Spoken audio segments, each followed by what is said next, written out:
Chapter 712. There's hope. You're too naive. Mo Dong glanced at the crowd below the field, his eyes full of sarcasm.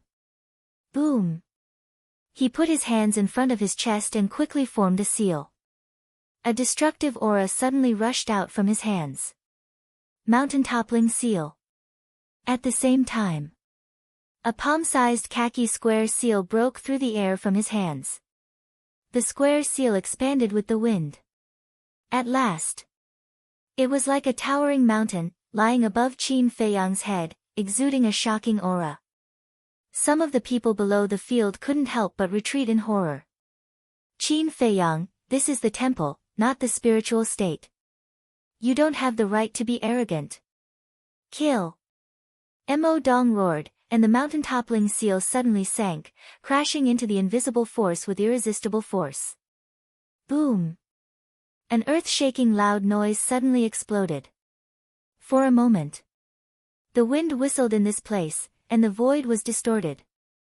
Qin Feiyang immediately spat out a mouthful of blood, and his feet kept retreating. Mo Dong's body and mind were also trembling, and he kept retreating. Bang! He stepped on the ground and steadied his body. Then, he rushed up to the sky and looked down at Qin Feiyang condescendingly. See? I only need to use a high-tier battle art to force you to retreat. Admit defeat, and you'll be spared from physical pain. Not only was his tone full of disdain, but even his eyes were contemptuous to the extreme, as if he was looking down at an ant. Admit defeat? Qin Feiyang lifted the corner of his mouth. Stubborn. Mo Dong snorted, and his khaki battle aura emerged like a torrent. A giant hand that blotted out the sky appeared in the blink of an eye. Boom.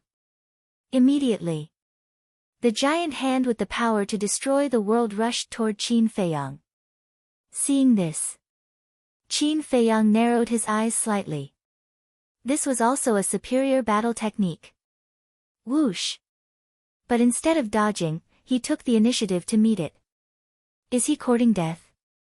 I regret it, I shouldn't have bet on him. The crowd below widened their eyes, and some even cried out sadly. A bright smile hung on Feng Yun's face. Although Qin Feiyang had mastered a perfect battle technique, the difference in cultivation was not something that could be easily made up for.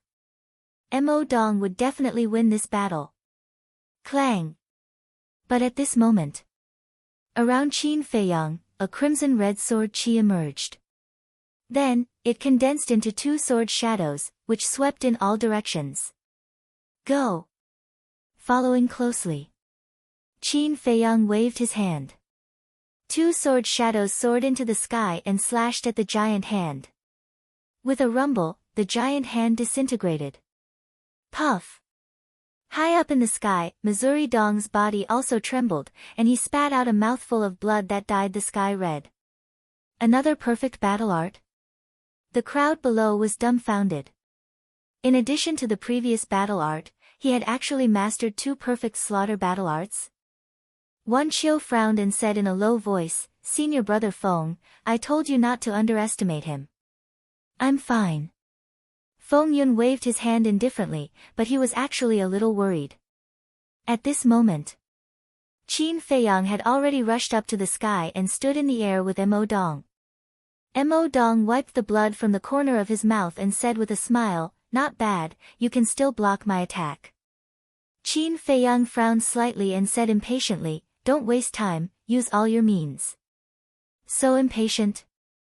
Then let me tell you, today I will take my time and slowly torture you. After saying that, Mo Dong took a step forward. Using a mysterious footwork, battle chi surged all over his body. Like a meteor, he charged towards Qin Feiyang. Torture me.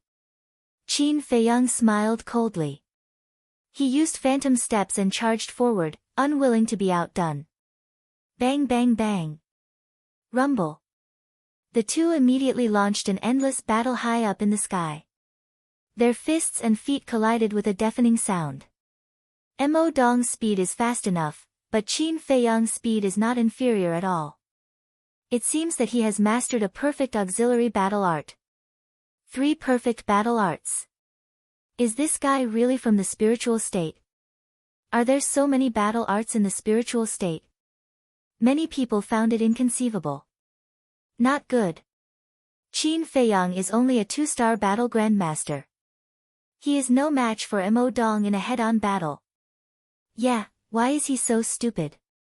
Why did he make such a choice? Those who had bet all their wealth couldn't help but worry. And Qin Feiyang was indeed being suppressed by Mo Dong at this moment. The difference in realms made him helpless. Soon, his entire body was dripping with blood. Do you know the difference between us?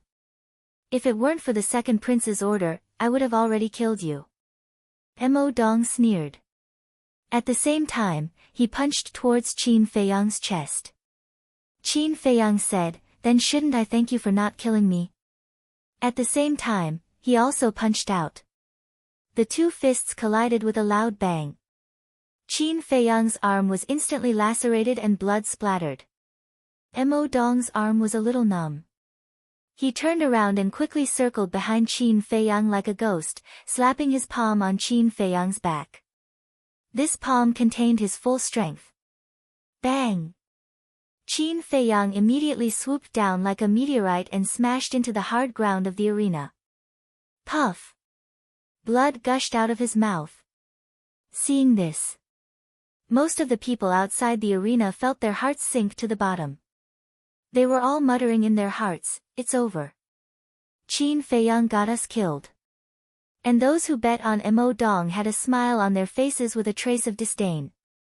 This Qin Feiyang, other than refining the potential elixir in the meeting, didn't have anything special about him. Mo Dong, Wan Qiu, and Feng Yun also smiled victoriously. Swish! Suddenly, Qin Feiyang stood up, wiped the blood off his face, looked around at the crowd, and smiled. Sorry to make you worry. He's about to lose, how can he still smile? The crowd was a little angry. Feng Yun kindly advised, Brother Qin, if you can't hold on, just admit defeat. Don't force yourself too much. Yeah, after all, Mo Dong is a small realm higher than you. It's not shameful to lose. Wan Qiu said with a smile. But he was quite angry in his heart. Why did he lose to such a trash before? Admit defeat.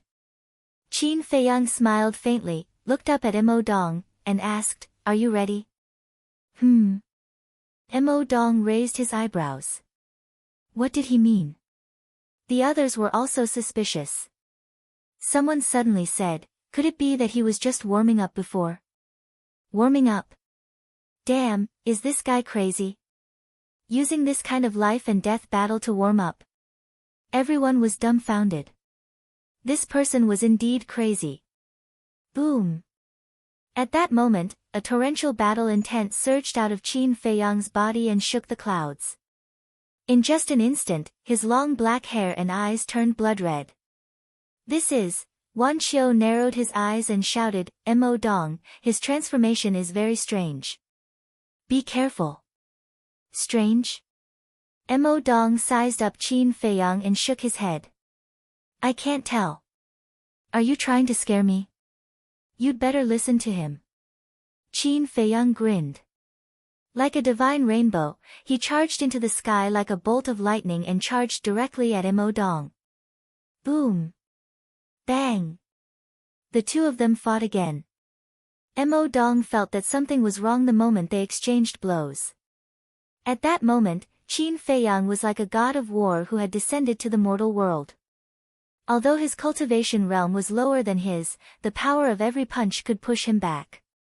On the other hand, Qin Feiyang did not take a step back no matter how serious the blow was. The more he fought, the braver and fiercer he became. Moreover, his entire body was emitting an astonishing pressure. He felt as if a towering mountain was in front of him and could not help but panic. 10 breaths passed. Qin Feiyang suddenly punched Mo Dong's lower abdomen. Mo Dong screamed in pain and was blasted into the sky on the spot. Whoosh! Qin Feiyang's eyes were like lightning as he rushed up and stepped on Mo Dong's back again. Puff! Immediately, Mo Dong spat out a mouthful of blood. Like a giant rock, he shot downwards. Bang! In an instant, he smashed into the ground of the fighting arena with a deafening sound. Ah! The intense pain from his entire body made him grimace and howl in pain. Seeing this scene, the crowd below the arena was so shocked that they could not close their mouths. The situation was reversed just like that. Was this a dream? Good job. Kill him quickly. Those who bet on Qin Feiyang were extremely excited as if they had been injected with chicken blood. Mo Dong, what are you doing? Hurry up and stand up. At the same time, Feng Yun's face was calm as he looked at Qin Feiyang, who was standing high in the sky, and shouted angrily. Mo Dong, you can't lose. Get up and beat him up. Those who bet on Mo Dong also roared one after another. Because there were many people who bet all their assets and absolutely could not lose. Shut up, all of you. Hearing these roars, Mo Dong's face that was close to the ground crawled up with an astonishing hostility. Suddenly, he roared, suddenly got up and rushed into the sky. At the same time, in his eyes, murderous intent burst out as he stared at Qin Feiyang and said word by word, I will make you pay the price. Boom! He formed a seal with both hands and a palm-sized square seal was condensed again. But unlike the previous mountain-turning seal, this square seal shone brightly as soon as it appeared. Moreover, there was a trace of blood qi lingering around it. The aura it emitted was also much stronger than the mountain-turning seal. This is a perfect battle art. He has no family background and no background. How could he have a perfect battle art? Could he have gotten it from the martial arts treasury? Impossible. There are indeed perfect battle arts in the martial arts treasury of the Divine Hall, but so far, there are pitifully few people who are lucky enough to get a perfect battle art. Yes, it's so strange. Everyone was discussing. This guy is really something. Feng Yun smiled happily. Wan Xiao looked at Feng Yun, then at Mo Dong, and finally looked up at Qin Feiyang. He mumbled, can a perfect battle art really kill him? Because he did not see any nervousness on Qin Feiyang's face. He was still calm and unperturbed. Whoosh!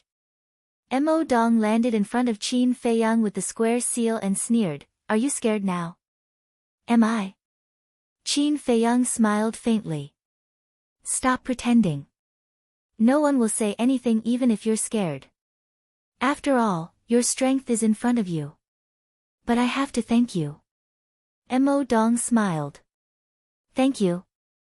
Qin Feiyang was puzzled. That was strange. Mo Dong sent a voice transmission, it's normal that you don't know because even Feng Yun was kept in the dark. In fact, this perfect battle art was given to me by the second prince to deal with you. Qin Feiyang was stunned. The second prince was truly generous. He was even willing to give out a perfect battle art. Mo Dong sent another voice transmission, the second prince also said that if you continue to be stubborn, he will use this perfect battle art to kill you in the arena. Kill me? Chapter 713. If he couldn't get it, he would get rid of it. This second prince was too vicious. Qin Feiyang said, there's a story circulating among the people. I wonder if you've heard of it. What story? Mo Dong frowned. There was once a person who raised a dog. The person who raised the dog gave it good food and drink, and the dog was very loyal and obedient to its owner. But in the end, the person who raised the dog let it bite a very powerful enemy. In the end, the dog died in the hands of the person who was bitten.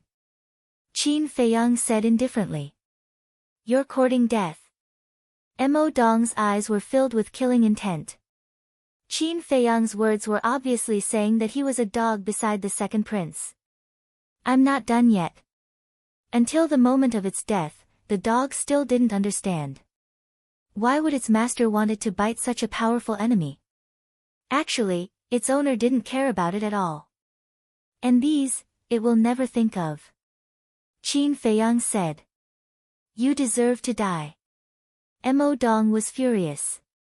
Actually, I'm not saying this to humiliate you, but to remind you. Loyalty is not wrong, but it depends on the right person. Don't be used by others in the end and think that you've taken advantage of them. That's stupidity. Qin Feiyang said indifferently. Boom. Mo Dong's body was filled with killing intent, and he couldn't listen at all. Overturning the sky seal, kill. With his angry roar, the square seal suddenly expanded in the wind. In the blink of an eye, it was like a giant mountain, surrounded by scarlet blood qi, emitting a terrifying aura. Following closely. The overturning the sky seal shook the sky, and with an ear-piercing sound of wind and thunder, it blasted towards Qin Feiyang. Overturning the sky seal. In my opinion, it might not be able to overturn the sky. Qin Feiyang's eyes shone with a bloody light, as if a sea of blood was floating. Clang! Scarlet sword qi surged. 28 sword shadows instantly appeared in the sky. The number of Guiyuan sword technique depended on a person's cultivation. In the War King realm, one could condense 10 sword shadows. In the War Emperor realm, one could condense 20 of them. Right now, Qin Feiyang had already stepped into the War Master and was able to condense 30 sword images. Previously, he had used 2, so there were only 28 sword shadows left. With a wave of his hand, 28 sword shadows pierced through the sky and slashed at the sky, flipping seal one after another. Clang! Rumble! In an instant. High up in the sky, sparks flew everywhere. A series of deafening explosions took place, like rolling thunder. That terrifying sharpness swept across the sky. Boom! In the end, accompanied by a particularly deafening sound, the 28 sword shadows and the heaven-flipping seal turned into ashes at the same time. Pooh! Mo Dong also spat out a mouthful of blood and retreated repeatedly. However, Qin Feiyang had the battle secret art to protect his body. Like Mount Tai, he stood firmly in the void without moving. I'll go. Isn't Qin Feiyang's battle prowess too terrifying? The crowd below was dumbstruck. Although both of them had perfect battle arts, one had to know that Mo Dong's cultivation was one small realm higher than Qin Feiyang's. Originally, everyone thought that Mo Dong would defeat Qin Feiyang as easily as crushing dry weeds and smashing rotten wood. However, they did not expect that the result would be Qin Feiyang's victory. Actually, relatively speaking, Qin Feiyang's perfect battle art is better. Because the power of each sword shadow is equivalent to a perfect battle art. Someone said in a deep voice with a serious tone. This was an extremely tyrannical existence, enough to dominate the same realm. At the same time, Feng Yun's expression also changed, and he said angrily, with a perfect battle art, you still can't take him down, what are you doing? Ever since Qin Feiyang activated the battle secret art, Mo Dong had never had the upper hand. If this continued, the one who lost in the end might really be Mo Dong. And once Mo Dong lost, he would have to kneel down and kowtow to Qin Feiyang in front of everyone. He would never do such a shameful thing. Mo Dong stabilized his body, lowered his head to look at Feng Yun, and then looked at Qin Feiyang. Like a mad beast, his face was distorted and extremely ferocious. Qin Feiyang sighed, it seems that you still don't understand the story I told you just now. I understand. But I have no choice. Because if I don't kill you, the second prince will kill me. This is the sorrow of a small character like me. My fate is my own, but it is in the hands of others. Mo Dong transmitted his voice. There was a trace of deep helplessness in his tone. You asked for it. If you didn't go to the second prince and didn't get involved in this muddy water, how would you end up in this situation? Qin Feiyang said, not sympathizing with Mo Dong. Yes. I asked for it. So, I must go on. After saying that, Mo Dong's eyes became incomparably firm. Boom. His figure shuddered as a shocking aura burst out from his body like an erupting volcano. Then, a behemoth rushed out from behind him. As soon as this thing appeared, a faint dragon aura emerged between heaven and earth. Dragon? Qin Feiyang was surprised. Mo Dong's fighting soul was a yellow dragon that was dozens of feet long. Its whole body seemed to be cast from stone, and it exuded an extremely terrifying aura. I know you will definitely not let me go. So now, I will fight with all my strength. Even if I die, I will die with dignity. Mo Dong transmitted his voice, and his hands formed a seal. The overturning sky seal appeared again. Come on. Today, either you die or I die. He roared fiercely and rushed toward Qin Feiyang with the overturning sky seal and the dragon fighting soul. The destructive aura shrouded all directions. Qin Feiyang smiled faintly. Mo Dong's performance at the last moment was worthy of the title of a man. In the face of a worthy opponent, he would naturally go all out. Whoosh! He stepped into the air step by step. That terrifying speed was like lightning moving, leaving behind countless afterimages. In the blink of an eye, the two met with a loud bang. Mo Dong waved his hand, and the dragon fighting soul and the overturning sky seal suddenly shook the sky and blasted toward Qin Feiyang. At the same time, Qin Feiyang also stretched out his arm, golden light burst out from his palm, and he slapped. Boom! Awoo! Immediately, the overturning sky seal and the dragon fighting soul turned in the air and blasted Mo Dong behind. Ah! Accompanied by a painful scream, Mo Dong's physical body was torn apart on the spot, and blood stained the sky. How is this possible? The crowd below looked at Qin Feiyang with bewilderment. He actually bounced the fighting soul and the overturning sky seal back. How did he do it? Ha! 1 to 5, this time I made a big profit. The next moment, the fighting arena was in an uproar. The people who were betting on Qin Feiyang couldn't help but cheer. Feng Yun, on the other hand, collapsed powerlessly. Wan Qiu also had a look of horror on his face. This person was indeed not easy to deal with. Giving yourself a taste of your own medicine is really a magical battle art. In the distance, Zhuge Mingyang stood on top of a big tree, looking at Qin Feiyang from afar, muttering to himself. There was also a smile on his face. Then, he turned around and broke through the air, quickly disappearing. At the same time, in other directions, there were also more than a dozen young people paying attention to Qin Feiyang. These people were men and women, their temperaments were extraordinary, and their auras were unfathomable. But no one appeared. After the battle between Qin Feiyang and Mo Dong ended, they left silently. Phew!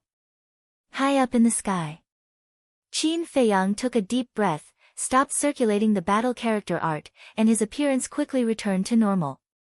Then, he lowered his head to look at Feng Yun, like a king overlooking his subjects, and said, "Kneel." Feng Yun stuttered. He raised his head to look at Qin Feiyang, and transmitted his voice, "Can you leave me some face?"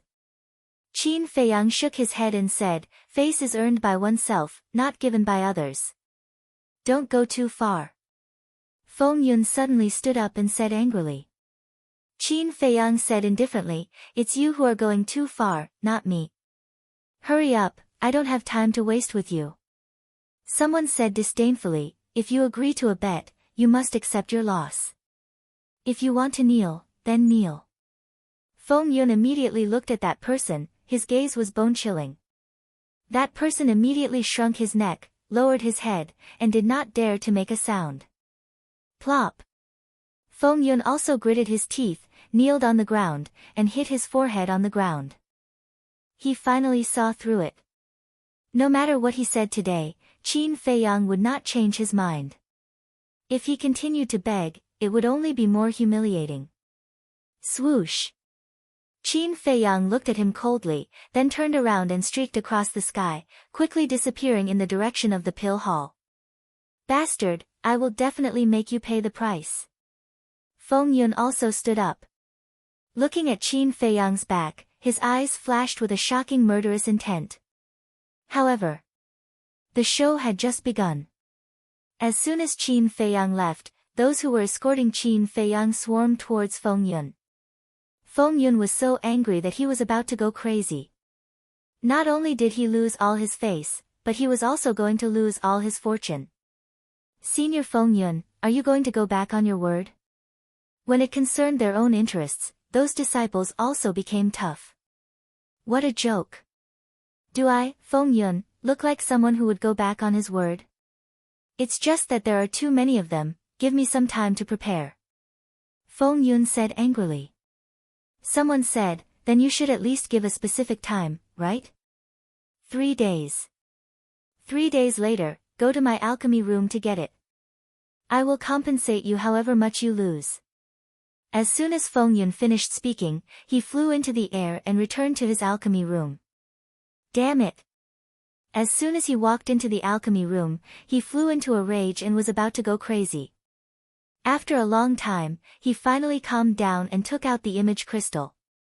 Soon, a young man in a golden robe appeared in the void in front of him. This person was about 1.8 meters tall, with good facial features and an extraordinary bearing. Below the corner of his mouth, there was a black mole the size of a mung bean, which was very eye-catching. And the golden robe on his body was embroidered with a lifelike python. Feng Yun cupped his hands and said, "Greetings, Your Highness." That's right. This person was the second prince. The second prince asked with a smile, "Have you done what I asked you to do?" "I failed. Mo Dong was killed by Qin Feiyang." Feng Yun lowered his head and said, "What?" The second prince was furious and shouted, "I even gave him the perfect battle art, and he still failed?" Feng Yun was slightly stunned and asked, "You gave him the perfect battle art?" "That's right. I thought that with the perfect battle art, he would be able to defeat Qin Feiyang, but I didn't expect him to be so useless." The second prince snorted coldly. Mo Dong isn't a talent to begin with. Why are you nurturing him like this? Feng Yun frowned and was puzzled. Do you think I'm really nurturing him? I'm just using him. The second prince smiled disdainfully. Your Highness, even if you're using him, you should find a reliable one. You don't know, but I was screwed by him this time. Chapter 714. What's wrong? The second prince looked at him suspiciously. Feng Yun immediately recounted what had happened earlier in detail. So that's how it is. The second prince nodded his head in realization. The compensation this time is too big. If my family finds out, they will definitely not let me off easily. So, I hope that Your Highness can help me think of a way. Feng Yun pleaded. This was his real purpose for looking for the second prince. The second prince hesitated for a moment and shook his head. You know that I've been competing with my brothers for the potential pill recently, so I really can't help. On the surface, it sounded nice, but in fact, he was sneering in his heart. He didn't even do what he asked him to do, and he still wanted him to pay. What a daydream. Your Highness, I'm working for you now, can't you help me? Feng Yun was anxious. I want to help you too, but there's nothing I can do. You have to think of another way. After the second prince finished speaking, he directly turned off the image crystal. All of you are bastards. Feng Yun was so angry that he roared in the alchemy room. And then there was Qin Feiyang. Returning to the alchemy room, he consumed a healing pill and prepared to head to the Fragrant Moon Inn. Buzz! Suddenly, the image crystal rang. He took it out and saw that it was the first prince. The first prince looked at Qin Feiyang with a smile and said, Brother Qin, the previous battle was really amazing. Qin Feiyang laughed, I didn't expect Your Highness to receive the news so quickly. In the temple, as long as it's something I want to know, no one can hide it from me. And this time, you did very well. Not only did you suppress my second brother's arrogance, you also caused the Qianwu Marquis family to suffer heavy losses. Tell me, what reward do you want? The first prince smiled in relief. Reward? Qin Feiyang's eyes flashed, and he said with a faint smile, It's just a small matter, forget about the reward. This matter is indeed nothing, but my 13th brother's matter is not a small matter. Just say it, as long as I can satisfy you, I will satisfy you. The first prince said. In that case, Qin Feiyang hesitated for a moment and said, I'm very interested in the imperial palace and want to take a look. What do you think? That won't do. The eldest prince shook his head. Why? Qin Feiyang furrowed his brows and asked. You'll definitely be interrogated by the guards if you come to the imperial palace. If you take out the crown prince token, won't our relationship be exposed? The first prince said. That makes sense. Qin Feiyang nodded. The first prince smiled and said, so just bear with it for now. There will be plenty of time in the future. There will be opportunities in the future. Yes. Qin Feiyang responded. Although she was eager to see her mother, some things couldn't be rushed. After pondering for a moment, he cupped his hands and said, Then your highness, please bestow upon me a few perfect battle arts. How many types? The first prince's face twitched and said helplessly, The imperial palace does not lack perfect battle arts, but they are not cabbages. Qin Feiyang frowned and said, Then I don't know what to ask for. Just give it to me. The first prince thought for a moment and said with a smile, Aren't you an alchemist? Then I'll give you a 5th-grade cauldron. A 5th-grade cauldron. Qin Feiyang's eyes lit up. The cauldrons he had now were all 4th-grade cauldrons and could still be used. But when the Nether Devil Flame was upgraded to the 6th grade, these 4th-grade cauldrons would be useless. Because a cauldron would explode if he didn't control it well. Therefore, a 5th-grade cauldron was a good choice. Qin Feiyang cupped his hands and said, Thank you, Your Highness. It's fine. I'll ask Zhuge Mingyang to send it to you later. During this period, you'd better behave and not attract too much attention. Because as far as I know, the Invincible Black Army hasn't given up their suspicion of you. The first prince warned. Still suspecting me? Qin Feiyang frowned. The first prince nodded and said, Yes, so you must be careful. I know. Qin Feiyang nodded. Then that's it. The first prince smiled, and the phantom image quickly dissipated. Qin Feiyang put away the image crystal and frowned.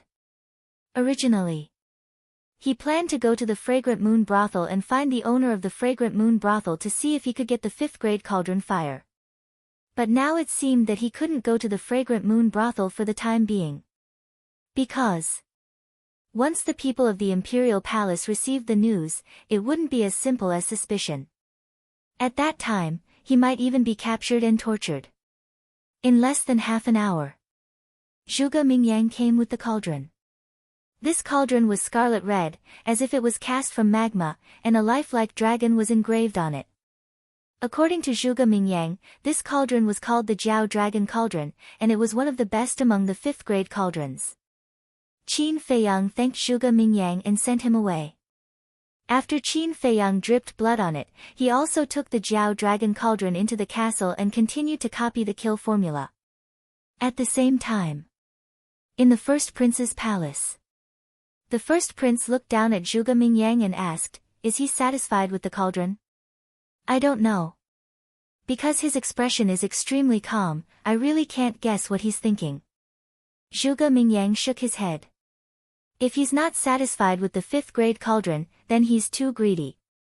Greedy people can't be kept alive. The first prince sneered. Zhuge Mingyang frowned as if he wanted to say something, but he didn't say it. After a moment of silence, a glint flashed across the first prince's eyes as he asked, Don't you think we should do something?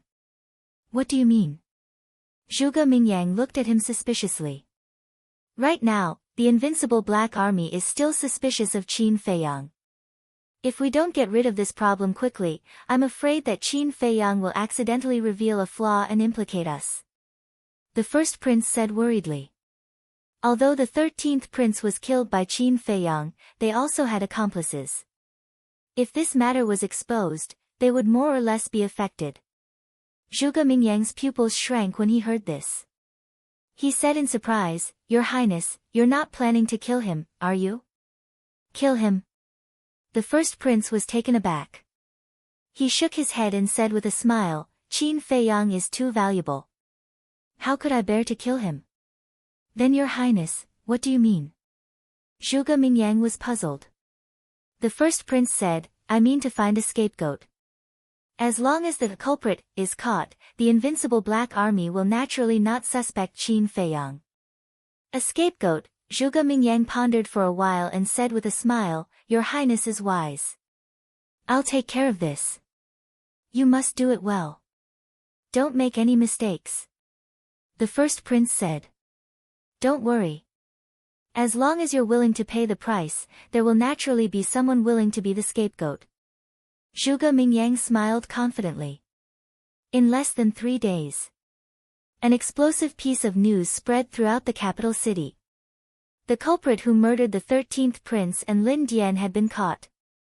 Moreover, he had been executed by the Invincible Black Army's commander. On the same day, Lu Xingqian found Qin Feiyang. Alchemy Room 701. The stone door was tightly shut. Lu Xingqian waved his hand. 2 chairs and a tea table appeared on the ground. Lu Xingqian sat on one of the chairs and looked at Qin Feiyang. He said with a smile, Sit down and talk. As he spoke, he took out a tea set. Qin Feiyang looked at Lu Xingqian in confusion. He sat opposite Lu Xingqian and asked, What's going on? Just now, I heard something very interesting. Lu Xingqian said with a smile while making tea. What is it? Qin Feiyang was puzzled. Lu Xingqian said with a smile, The real culprit, who murdered the 13th prince and Lin Dian has been caught and executed. Qin Feiyang was stunned. Wasn't he the real culprit? Isn't he still alive and well? I guessed it. You're a cultivation maniac. Lu Xingqian shook his head and said with a smile. What's going on? Who's the real culprit they caught? Qin Feiyang urged. Lu Xingqian took a sip of tea and said with a smile, You'll never know who this real culprit is. Hurry up and tell me. Don't keep me in suspense. Qin Feiyang said impatiently. Lu Xingqian put down the teacup and said with a serious face, The deacon elder who guards the martial arts hall. How is that possible? Qin Feiyang frowned. I'm also very confused. But this deacon elder had already confessed in front of the commander of the Invincible Black Army that it was because the 13th prince and Lin Dian discovered his secret that he killed them. As for what the secret was, the elder didn't say it until he died.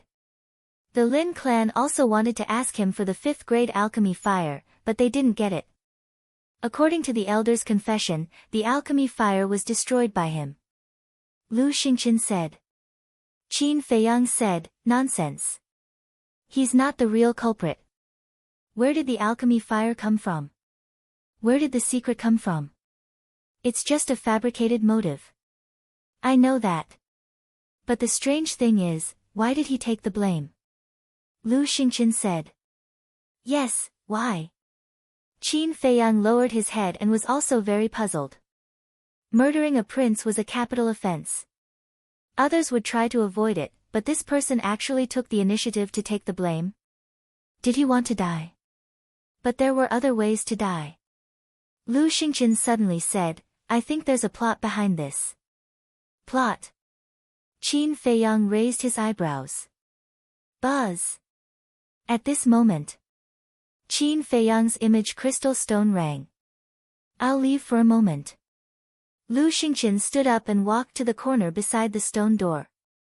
Qin Feiyang took out the image crystal stone suspiciously and poured his battle qi into it. Zhuge Mingyang's shadow immediately appeared. Zhuge Mingyang said with a smile, Brother Qin, have you heard the news that the real culprit has appeared? Qin Feiyang was stunned. Looking at the smile on Zhuge Mingyang's face, he seemed to understand something and asked, You're the one behind this. Brother Qin, you're really insightful. I can't hide anything from you. Zhuge Mingyang smiled slightly. The culprit is a deacon elder of the Divine Hall. I can't believe he was willing to be the scapegoat. Brother Zhuge, I have to admit that you're really good. Qin Feiyang said with a smile. Compared to Brother Qin, what is this little scheme of mine?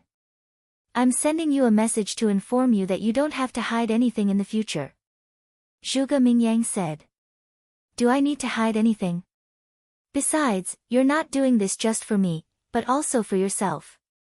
Qin Feiyang said with a faint smile.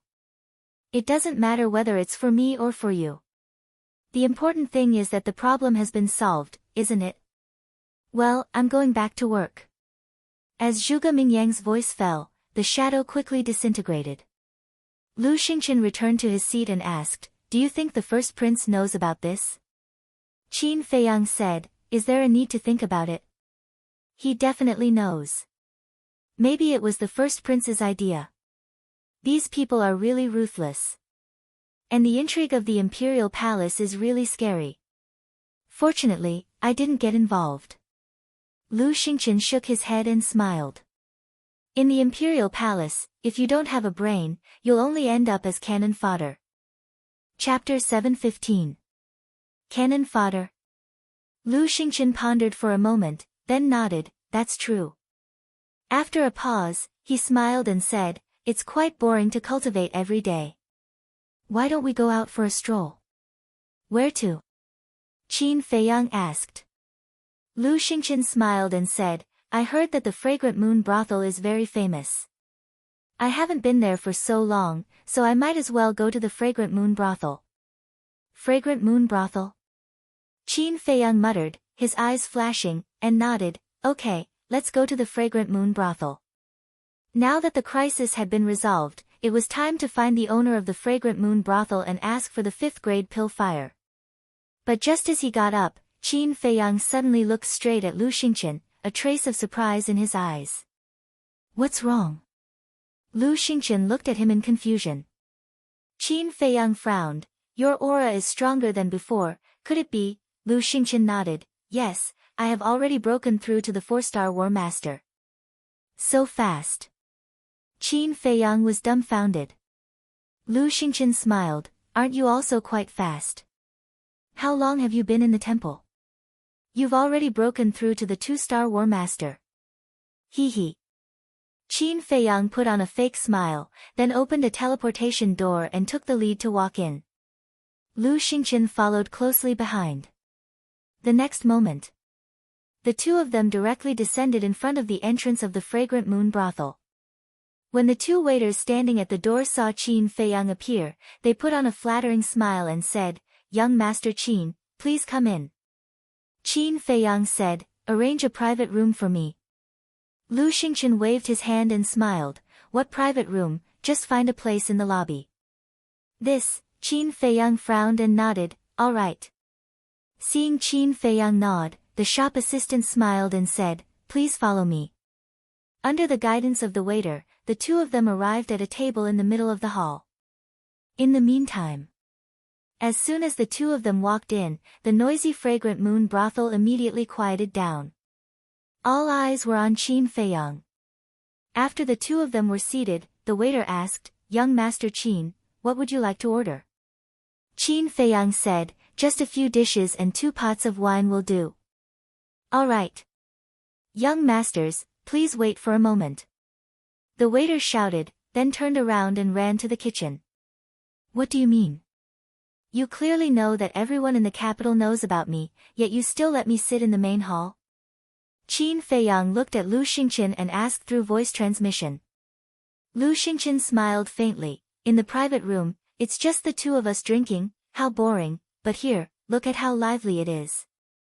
Qin Feiyang looked around and saw that everyone was staring at him. He couldn't help but frown. Lu Xingqian laughed, It's not like you haven't seen the world, what are you afraid of? All right, I'll drink with you here. Qin Feiyang said helplessly. Originally, he still wanted to find the owner of the Fragrant Moon brothel, but now that everyone was watching, it was obviously impossible. Suddenly, around him, young people stood up one after another, each holding a wine glass in their hands, and walked towards Qin Feiyang. Trouble is coming. Qin Feiyang rubbed his forehead. Brother Qin, I'm the young master of the Li family in the 2nd district, can I have the honor of treating you to a drink? A young man in white smiled. The others also introduced themselves one after another. Qin Feiyang stood up and pointed to Lu Xingchen, smiling, everyone, I'm sorry, this Qin is entertaining this distinguished guest, if there's a chance in the future, I'll drink with you. Distinguished guest? Everyone was stunned and looked at Lu Xingchen. Lu Xingchen touched his nose, his face twitching non-stop. When did he become a distinguished guest? The young man in white looked at Lu Xingchen, cupped his hands and smiled, may I ask how to address you, brother? To be able to become Qin Feiyang's distinguished guest, his identity was definitely not simple. Such a person had to be fawned over. Lu Xingchen smiled, I'm just a nobody, don't take it to heart. A nobody could make Qin Feiyang personally entertain him. Obviously. This person was not telling the truth. But everyone didn't continue to ask, so they turned and left resentfully. Qin Feiyang also returned to his seat, a smile at the corner of his mouth. You really have a bad heart. Lu Xingchen rolled his eyes at him. Qin Feiyang said lightly, you insisted on sitting in the lobby, who's to blame? Okay. I'll tell you the truth, in fact, I asked you to sit in the lobby because I want you to meet 2 people. Lu Xingchen transmitted his voice. Sure enough, it's not that simple. Qin Feiyang muttered and asked, who? You'll know later. Lu Xingchen smiled mysteriously. Qin Feiyang frowned and said, so, this is not the first time you've come to Fragrant Moon Brothel? Lu Xingchen said, this is the 3rd time. Qin Feiyang looked at him meaningfully and fell silent. The waiter soon served the wine and dishes. While Qin Feiyang was drinking, his eyes were always looking around. Those who could enter Fragrant Moon Brothel were basically the children of the rich families in the capital. And these people, without exception, were all playboys who only knew how to drink and dream all day long. So, most of them had a woman sitting next to them.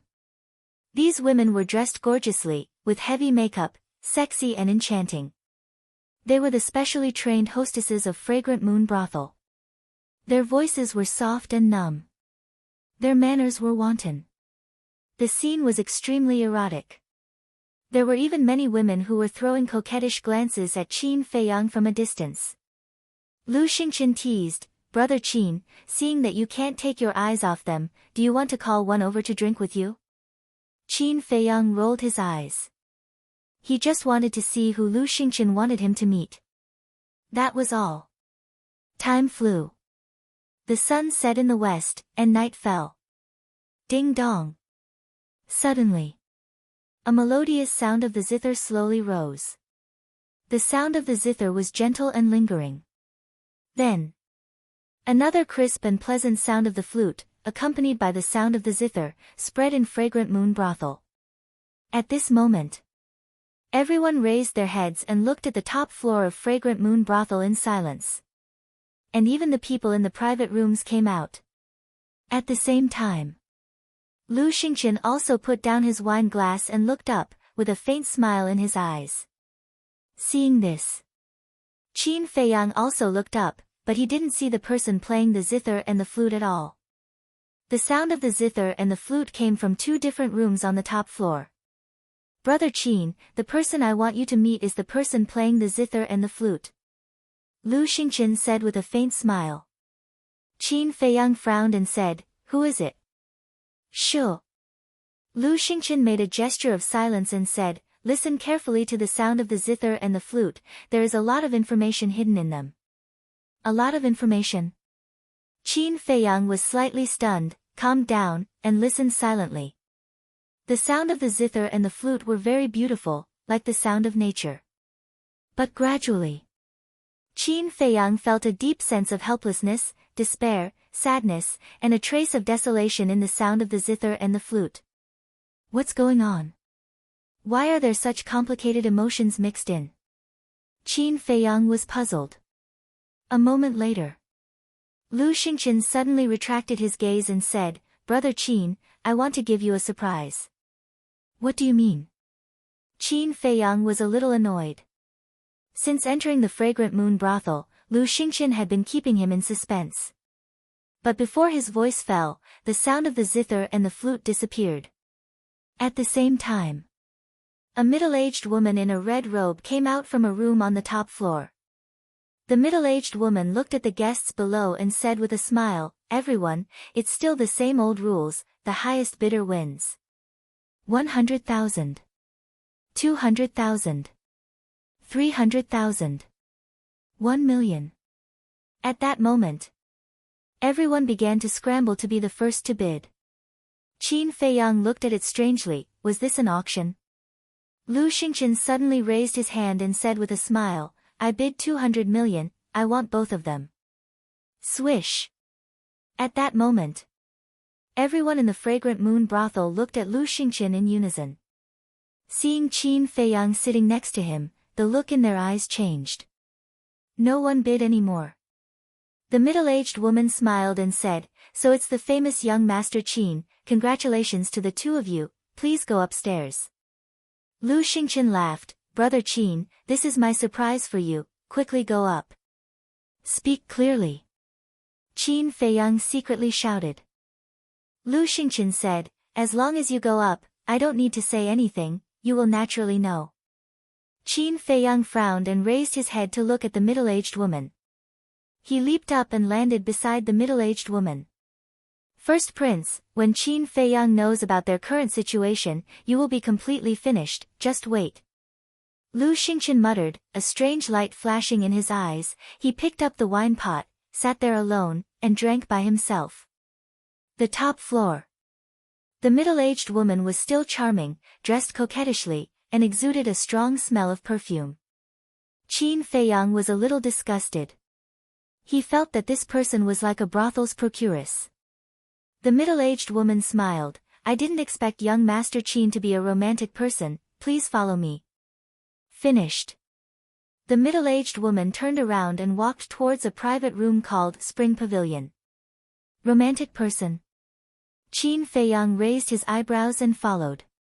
Walking to the front of the Spring Pavilion, the middle-aged woman pushed open the door, then stepped aside and said with a smile, "Young Master Qin, please come in." Qin Feiyang walked to the door and looked inside. This private room was very large, at least a few hundred feet, but there was no dining room, only a tea room and a bedroom. But the layout inside was quite. Qin Feiyang didn't know how to describe it. The entire floor was covered with a pink carpet. The silk curtains hanging on the wall, the bedding on the bed in the bedroom, and the bed sheets were also a brand new pink. It gave people the feeling that this was a place for indulgence. Qin Feiyang immediately realized that he had been tricked by Lu Xingqian. Seeing that Qin Feiyang didn't move, the middle-aged woman smiled, "Young Master Qin, if you are not satisfied, I will get someone to redecorate for you." "There is no need." Qin Feiyang waved his hand and braced himself to walk in. A faint fragrance assailed his nose. As soon as this fragrance entered his body, Qin Feiyang felt that his heart began to heat up. It was as if some kind of desire had been aroused. Qin Feiyang stood in the middle of the private room, looking around, and suddenly found an incense burner beside the bed in the bedroom. Wisps of green smoke were floating out of the incense burner. And the fragrance came from the green smoke. Chapter 7:16. Because in this incense burner, there was a kind of leaf called spring grass. This spring grass leaf, after being dried and burned in the incense burner, would emit a green smoke with a delicate fragrance. And this delicate fragrance had the effect of aphrodisiac. So, this was simply a place to indulge in debauchery. Qin Feiyang was about to flick his sleeves and leave. But at this time, the middle-aged woman smiled and said, "Young Master Qin, after they bathe and change clothes, they will come to serve you. Please wait for a moment." After saying that, she directly closed the door. Qin Feiyang was angry. She had said it so straightforwardly. If he still didn't understand, then he was a fool. But just as he walked to the door and was about to slam the door and leave, he suddenly put down his arm. He knew Lu Xingqian quite well. It was impossible for him to do such a boring thing. Was he hinting at something? Or, this so-called person who served him had some relationship with him? Thinking of this, he simply stayed, walked into the bedroom, extinguished the spring grass leaf in the incense burner, and then entered the tea room, sat on the chair, and looked at the closed door. Time passed breath by breath. About an hour later, Qin Feiyang was about to fall asleep, and the door finally opened. Two women in pink dresses entered the door one after another. Qin Feiyang heard the movement, rubbed his eyes, and looked up. He didn't know if he didn't see, but when he saw, he suddenly stood up, his face was full of disbelief. How could it be them? Could it be that my eyes are playing tricks on me? He kept muttering in his heart, rubbed his eyes hard, and looked again. Impossible. This time. His hands suddenly clenched tightly, and a shocking anger rose in his eyes. Those two women looked very attractive. Delicate skin, broken with a flick of the finger. Two snow-white long legs, faintly visible under the pink dress, tugged at the heartstrings. Bright big eyes, like a pool of autumn water. And on their faces, no makeup could be found. Everything seemed very natural. But compared to the women outside with heavy makeup, they were simply like fairies. Greetings, young Master Qin. After the two women closed the door, they walked into the tea room and bowed to Qin Feiyang. However, Qin Feiyang didn't seem to hear him and stared at the two of them. Seeing this, a sense of disgust rose in the hearts of the two women, but they concealed it very well. Young Master Qin, the night is long. It's time to rest. The two women stepped forward and pulled Qin Feiyang towards the bed. But as soon as he entered the bedroom, Qin Feiyang came back to his senses and hurriedly took 2 steps back. He stretched out his hand and said, "Wait. What happened?" The two girls looked at him in confusion. Qin Feiyang said, "Tell me, what are your names?" "Name?" The two women were stunned. One of them said, "Young master can call us she, and you, Qin Feiyang said, "I want to hear your real names." As soon as the two women heard this, they lowered their heads, and there was a faint mist in their eyes. Qin Feiyang was silent for a long time. He stepped forward, lifted their chins, and looked at their faces. His eyes gradually became soft. "You don't want to say your real names? Do you not want to lose face for the 14th prince?" Qin Feiyang asked. Their eyes trembled, and tears suddenly burst out of their eyes. "Tell me, why? Why did you stay in the fragrant moon house? And why should it be placed outside like an item for those men to bid on and spoil?" Qin Feiyang said. His gentle gaze became incomparably fierce. The two women didn't dare to look directly at him. They lowered their heads again and silently shed tears. Looking at the tears on their faces, Qin Feiyang's heart suddenly burst with a strong anger. He roared, "Qin Yu, Qin Shi, tell me, why?" That's right. These two women were his maids in the past. Qin Yu, Qin Shi. Back then, when they were expelled from the imperial capital, the two women were already 15 or 16 years old. Over the years, their appearance didn't change much. So before, he recognized them at a glance. In the past, he had always treated them as sisters. In private, he even called them Sister Yu and Sister Shi. But he never expected that. After more than 10 years, they would meet here. And they were reduced to prostitutes in the fragrant moon house. How could this not make him angry? After a long time, Qin Shi and Qin Yu wiped their tears. Qin Yu said with a smile, "Young master, this is our private matter. Please don't interfere." But the smile was very stiff. Qin Feiyang even found a trace of unconcealable pain in their eyes. Huff. Qin Feiyang took a deep breath, walked into the tea room, sat down at the tea table, and said, "Sit down and talk." The two women looked at each other, their eyes full of suspicion. Wasn't this person here to have fun? Why didn't he look like that at all? Qin Feiyang said expressionlessly, "I don't want to say it a second time. The two women's delicate bodies trembled as they obediently sat across from Qin Feiyang. Looking at the two women's current appearance, Qin Feiyang was extremely distressed, and said, "Tell me, why are you in the fragrant moon house?" "Young master," Qin Shi was about to speak. Qin Feiyang shouted, "Speak." His patience was about to be worn out. The two women lowered their heads and didn't speak. "Back then, the 14th prince gave you names and treated you like family. Is this how you repay him?" Qin Feiyang couldn't help but slam the tea table and said angrily, "We don't want to. We also know that we are discrediting His Highness by doing this. But this is the decree of the first prince. What can we do?" Qin Feiyang's aggressiveness also made Qin Shi and Qin Yu angry. They glared at Qin Feiyang, their faces full of grievance and helplessness. "What? The first prince?" Qin Feiyang suddenly stood up. "That's right. More than 10 years ago, when the 14th prince's cultivation was destroyed and he was expelled from the imperial palace, the first prince forcefully raped and defiled us. And in order to take revenge on His Highness, he even let us enter the fragrant moon house to serve those disgusting men. We have long wanted to die. But he used our family to threaten us. We had no choice." The two women hugged each other and cried bitterly. Their bodies were full of sorrow. Hearing this, Qin Feiyang's body and mind trembled. It turned out that all of this was because of him. This damn first prince, he didn't even let go of his maids.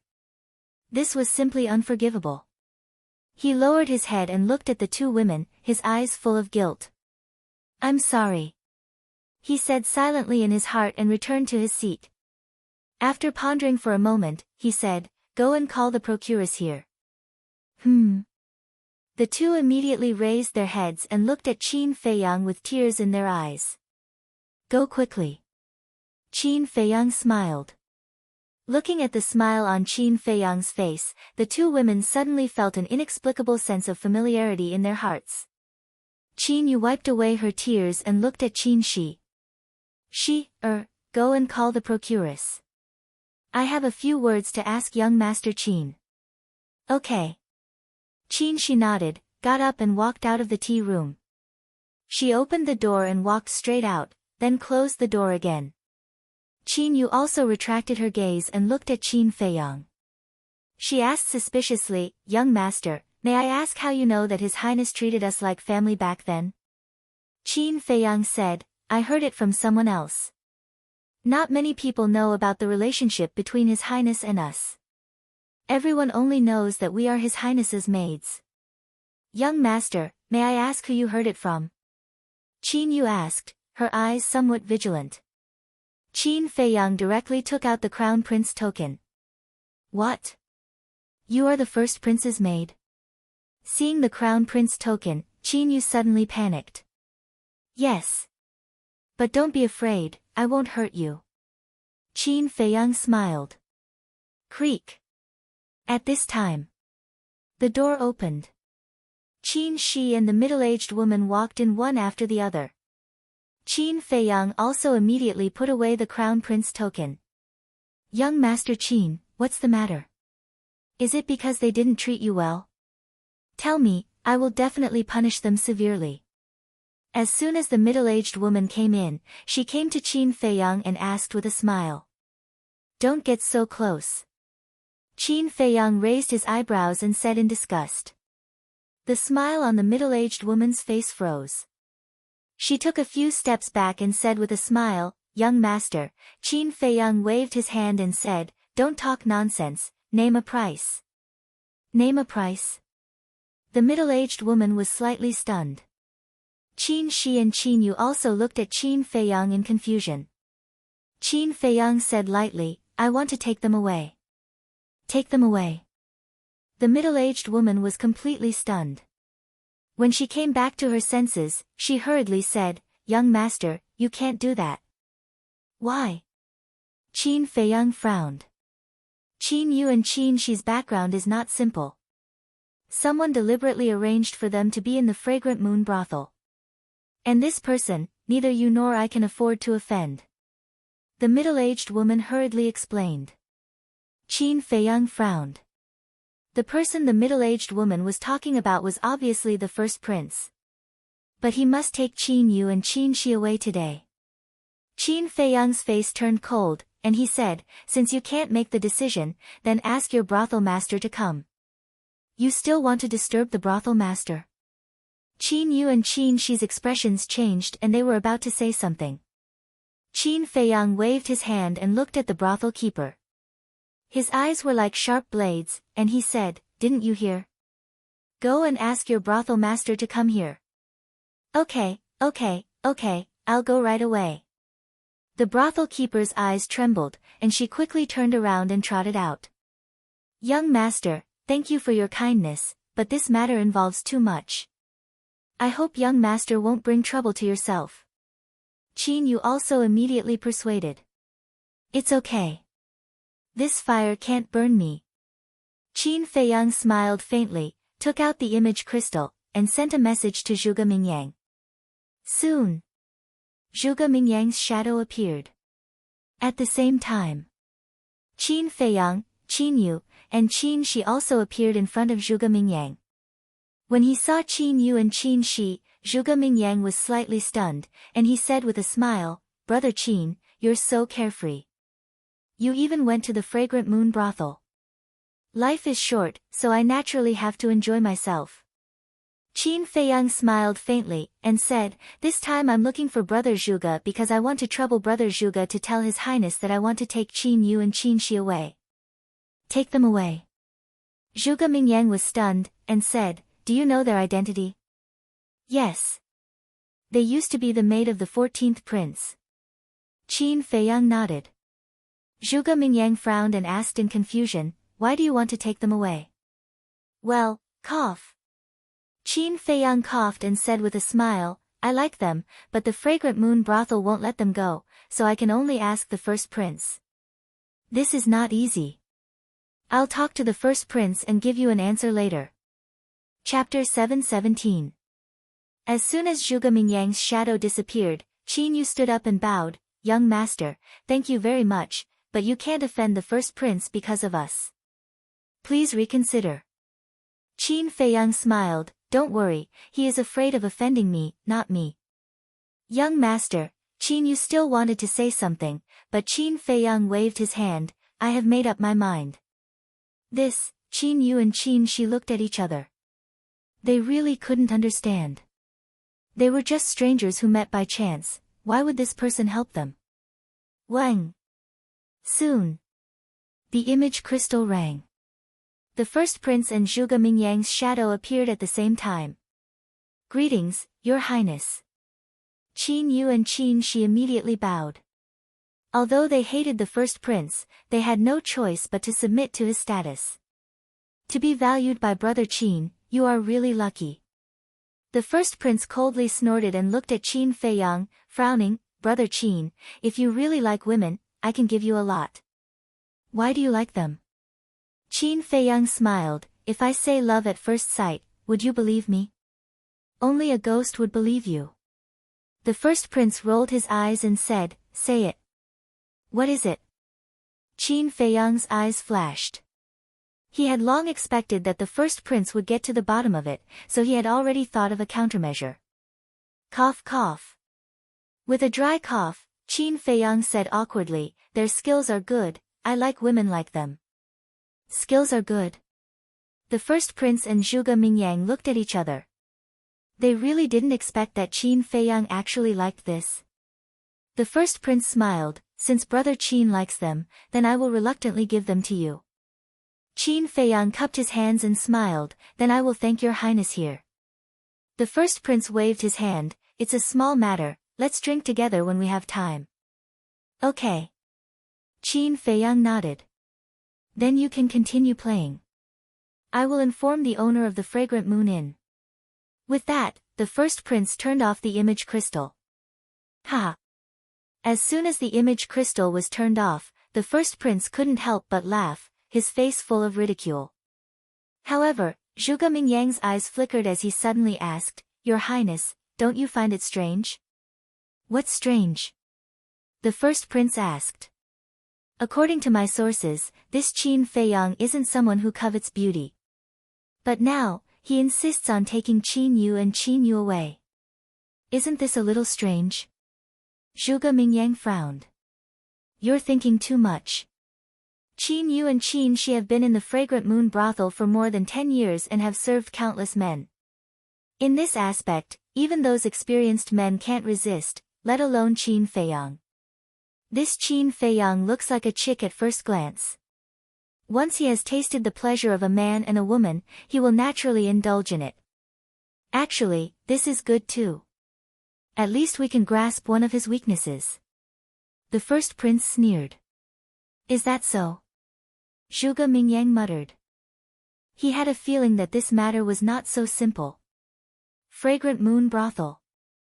Seeing the first prince nod, Qin Yu and Qin Shi hugged each other and cried silently. It had been more than 10 years.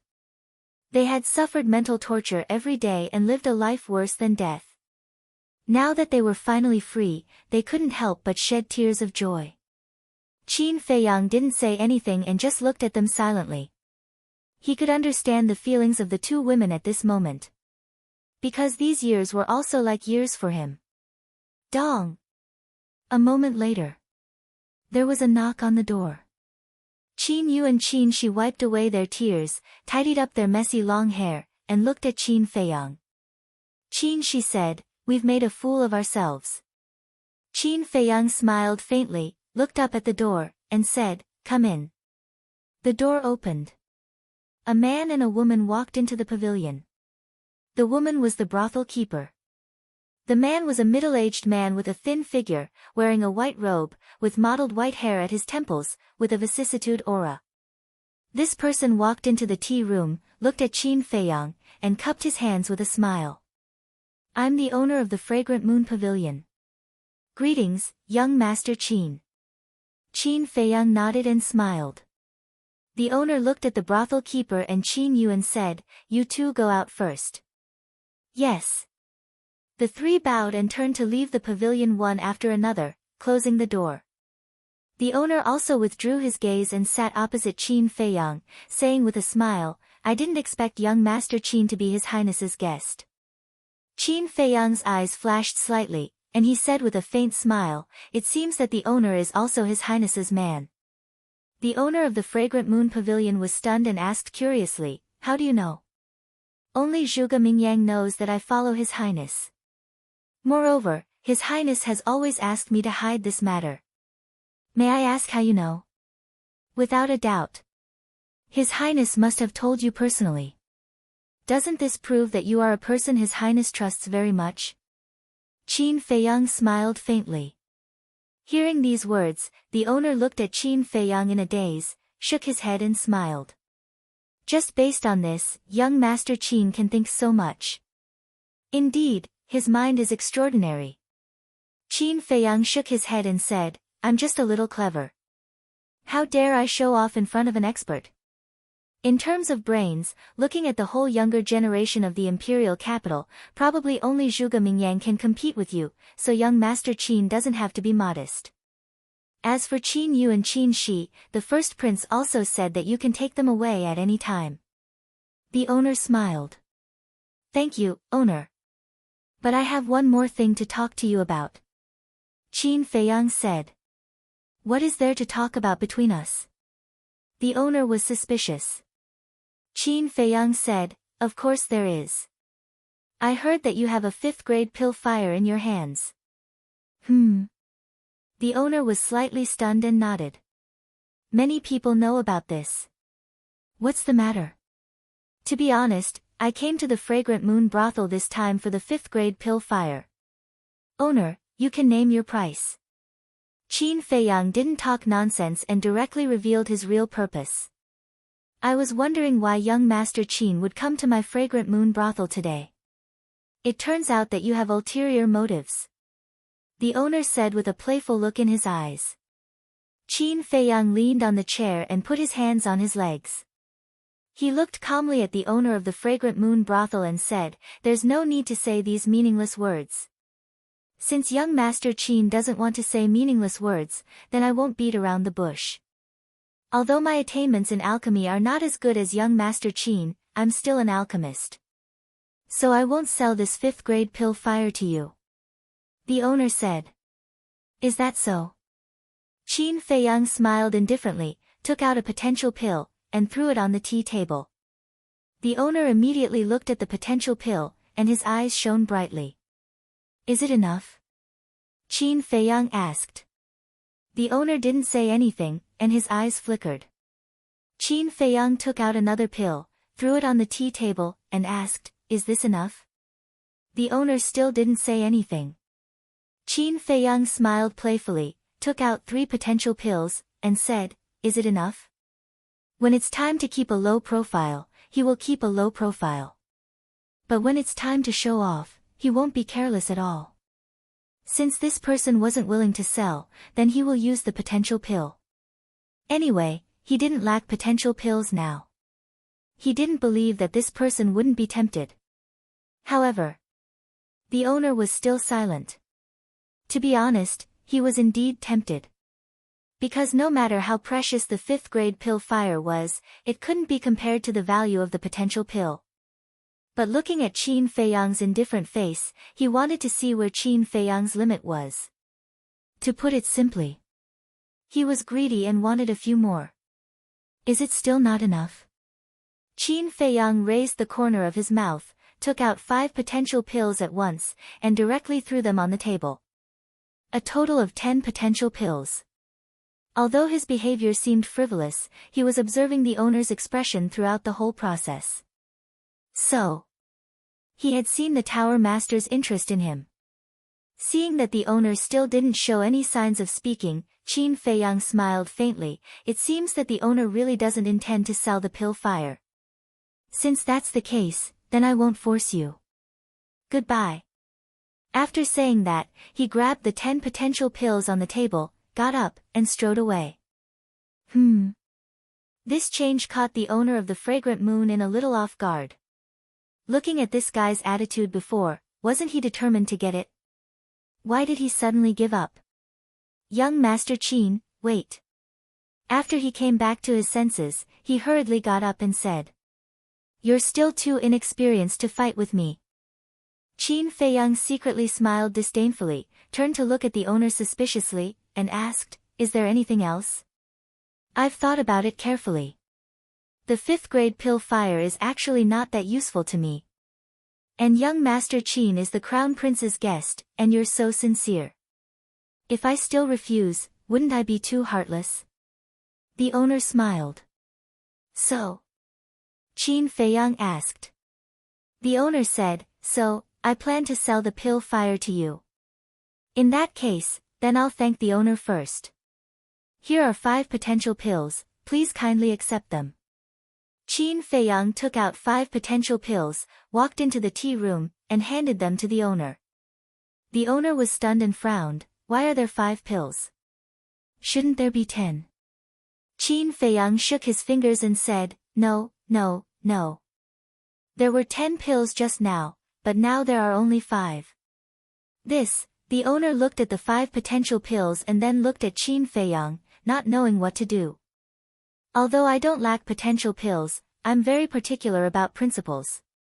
If you're really sincere, I'll naturally show my sincerity too. Qin Feiyang smiled faintly. I'm not sincere. The owner frowned. Do you really think I can't tell? Just now, you kept silent again and again. Wasn't it because you wanted me to take out more potential pills? As a person, we can't be like you. After all, we're all working for the Crown Prince. Don't you think so? Qin Feiyang smiled and asked. Yes, yes, yes. The owner nodded, but it was hard for him to accept losing 5 potential pills. You're not selling. Then forget it. It just so happens that I'm short of money recently. I'll just auction it off at the main pavilion. Qin Feiyang grabbed the 5 potential pills and turned to leave. The owner rubbed his forehead and said, Okay, I'll sell it to you. He looked troubled. If he knew, he would have agreed from the start. He lost 5 potential pills for nothing. Sigh. It was all because of his greed. He sighed and took out an old metal box from his Qiankun bag. He handed it to Qin Feiyang and said helplessly, "The pill fire is inside." Qin Feiyang opened the metal box and a palm-sized flame entered his sight. After the owner erased the blood contract, Qin Feiyang handed the 5 potential pills over. After the transaction was completed, Qin Feiyang did not stay any longer and turned to leave. This lad is really as sly as an old fox. Chapter 718. In the corridor outside the door. Qin Yu and Qin Shi stood side by side. Seeing Qin Feiyang come out, the 2 women immediately bowed. "Don't be so polite." Qin Feiyang smiled and looked at the corridor on both sides. He didn't see the middle-aged woman, so he asked, "Where is the madam?" Qin Yu said, "Someone sent her a message and left." "Then let's go." Qin Feiyang nodded and walked downstairs with the 2 women. Seeing this, the others were all surprised. What's going on? Why did these 2 women go downstairs with Qin Feiyang? Lu Xingchen was also a little surprised. Soon, the 3 of them came to the lobby, and Qin Feiyang led them to Lu Xingchen. "Greetings, young Master Lu." To Qin Feiyang's surprise, the 2 women bowed as soon as they saw Lu Xingchen. Qin Feiyang asked in surprise, "Do you know each other?" Lu Xingchen smiled and said, "I saw them the first time I came to the Fragrant Moon House." "Do you think we know each other?" "I see." Qin Feiyang suddenly understood. "When I first came here and saw everyone bidding, I was as confused as you were at first. Later, after some inquiry, I learned that they were your maids. So, I paid a high price to buy them for one night." Lu Xingchen said again. "Buy them for one night?" Qin Feiyang raised his eyebrows. "Don't get me wrong. I didn't do anything that night. I just chatted with them." Lu Xingchen laughed secretly. Qin Feiyang said, "So, you also know why they are in the Fragrant Moon House?" "Yes. It's precisely because I know that I specially brought you to the Fragrant Moon House." Lu Xingchen said. "Thank you." Qin Feiyang thanked him sincerely in his heart. If it weren't for Lu Xingchen, who knew when he would have found out about Qin Yu's current situation? "There's no need to thank me. After all, I still owe you a lot of favors."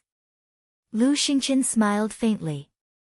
At this moment, a burly man in black walked into the Fragrant Moon brothel. He glanced around the lobby and his eyes locked onto Qin Feiyang. Next, the black-clothed man walked straight to Qin Feiyang and bowed. "Greetings, young Master Qin." Qin Feiyang was stunned and asked suspiciously, "You are?" "I am a guard of the Marquis of Qianwu. Our Marquis would like to invite young Master Qin to the Marquis mansion for a chat." The black-robed man transmitted his voice. "Qianwu Marquis?" Qin Feiyang furrowed his brows. "What is it?" Lu Xingchen asked. Qin Feiyang sent a sound transmission, "The Marquis of Qianwu wants to see me, he is Feng Yun's father." "Why does he want to see you?" Lu Xingchen was suspicious. "I don't know either." Qin Feiyang replied, looked at the black-clothed man, and asked, "Marquis, is there something you need from me?" The Marquis only said to invite young master to his residence as a guest. "I don't know anything else." The black-clothed man transmitted. Qin Feiyang pondered for a moment, then asked, "When are we going?" "Now." "The Marquis has already prepared a banquet and is waiting for young master," the black-clothed man said. Qin Feiyang's eyes flashed, he looked at the black-clothed man and said, "Go out and wait for me." "Yes." The black-clothed man bowed, then turned and walked out. Lu Xingchen thoughtfully looked at the back of the tall and sturdy man, and said softly, "Be careful, it's a Hongmen banquet." "I also have to go to the Hongmen banquet. After all, the other party is a martial marquis, and he has already set up a banquet." Qin Feiyang said. "Then what about them?" "You have to know that only the war sect is qualified to enter the temple." Lu Xingchen glanced at Qin Yu and Qin Yu as he asked. Qin Feiyang laughed, "This is very easy to arrange, just let them go to the castle." But before his voice faded, Qin Yu said, "Young master, I have a presumptuous request." Qin Feiyang laughed, "There's no harm in saying it." Qin Yu said, "It's been more than 10 years, we have never returned home. We want to go home to visit our family, please help us." "You haven't gone back for more than 10 years. Qin Feiyang frowned. The two women nodded. Lu Xingchen asked, "It's the Lord of the Fragrant Moon Inn, she won't let you go back?" The two women nodded again. "Sigh, how pitiful." Lu Xingchen sighed. Qin Feiyang's eyes flashed with killing intent. Whether it was the first prince or the Lord of the Fragrant Moon Inn, they all deserved to be killed. But soon, the killing intent in his eyes was concealed, and he said with a smile, "You can go back, and accompany your family." "Thank you, young master." The two were overjoyed and bowed to thank him. Qin Feiyang smiled, waved his hand, and Fatso appeared. Seeing Fatso appear out of thin air without any warning, everyone in the hall was surprised, including Qin Yu and Qin Yu. Qin Feiyang secretly said, "Escort the two of them back." "No problem, but do you want to tell them your identity?" Fatso asked secretly. "They have just regained their freedom, and their hearts have not calmed down yet, so don't tell them for the time being." Qin Feiyang sent a sound transmission. In fact, what worried him the most was that the two women felt sorry for him and discredited him. If they knew that he was the 14th prince now, they would definitely feel even more guilty and ashamed to see him again. At that time, they might do something stupid. "Understood." Fatso nodded. "Protect them well, I don't want them to be hurt again." Qin Feiyang stood up, patted Fatso's shoulder, and turned to walk out of the Fragrant Moon Inn. The black-clothed man immediately opened a portal, and the two were about to walk in. Qin Feiyang, "Wait, let's talk." But at this moment, a calm voice suddenly sounded. Qin Feiyang looked in the direction of the voice, and saw a familiar figure on the opposite street through the moonlight. It was Zhuge Mingyang. The black-clothed man's pupils shrank, and he bowed, "Greetings, young Master Zhuge." Zhuge Mingyang nodded, looked at Qin Feiyang, and said, "Follow me." After that, he walked into a small alley behind him. Under the hazy moonlight, Zhuge Mingyang's expression could not be seen clearly. But there was a hint of gloominess in his calm voice. Qin Feiyang frowned and said to the black-clothed man, "Wait for me." "Okay." The black-clothed man nodded, and after Qin Feiyang entered the alley, there was a hint of suspicion in his eyes. In the alley, the buildings on both sides blocked the moonlight, making the place extremely gloomy. Qin Feiyang and Zhuge Mingyang stood facing each other. Zhuge Mingyang said, "Qin Feiyang, I really can't see through you. Can you tell me who you are?" Qin Feiyang's heart skipped a beat, and he said with a smile, "Why do you say that, brother Zhuge? The first prince said that you are addicted to beauties because you have tasted the forbidden fruit, but I don't believe him. So just now, I sent a message to the brothel keeper of the Fragrant Moon Inn to ask her about the situation." Zhuge Mingyang said. Qin Feiyang suddenly said, "So it was you who sent her a message?" "That's right. According to the brothel keeper, from the time Qin Yu and Qin Shi entered the Chunyi pavilion to the time you asked Qin Shi to call her, it was only a few hundred breaths of time." "I don't understand. How can a person who is greedy for beauties find pleasure in such a short time? Brother Qin, please answer this question for me." Zhuge Mingyang said, his eyes becoming a little sharp. Qin Feiyang's pupils shrank. Zhuge Mingyang was really meticulous. At the same time, he was also quite angry. At that time, he was angry and anxious and neglected this point. "Nothing to say. Then let me say it. You didn't have any physical contact with Qin Yu and Qin Shi. There must be other reasons for you to help them."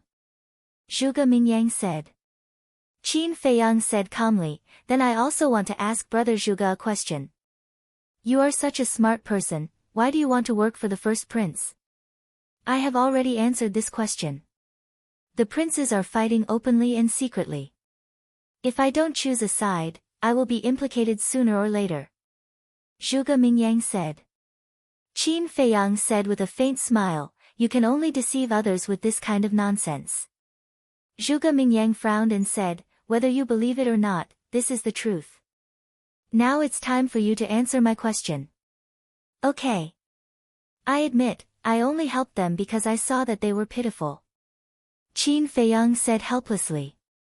He was not pretending, he was really helpless. Originally, he wanted to say that he had some relationship with Qin Yu and Qin Shi. But, how could a person who had just entered the imperial capital have a relationship with the maids of the imperial palace? So he really couldn't find any other reason. This makes me even more puzzled. The hostesses of the fragrant moon brothel are even more pitiful than them. Why didn't you help them? Zhuge Mingyang said. Yes. They are all very pitiful. After all, in this world, no woman is willing to put down her self-esteem to please those men. However, even if they were forced by life, they entered the fragrant moon brothel voluntarily. But Qin Yu and Qin Shi are different. They were forced by the first prince. He even used their families to threaten them. How can this be the same? Qin Feiyang said. Zhuge Mingyang shook his head and said, as you said, this kind of nonsense can only deceive others. Qin Feiyang said lightly, then I will also say the same thing to you. Whether you believe it or not, this is the truth. Swish.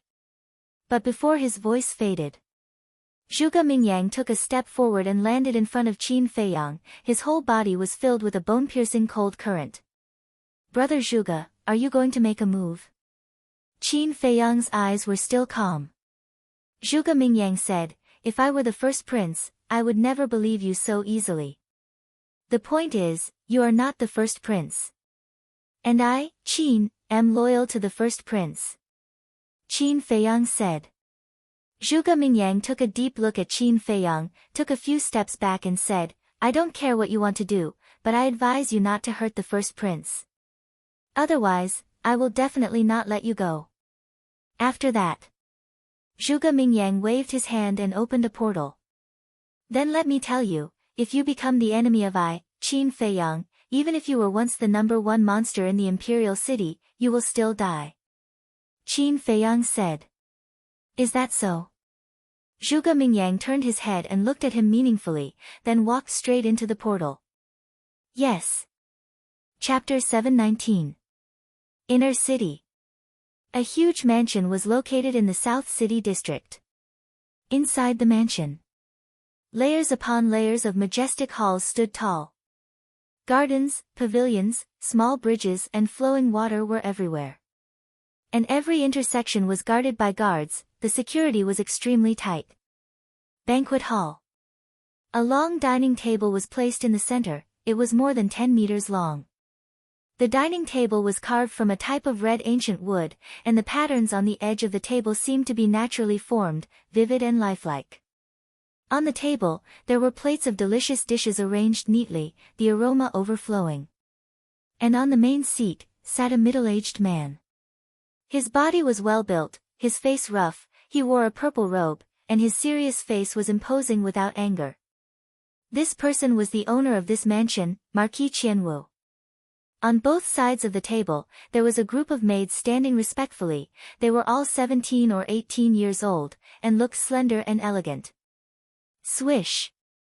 Outside the door, two figures appeared out of thin air. It was Qin Feiyang and the black-clothed man. The black-clothed man bowed and said, I will go and report, young Master Qin, please wait for a moment.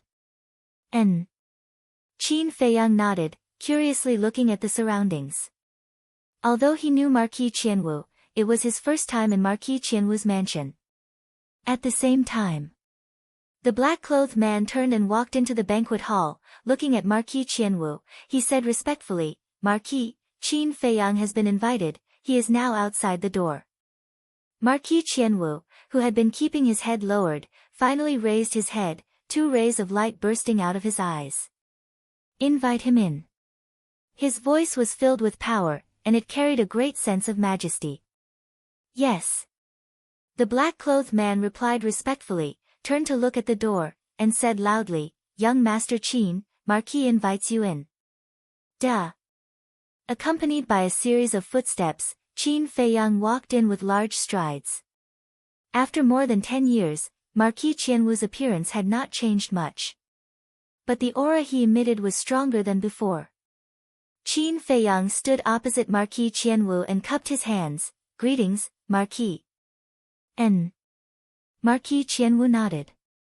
He sized up Qin Feiyang and said, "Have I seen you somewhere before?" Qin Feiyang felt a chill in his heart. Could it be that he had been seen through? He asked calmly, "Marquis, why do you say that?" Marquis Qianwu said, "Your eyes give me a sense of déjà vu, as if I've seen them many years ago." Qin Feiyang's pupils contracted.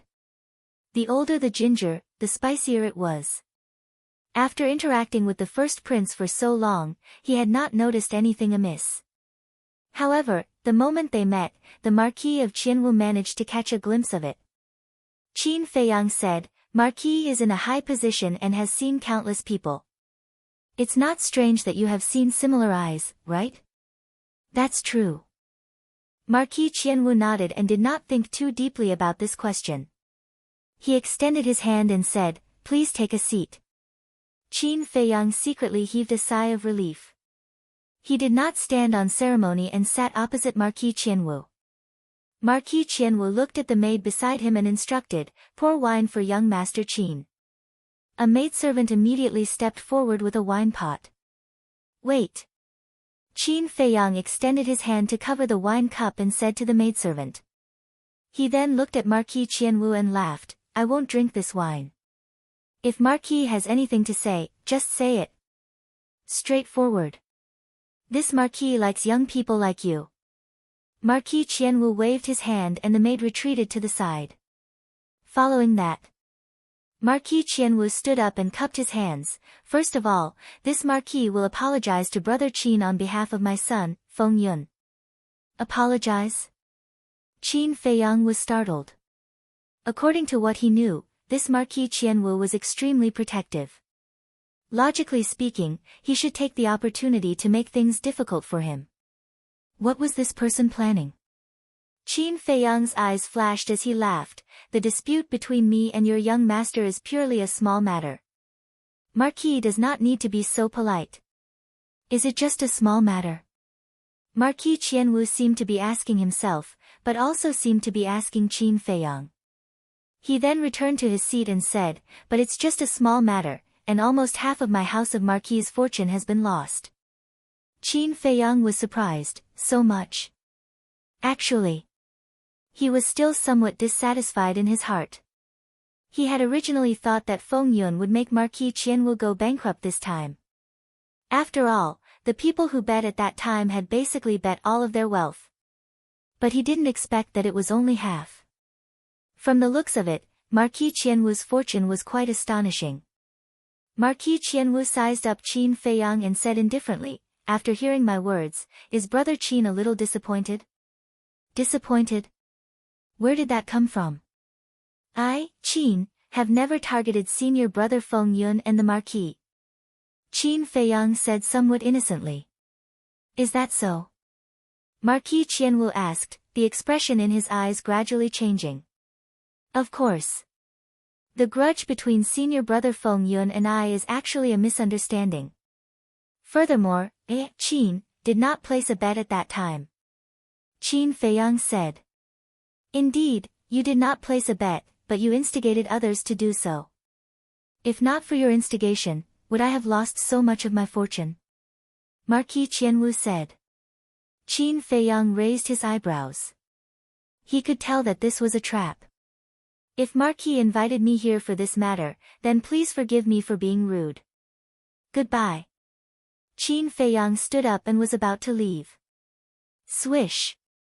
But at this moment, the black-clothed man took a step forward and blocked the door, blocking Qin Feiyang's path. Qin Feiyang's gaze darkened, he turned to look at Marquis Qianwu and said, "What do you mean?"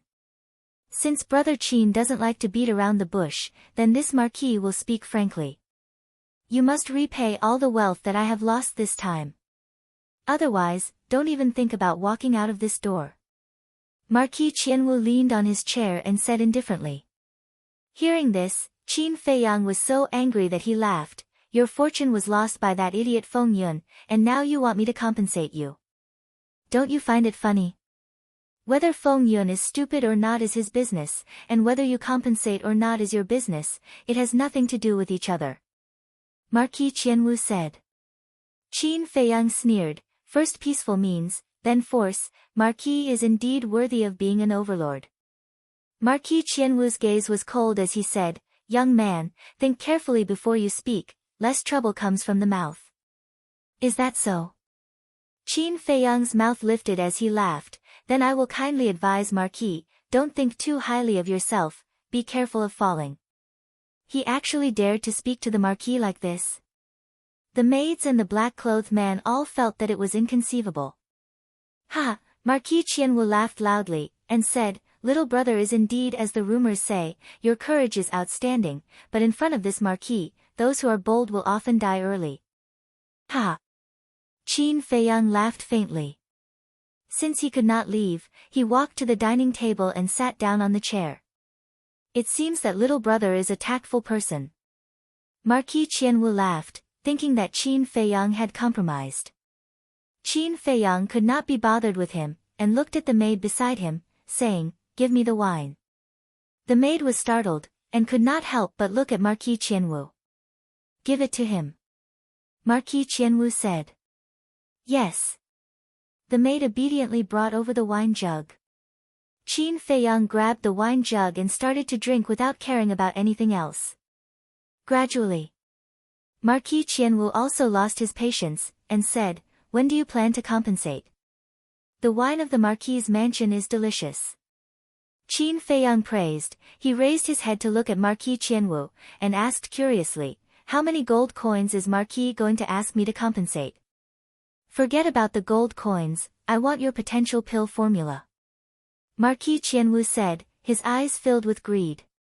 Marquis's appetite is not small. Qin Fei chuckled. A treasure like the potential pill should not fall into the hands of a small figure like you. Hand it over, this Marquis will treat you as an esteemed guest. But if you don't hand it over, today will definitely be the day you die. Marquis Qianwu said with a confident smile on his face. Ha! Qin Feiyang laughed out loud, and said, Sure, but I have a condition. Speak. Marquis Qianwu said. Qin Feiyang threw away the wine cup, directly grabbed the wine jug, and raised his head to drink. At this moment, it was as if a flame was burning in his heart. The blood in his body seemed to be boiling as well. Crack! Just like that, he finished the entire jug of wine. Then, he exerted force with his hand and the wine jug shattered. Following that, he raised his head and stared at Marquis Qianwu, revealing a mouthful of pure white teeth, and said, Kill your son with your own hands, and I will give you the potential pill formula. Pow! Hearing this, Marquis Qianwu suddenly stood up and slammed his palm onto the dining table. The dining table was instantly torn apart. The dishes on the table splattered all over the floor. Why are you so agitated? You must know that this is a potential pill. Compared to your useless son, it is much more valuable. Looking at the angry Marquis Qianwu, Qin Feiyang was not the slightest bit nervous. He sat on the chair as steadily as Mount Tai, and looked at Marquis Qianwu with a smile. Kid, you're courting death. Marquis Qianwu laughed sinisterly and shouted, Take him down. Shua! The black-clothed man blocking the door immediately took a step forward and landed behind Qin Feiyang. His large hand shot out explosively, grabbing towards Qin Feiyang's shoulder. Do you dare? Qin Feiyang laughed in ridicule, and slowly took out the crown prince's token, holding it in his hand and playing with it. That is, when Marquis Qianwu saw the crown prince's token, his eyes were immediately filled with bewilderment, and he immediately shouted to the black-clothed man, Wait! The black-clothed man's hand was already grabbing Qin Feiyang's shoulder, but when he heard Marquis Qianwu's shout, he immediately let go and looked suspiciously at Marquis Qianwu. Look at this. Qin Feiyang raised the crown prince's token and waved it in front of the black-clothed man's eyes without turning his head. This is the crown prince's token. The black-clothed man's expression changed. This Qin Feiyang was actually the first prince's guest of honor. Marquis Qianwu also froze there, not knowing what to do. The first prince had already been appointed as the crown prince. Compared to the other princes, he was the most likely person to succeed the throne. And this crown prince was willing to give the crown prince's token to this person, which meant that he valued this Qin Feiyang greatly. If he were to harm Qin Feiyang now, it would be equivalent to offending the first prince. Offending the crown prince was not a small matter. Even he, Marquis Qianwu, could not withstand the anger of a crown prince. Therefore, he was now in a difficult position. Chapter 720. Hearing Qin Feiyang's question, Marquis Qianwu's face became gloomy. Finally, he gritted his teeth and sneered, "Do you think that just because you are an honored guest of the first prince, you have the qualifications to be arrogant in front of me? It seems that the person who has been arrogant all this time is you, right?" Qin Feiyang laughed faintly. Ha! Marquis Qianwu laughed, but his eyes were filled with killing intent. What is it? Qin Feiyang raised his eyebrows, and said, "You still plan to make a move?" "Yes. As long as you do it cleanly, even if the first prince finds out about your death, he won't know who killed you." "Kill him." Marquis Qianwu sneered, and gave the order to the black-clothed man without hesitation. However, the black-clothed man looked at Marquis Qianwu with a troubled expression. Marquis Qianwu said angrily, "Do it, didn't you hear me?" The black-clothed man stammered, as if he had something that was hard to say. Qin Feiyang kept the crown prince's order, and said indifferently, "Don't force him, he won't dare to make a move." Marquis Qianwu was startled, his face filled with confusion. "Because before I came, Zhuge Mingyang came to find me, and this guard of yours, Zhuge Mingyang should not be unfamiliar with it, right?" Qin Feiyang laughed. "What?" Marquis Qianwu's face changed, and said to the black-clothed man, "Really?" "Yes." The black-clothed man nodded, lowered his head and said, "I even greeted him." Marquis Qianwu said angrily, "So you're saying, Zhuge Mingyang knows that Qin Feiyang is here?" The black-clothed man nodded again. "Damn it, how did you do your job?" Marquis Qianwu was furious. "Marquis, you didn't tell me that you were going to deal with Qin Feiyang." The black-clothed man felt wronged. "You still dare to quibble?" Marquis Qianwu roared, he was about to go crazy. Zhuge Mingyang knew that Qin Feiyang had come here, so if something were to happen to Qin Feiyang, the first person to suspect would definitely be him, the Marquis of Qianwu. "Marquis, remember to be more cautious the next time you do something like this." Qin Feiyang stood up and looked at the Marquis of Qianwu in ridicule before turning around and walking towards the door. At the same time, he could not help but sigh in his heart. He didn't expect that Zhuge Mingyang's suspicion would save his life. Sometimes, fate played tricks on people. If Zhuge Mingyang did not suspect him and did not come to the Fragrant Moon brothel to look for him, then he would have been in deep trouble today. But just as Qin Feiyang reached the door, suddenly, a blood-curdling scream rang out. Qin Feiyang was shocked. He hurriedly turned his head to look, and his expression changed on the spot. A huge bloody hole had appeared on the back of the black-robed man. Blood was gushing out. "What's going on?" Qin Feiyang was bewildered. He looked at the Marquis of Qianwu, only to see that the Marquis of Qianwu had raised his arm, his fingertips were still filled with battle qi. It was obvious that the black-robed man was killed by the Marquis of Qianwu. But why did the Marquis of Qianwu do this? The surrounding maids also turned pale as they looked at the Marquis of Qianwu, their bodies trembling. But before Qin Feiyang could figure out the situation, the Marquis of Qianwu actually tried to kill the maids again. Streaks of battle chi tore through the sky and shot into the maids' foreheads like sharp arrows. In the blink of an eye, other than Qin Feiyang, everyone in the banquet hall had lost their lives. However, before it was over, the Marquis of Qianwu rushed out of the banquet hall and killed all the guards around him. Then, he returned to the banquet hall and closed the door. "What are you doing? Are you crazy?" Qin Feiyang looked at the Marquis of Qianwu in shock and anger, a strong sense of unease rising in his heart. "Ha! I am crazy." As the Marquis of Qianwu walked towards Qin Feiyang, he laughed sinisterly. His face was distorted and looked extremely sinister. At the same time, his entire body was filled with hostility, like a wild beast that had gone mad. Qin Feiyang's face darkened. Suddenly, his gaze trembled as he pointed at the black-robed man and said, "You want to frame him? You're really smart." "That's right. When this Marquis kills you and the first prince investigates, this Marquis will say that it was this guard who killed you while this Marquis wasn't around. And right now, there's only you and me. As long as you die, there will be no evidence. How is it? You didn't expect this Marquis to be so smart. Little bastard, don't think that just because you have the Crown Prince token, you can eat this Marquis. You're still too inexperienced." The Marquis of Qianwu laughed sinisterly. "You really deserve to die." Qin Feiyang clenched his fists. In order to achieve his goal, he actually used such despicable methods. He was simply shameless to the extreme. "Go to hell, little bastard. When you die, everything on you, including the potential pill formula, will be this Marquis'." Marquis Qianwu laughed out loud, his speed suddenly increased, and instantly landed in front of Qin Feiyang. Then, his big hand was like an eagle's claw, grabbing towards Qin Feiyang's head. That murderous intent made Qin Feiyang's scalp go numb. Swish! Without hesitation, he used the phantom steps and retreated backwards. However, how powerful was the strength of a Marquis?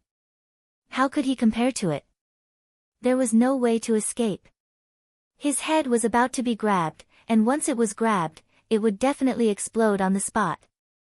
However, right at the moment of imminent peril, Qin Feiyang suddenly felt the descent of a mysterious power.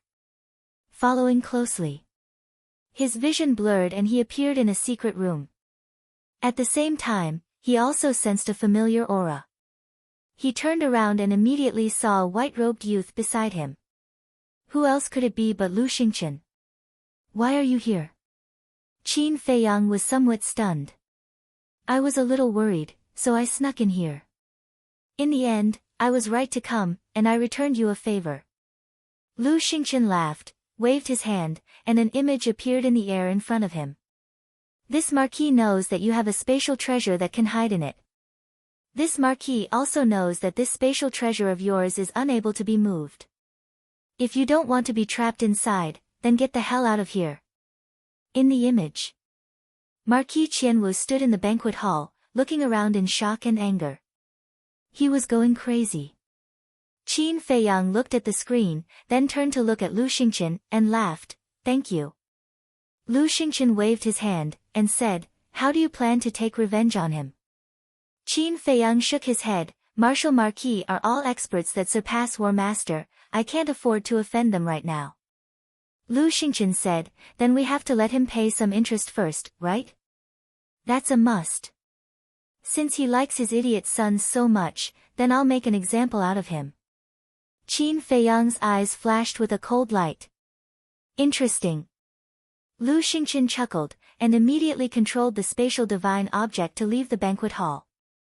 The spatial divine object that was exposed to the outside world was like a speck of dust, so as long as there was a gap, it could fly out. After leaving the banquet hall, Qin Feiyang appeared in a garden. At this moment, it was almost late at night, and the entire garden was quiet. Qin Feiyang did not hide, because there was no need. Marquis Qianwu thought that he was still in the banquet hall, so the people outside had no idea what was going on.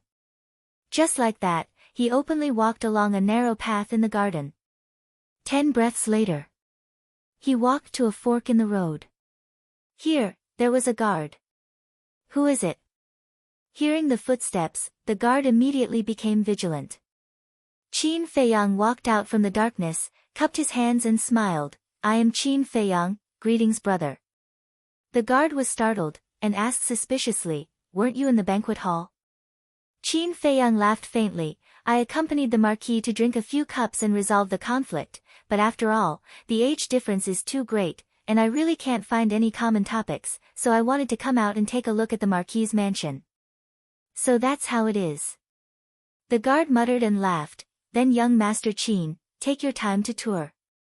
Yes. Qin Feiyang nodded and walked forward. Suddenly, he turned around and asked, is senior brother Feng Yun home? The guard said, yes, during this period of time, he has been grounded by the marquis. Qin Feiyang suddenly understood, so it's like that, then tell me where he lives, I'll go and have a chat with him later. The young master is in the backyard. If you go down this road, you will soon see a pond. The young master lives next to the pond. But the young master is facing the wall to reflect, don't stay too long. The guard didn't doubt him and told him the truth. Because in his opinion, if the conflict hadn't been resolved, the marquis wouldn't let Qin Feiyang out. In other words, Qin Feiyang could come out of the banquet hall, he must have gotten the marquis's permission. Thank you. Qin Feiyang smiled. Then, as he walked, he looked all around him. After leaving the guard's sight, he suddenly disappeared without a trace. Inside the spatial divine item. Qin Feiyang looked at Lu Xingqian and said with a smile, did you hear that? Lu Xingqian nodded with a smile, and then rode the spatial divine item, breaking through the air. Sure enough, it didn't take long for them to see a pond.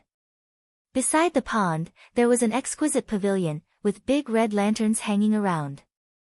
Qin Feiyang glanced at the pavilion, and his eyes were directly fixed on a window on the second floor. The window was half open, and wisps of candlelight came through. And in front of the pavilion, there were two guards guarding. Whoosh! The spatial divine item silently swept through the window, and Feng Yun immediately appeared in the picture. But Feng Yun was kneeling on the ground at the moment. Lu Xingqian asked with a smile, do you need me to go out and help? No need. Qin Feiyang smiled faintly, took out the Chang Shui, and nodded to Lu Xingqian. Swish! Lu Xingqian waved his hand, and Qin Feiyang instantly disappeared. At the same time, behind Feng Yun, Qin Feiyang appeared out of thin air and said with a smile, Feng Yun, is it comfortable to kneel here? This voice, Feng Yun's eyes trembled, and he hurriedly turned his head. But the moment he turned around, Qin Feiyang waved his hand, and the Chang Shui cut through the void like a bolt of lightning. Ah! Immediately, Feng Yun covered his neck and let out a painful scream. Fresh blood spurted out from his hands like arrows. What's going on? Go and take a look. At the same time, two exclamations came from outside. Immediately after, there was the sound of the door being slammed. It was obvious that the two guards who were guarding outside the door had rushed in after hearing the screams. It's too late to find out now. Qin Feiyang smiled coldly, grabbed Feng Yun, and entered Lu Xingqian's spatial divine item. Lu Xingqian looked at Feng Yun, who was already dead, and asked puzzledly, why did you bring him in? Qin Feiyang said, of course it's to send him to his father. Ah! Lu Xingqian was stunned, shook his head and said with a wry smile, you really know how to torture people. After saying that, he drove the spatial divine item out of the window and shot toward the banquet hall. As for the two guards, as soon as they broke into Feng Yun's room and saw the blood flowing on the ground, their faces changed color. One of them shouted, quickly inform the marquis, the young master has been killed. After this person finished speaking, he immediately jumped out of the window and stood in the sky, glancing down gloomily. Chapter 721. When Marquis Qianwu received the message, his first thought was disbelief. Because the marquis's mansion was heavily guarded, it was impossible for someone to break in without anyone knowing and harm his son. But that guard was his trusted aide, so it was impossible for him to lie. Who is it? He looked at the shadow of the guard and said angrily. The guard knelt on one knee and said, "This subordinate is incompetent and did not see this person's face. I did not even know that someone had entered young master's room. Weren't you guarding outside? How could you not know? Are you neglecting your duties?" Marquis Qianwu said angrily. "This subordinate does not dare. The two of us have been guarding outside the door and have never left. We are sure that we did not see anyone enter." The guard said anxiously. If anything happened to Feng Yun, he would definitely not have a good ending. Damn it! Marquis Qianwu stomped on the ground, his face looking extremely ferocious. He did not think about Qin Feiyang, because he thought that Qin Feiyang was in the banquet hall. "Qin Feiyang, come out quickly, this marquis does not have time to waste with you." He looked at the position where Qin Feiyang disappeared and said gloomily. However, no one answered him. "Little bastard, aren't you very arrogant? Come out if you have the guts." He could not help but roar.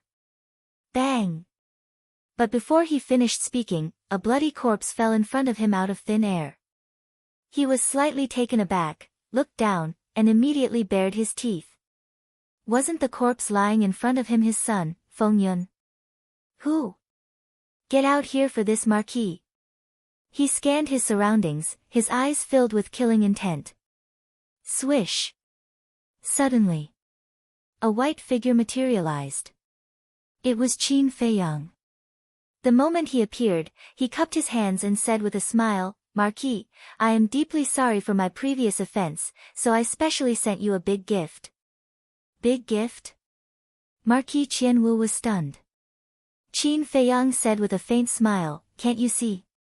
Your son is my big gift to you." What? You killed Feng Yun? Marquis Qianwu was surprised. Yeah. You've been so good to me, so of course I have to repay you. How is it? Are you satisfied? Qin Feiyang grinned. Impossible. Isn't your spatial treasure immobile? Marquis Qianwu had a look of disbelief. The information you obtained might not be true. My respected Marquis, remember this lesson. Don't provoke me again. Qin Feiyang sneered and instantly disappeared without a trace. Come out, I'm going to kill you, this marquis is going to eat you alive and tear you to shreds. Seeing Qin Feiyang disappear again, Marquis Qianwu was so angry that he roared again and again, even the roof of the house was overturned. But all of this had nothing to do with Qin Feiyang. In the air above the marquis estate, the spatial divine object was as fast as lightning. Brother Qin, assassinating the son of a marquis is not a small matter. How do you plan to deal with the aftermath? Lu Xingqian asked. Qin Feiyang pondered for a moment, and was about to speak, but at this time, the image crystal in his arms suddenly made a sound. Taking it out, it turned out to be Fatso's message. However, when Fatso's image appeared, Qin Feiyang's heart skipped a beat. Because at this moment, Fatso's face was filled with grief and self-blame. Moreover, he did not speak for a long time. What's wrong? Qin Feiyang asked. Boss, I'm sorry. Fatso lowered his head and said. Hearing this, Qin Feiyang suddenly had an ominous premonition. Fatso was silent for a moment, then gave Qin Feiyang a coordinate and said, Come over and we'll talk. With that, Fatso turned off the image crystal. Lu Xingqian said in surprise, Fatso rarely has such an expression, could it be that something happened to Qin Yu and Qin Shi? Get out! Qin Feiyang said in a deep voice. Lu Xingqian waved his hand, and with Qin Feiyang, appeared in the sky above a certain place of the marquis's mansion. Then, Qin Feiyang opened the portal and rushed in without looking back. Lu Xingqian thought for a moment, and also rushed into the portal. The next moment, the two of them landed in an abandoned house. Fatso was in front. And on the ground in front of Fatso, there were two people lying on the ground. Qin Feiyang hurriedly walked up. If these two were not Qin Yu and Qin Shi, who else could it be? But at this moment, there was a dagger in the hearts of the two women. Blood was gurgling. They were already dead. Qin Feiyang grabbed Fatso's clothes on his chest and said angrily, "Tell me, what's going on?" Fatso's face was full of self-blame. Lu Xingqian looked at Qin Yu and Qin Shi and comforted, "Brother Qin, calm down, listen to Fatso slowly." Qin Feiyang let go of his hand and shouted in a low voice, "Speak." Fatso said, "Take a look at this house first." Qin Feiyang glanced around. In this place, the ground was riddled with holes and piled with dead branches and rotten leaves. The surrounding houses were also dilapidated, with spider webs everywhere.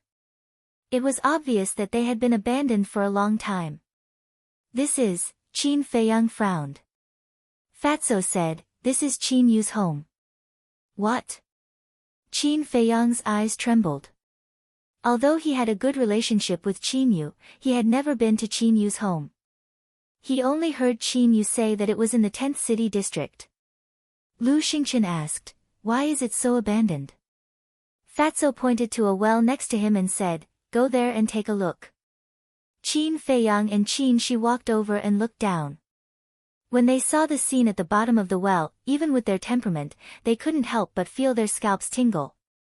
The well had dried up, but at the bottom of the well, there were piles of bones. Fatso walked to the two and said, "The owners of these bones are Qin Yu's family." "Qin Yu's family?" Qin Feiyang's eyes trembled as he said in a deep voice, "Who did this? Take a look at this." Fatso took out a token from his arms. The token was completely black, and there was a thin layer of rust on its surface. But the rust couldn't hide the pattern on the token. On the front of the token, a giant python was engraved. On the back, a word was also engraved. This word was one. Looking at the word one, Qin Feiyang held the token tightly, and a piercing cold light burst out from his eyes. Lu Xingqian asked, "What does this one represent?" Qin Feiyang said word by word, "This one represents the first prince." Lu Xingqian's pupils shrank. The identity token of the guards of the first prince has a number. For example, the number of the first prince's guards is 1. The second prince's bodyguard. The number on his identity token is 2. Qin Feiyang said again.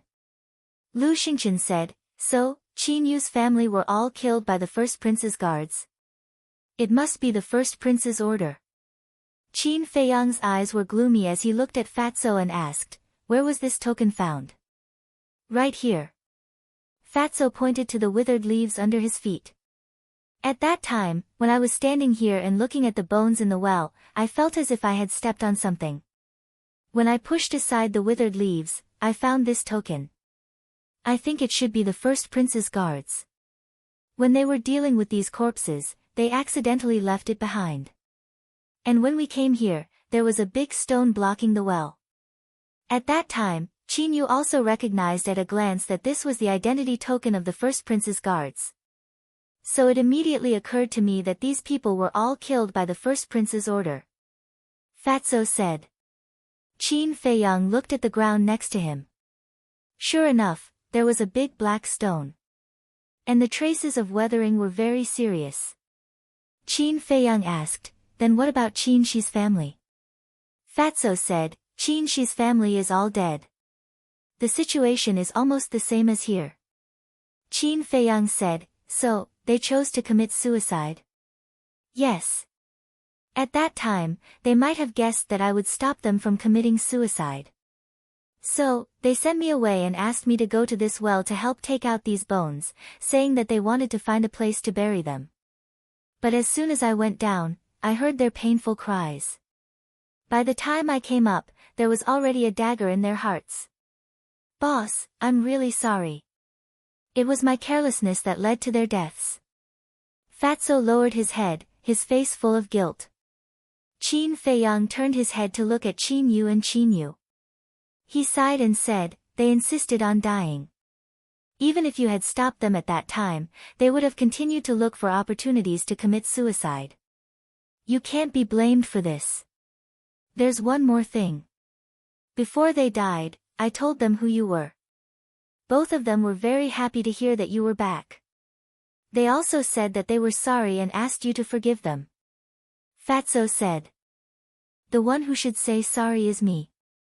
Qin Feiyang walked to Qin Yu and Fatso and muttered to himself, his eyes couldn't help but become misty. Sigh. The two of them stayed in Fragrant Moon Brothel and endured the humiliation because they wanted to protect their families from the first prince. But, by the time they returned, they discovered that their families had already been killed by the first prince. Even we might not be able to bear such a blow, let alone two weak girls. Truly lamentable and hateful. Lu Xingqian deeply sighed, his face full of sympathy for the two. All of this started because of me. If not for me, they wouldn't have had to endure the humiliation of 10-odd years in Fragrant Moon Brothel. If not for me, their families wouldn't have been killed. Since all of this started because of me, then it's time for me to end it. Qin Feiyang muttered. But as he finished speaking, his hands suddenly clenched, his eyes bursting with intense killing intent. Lu Xingqian's eyes trembled, and he hurriedly said, Brother Qin, you can't let your emotions affect your decisions. Fatso also advised, yes, boss, the first prince does deserve to die, but now is not the time. Even if the people around me die, I still have to endure, then, am I still worthy of being a man? Qin Feiyang paused between each word, his eyes flashing with a shocking light. This, Fatso and Lu Xingqian looked at each other. I'll return to the shrine first.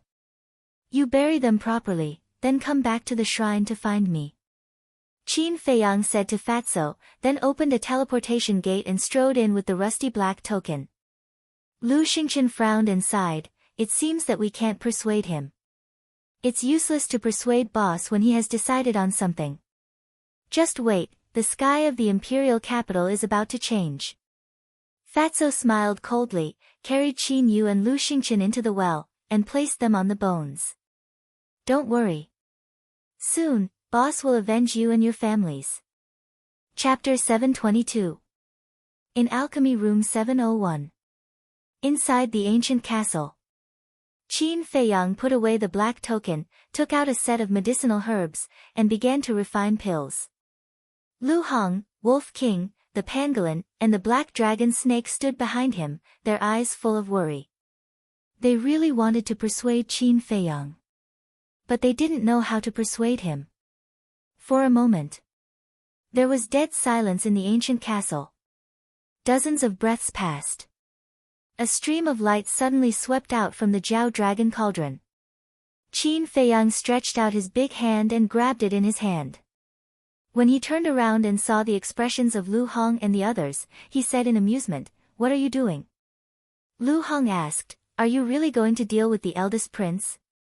Qin Feiyang didn't deny it.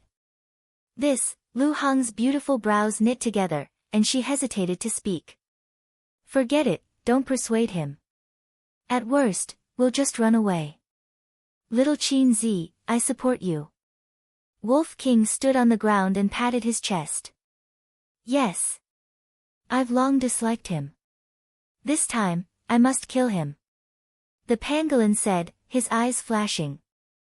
"It doesn't matter. Anyway, since I've boarded your pirate ship, I can only accompany you to the end." The black dragon snake said lightly. Lu Hong looked at them angrily and finally sighed. "Well, I can't help you anyway. I'll just watch you make trouble." "Thank you." Qin Feiyang looked at everyone gratefully and left the ancient castle with Wolf King. Just then, Fatso and Lu Xingqian returned. Fatso said, "They're all buried." "Okay." Qin Feiyang nodded, turned to Lu Xingqian, and said with a smile, "Brother Lu, help me take care of Ren Wushuang after I leave." Lu Xingqian said, "Why do those sound like your last words?" Qin Feiyang smiled faintly. With a wave of his hand, he opened the stone door of the alchemy room and strode out with Fatso and Wolf King. Lu Xingqian's eyes flashed as he watched the backs of the two people and one beast gradually disappear into the distance. Then, he disappeared without a trace. A moment later, Qin Feiyang stood in front of alchemy room number 1 on the first floor. Fatso asked suspiciously, "Boss, what are you trying to do?" "Do what?" Of course it's to snatch the alchemy fire. Qin Feiyang smiled coldly and knocked on the stone door. Snatch the alchemy fire? Fatso and Wolf King looked at each other and immediately became excited. They had been eyeing the pill hall's pill fire for a long time. If it wasn't for Qin Feiyang's orders, they would have already taken action. Very soon. The stone door opened silently. A white-clothed young man entered the line of sight of the two people and one beast. Qin Feiyang. When the white-clothed young man saw Qin Feiyang, his eyes revealed a trace of surprise. He cupped his hands and smiled, "Brother Qin, we are honored by your presence. Please forgive us for not welcoming you from afar." At the same time, there was also a trace of hostility. Because this person was Feng Yun's lackey. Therefore, he also didn't like Qin Feiyang, but he didn't dare to offend him. Qin Feiyang sized up the white-clothed young man and transmitted his voice to Wolf King. "Can you see through his cultivation?" 3-star battle ancestor. Wolf King secretly said. "Do you have the confidence to kill him in one strike?" Qin Feiyang asked. "Isn't this a piece of cake?" Wolf King smiled disdainfully and instantly activated Berserk Rage. His cultivation suddenly increased. Before the white-clothed young man could react, he smashed him into meat paste with a claw. He didn't even have time to scream before he died. Blood splattered all over the ground. Amazing. Qin Feiyang gave him a thumbs up and strode into the alchemy room. This alchemy room was twice as big as alchemy room number 701. It had a separate cultivation room and alchemy room. Fatso turned around and closed the stone door. The two people and one wolf walked straight into the alchemy room and knocked on the walls. They were looking for the secret door. According to the layout of the sacred hall and the inner hall, the alchemy fire should be in this alchemy room number 1. But in the end, they didn't find the secret door. What's going on? Wolf King was a little puzzled. Could it be that the alchemy fire wasn't here? Qin Feiyang frowned and said, "Let's go to the cultivation room again." Fatso and Wolf King immediately ran to the cultivation room and searched. Qin Feiyang looked around suspiciously and walked to the front of an iron frame. On the iron shelf, there were dozens of large and small jade bottles. There were all kinds of elixirs inside. Qin Feiyang grabbed the iron shelf and shook it. He pulled hard and moved the iron shelf away. Then he knocked on the wall behind the iron shelf. The sound that came out was full and solid. It meant that there was no secret room behind the wall. Where on earth is it hidden? Qin Feiyang frowned and turned to walk out of the alchemy room. But at this moment, because he moved the iron shelf away with too much force, several jade bottles shook and finally fell to the ground. With a crack, they broke into pieces. But Qin Feiyang suddenly turned around and looked at the ground. Just now. The moment the jade bottles fell to the ground, he obviously felt that the sound was different. Could it be underground? With this doubt, Qin Feiyang walked over and stomped with all his strength. Dong! There was an echo from the ground. It's really down here. Qin Feiyang's eyes lit up and said, "Found it. Come here quickly." Fatso and Wolf King immediately ran in excitedly and asked at the same time, "Where is it?" "Down here." Qin Feiyang pointed at the ground and said. Fatso squatted on the ground and punched hard. When he heard the echo, his squinted eyes lit up. Don't be happy too early. The secret door in the spiritual state's sanctum and inner sanctum requires the blood of the Pill Hall Master to open. And the entrance here must also require the blood of the Pill Hall Master of the Godly Palace. Wolf King said. Is this a problem for us? Don't forget that the boss has a godly weapon. Fatso laughed. Godly weapon?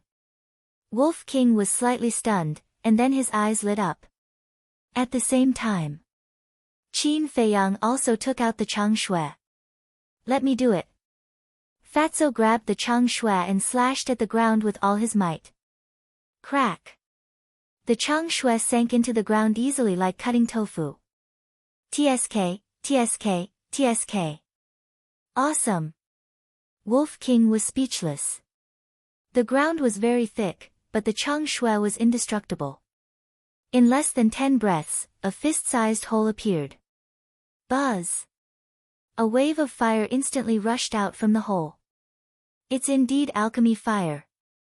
Seeing this, Fatso seemed to have been injected with chicken blood. He was full of energy as he slashed the ground crazily. In a few blinks of an eye, the hole on the ground was as big as an adult's palm. It was obviously impossible for Qin Feiyang and Fatso to enter this hole. However, Wolf King, who had the ability to transform, could come and go as he pleased. Whoosh! Wolf King immediately turned into a stream of light and plunged into the hole. In less than half a blink of an eye, he plunged out again. On his claws, there was a cluster of burning flames.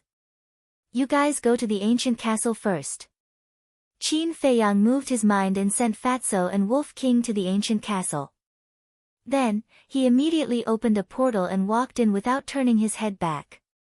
At the same time, somewhere in the depths of the divine palace, there was an ancient-looking courtyard. A woman in white was sitting in the pavilion of the courtyard. She was reading an ancient book with her head lowered. But suddenly, her gaze trembled. She stood up and opened a portal. Then, she instantly appeared in the sky above the Pill Palace. Greetings, Palace Master. The white-haired old man who was guarding the Pill Palace immediately ran out and bowed when he sensed her aura. However, the woman in white didn't even look at him. She directly entered the Pill Palace and plunged into the alchemy room number 1. The white-haired old man followed her in bewilderment. When she arrived in front of the alchemy room number 1, the woman in white didn't say anything and directly smashed the stone door with her palm. The white-haired young man who was smashed into meat paste instantly appeared in front of her.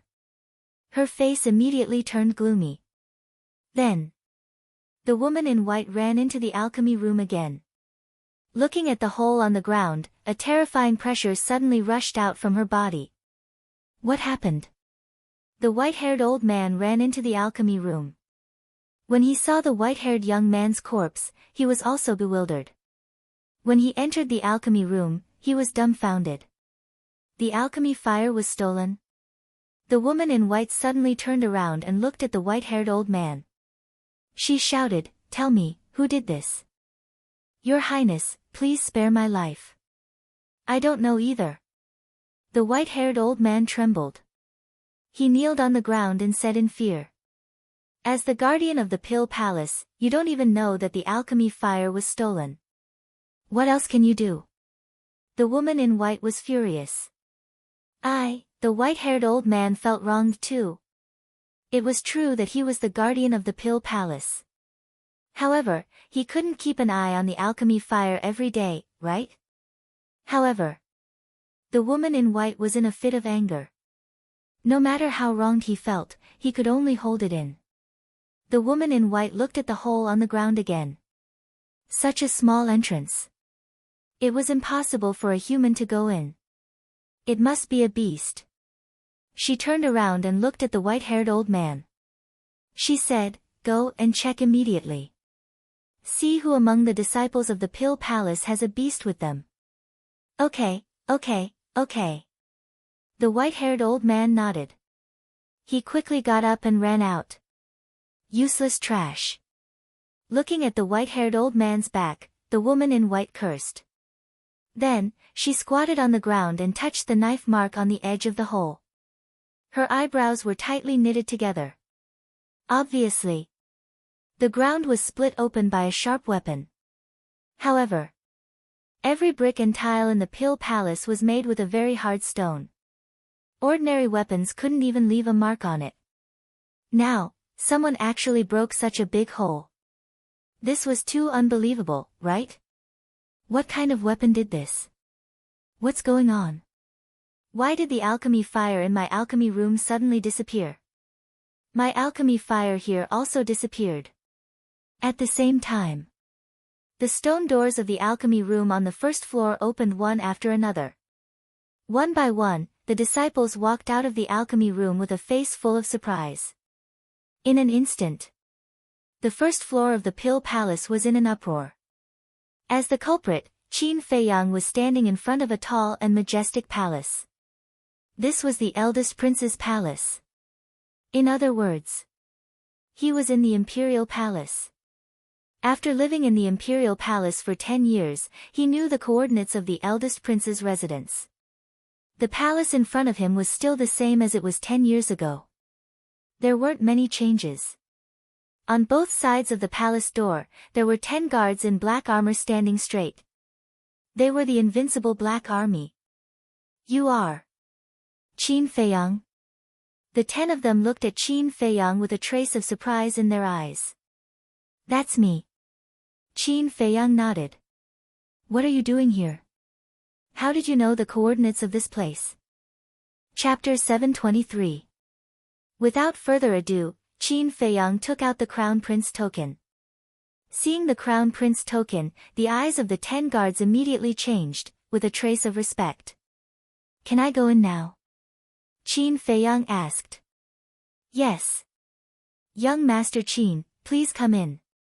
The 10 guards quickly retreated to the sides, making way for him. Qin Feiyang put away the Crown Prince token and strode into the palace. The layout of the palace was slightly different from before, but it was still as luxurious as ever. The floor was inlaid with pale golden jade. There were all kinds of jades and agates on the walls.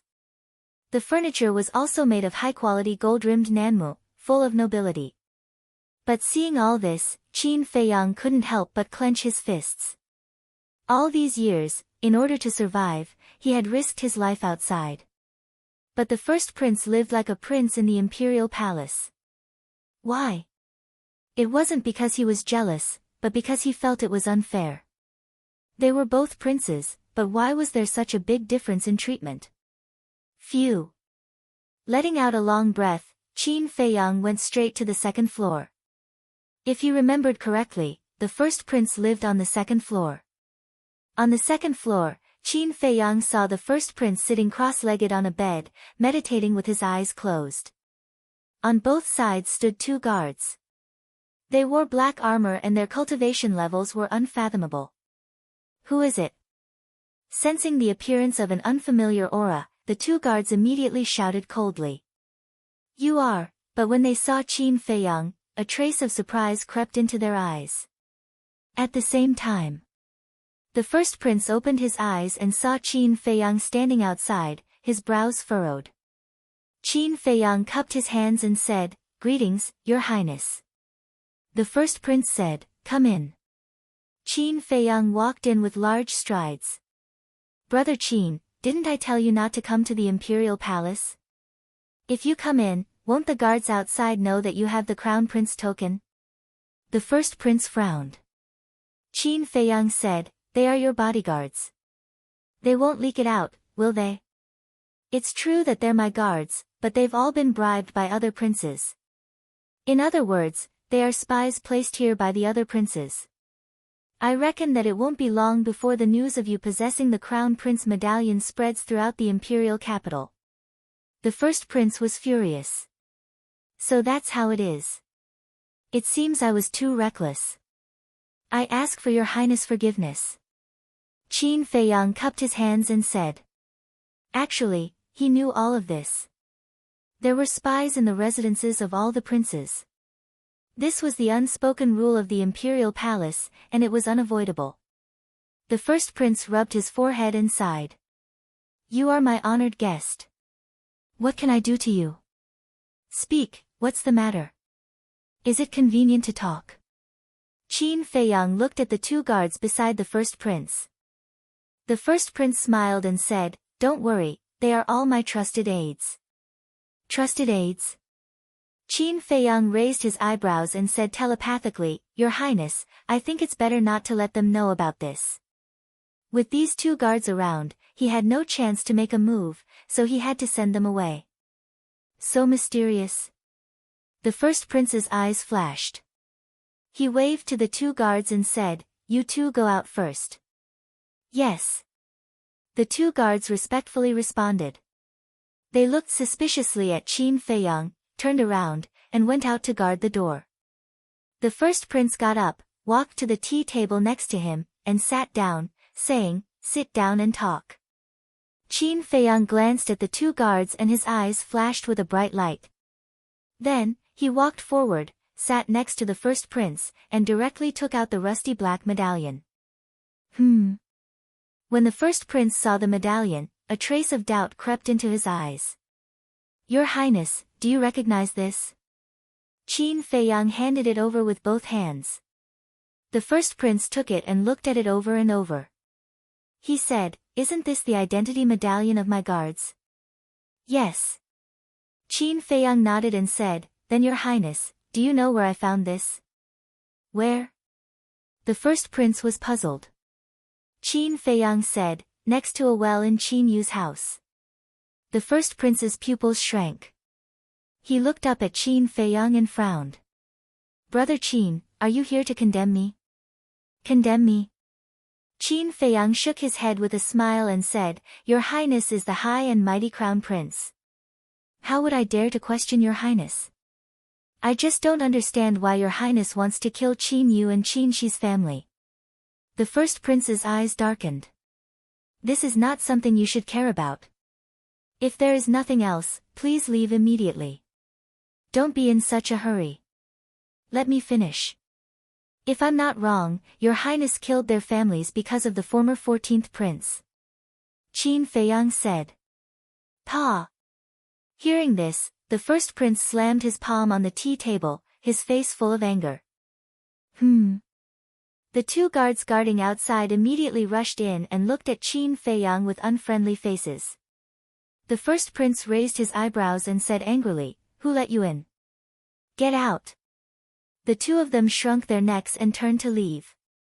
The first prince suppressed his anger and looked at Qin Feiyang. "Brother Qin, what do you want to say?"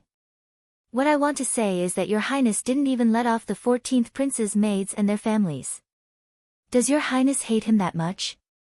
Qin Feiyang frowned. For a moment, the first prince fell silent. After a long time, a ruthless look appeared in his eyes. "I do hate him, and I hate him very much." "I'm listening," Qin Feiyang said. "Back then, before he was born, Imperial Father doted on me very much.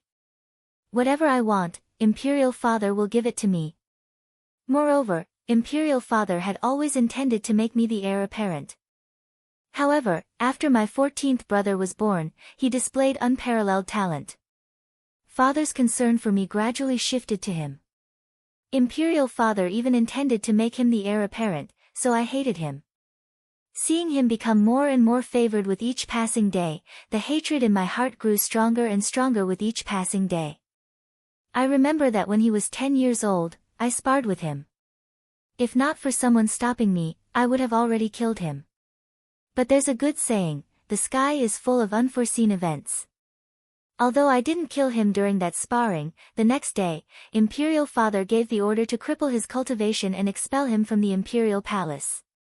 At the time, Imperial Father wanted to send the guards to kill him, but he was lucky enough to have an empress as his mother. That stinking woman begged for mercy on his behalf, allowing him to keep his dog life. The first prince laughed, not bothering to hide his gloating.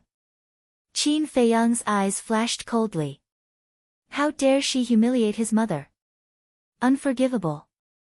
He calmly asked, "Then, the empress didn't go to the 14th prince after that?" Imperial Father gave the order to forbid her from going to my 14th brother. Did she dare to go? Moreover, her position as empress has long been abolished, and she is now under house arrest in the imperial harem. She has no chance to leave. The first prince sneered. What? The empress has been abolished? Why haven't I heard of it? Qin Feiyang abruptly stood up, disbelief written all over his face. The first prince said in surprise, "This matter isn't a secret. You can ask around and find out. Why haven't you heard of it?" Is that so? Qin Feiyang mumbled. When he first entered the imperial capital, he had asked Fatso to ask around.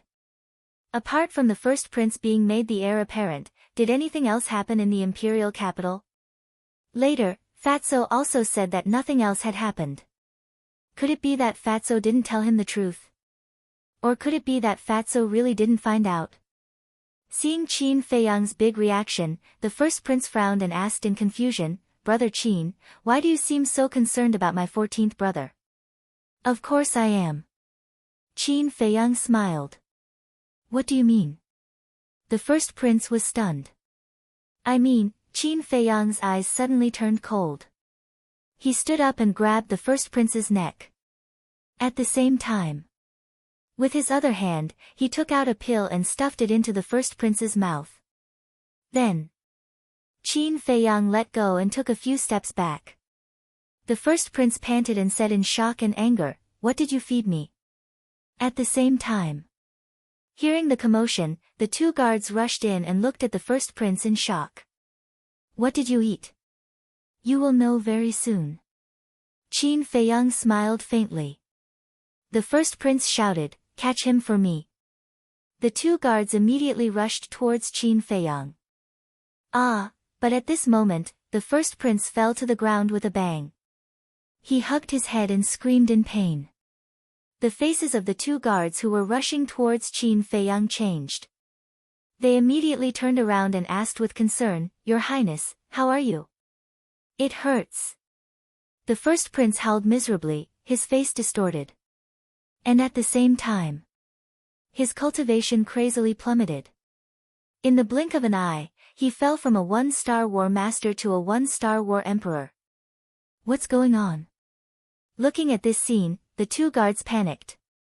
Qin Feiyang crossed his arms over his chest and laughed, "Your Highness, how does the miasma pill taste?" "That's right." This miasma pill was the pill that Qin Feiyang had refined before he snatched the pill fire. He wanted the first prince to taste the pain and despair that he had once tasted. "What?" The first prince's face suddenly turned pale. The faces of the two guards also changed. How could they not know about the miasma pill? Back then, the 14th prince was crippled by the miasma pill. "Why did you do this to me?" "Why?" The first prince stared at Qin Feiyang and roared. His anger made him lose his sense of pain. "Why?" Qin Feiyang chuckled and said, "I also want to know why the emperor treated the 14th prince like that back then." "Who are you? What is your relationship with my 14th brother?" The first prince was surprised. "Me? I have a good relationship with the 14th prince. He saved my life in the spiritual state, so I want to repay him." Qin Feiyang smiled. The first prince's gaze trembled as he said in surprise, "So, he's not dead yet?" The two guards were also bewildered. Qin Feiyang was silent for a while and sighed, "He's already dead." The 14th prince was indeed dead, and the only one left was the current Qin Feiyang. Hearing this answer, both the first prince and the two guards couldn't help but breathe a sigh of relief. The 14th prince's talent was shocking. If he wasn't dead, the imperial capital would be in chaos. Chapter 724. Although he's dead, I'm still here. I'll help him fulfill his last wishes. Qin Feiyang said again. "You?" "Ha!" The eldest prince laughed, his eyes full of contempt. "If you continue to endure, you might be able to live even longer. But now, you can't escape. Take him down. I want him alive. I want him to experience a life worse than death." Suddenly, he shouted coldly, and the two guards immediately rushed toward Qin Feiyang. "Can you do it?" Qin Feiyang smiled disdainfully and bowed. "Welcome, Empress." "Empress?" The two guards were shocked and hurriedly looked at the door. But there was no one at the door. At the same time, Qin Feiyang took a step forward and landed in front of the first prince. His large hand shot out and grabbed the first prince's neck. Then, he twisted the first prince's neck as if he was twisting a little chick. "Damn it! We've been tricked." The two guards were furious and hurriedly looked at the eldest prince. When they saw that the eldest prince had fallen into Qin Feiyang's hands, they immediately became anxious. "Let go of His Highness!" The two guards shouted angrily.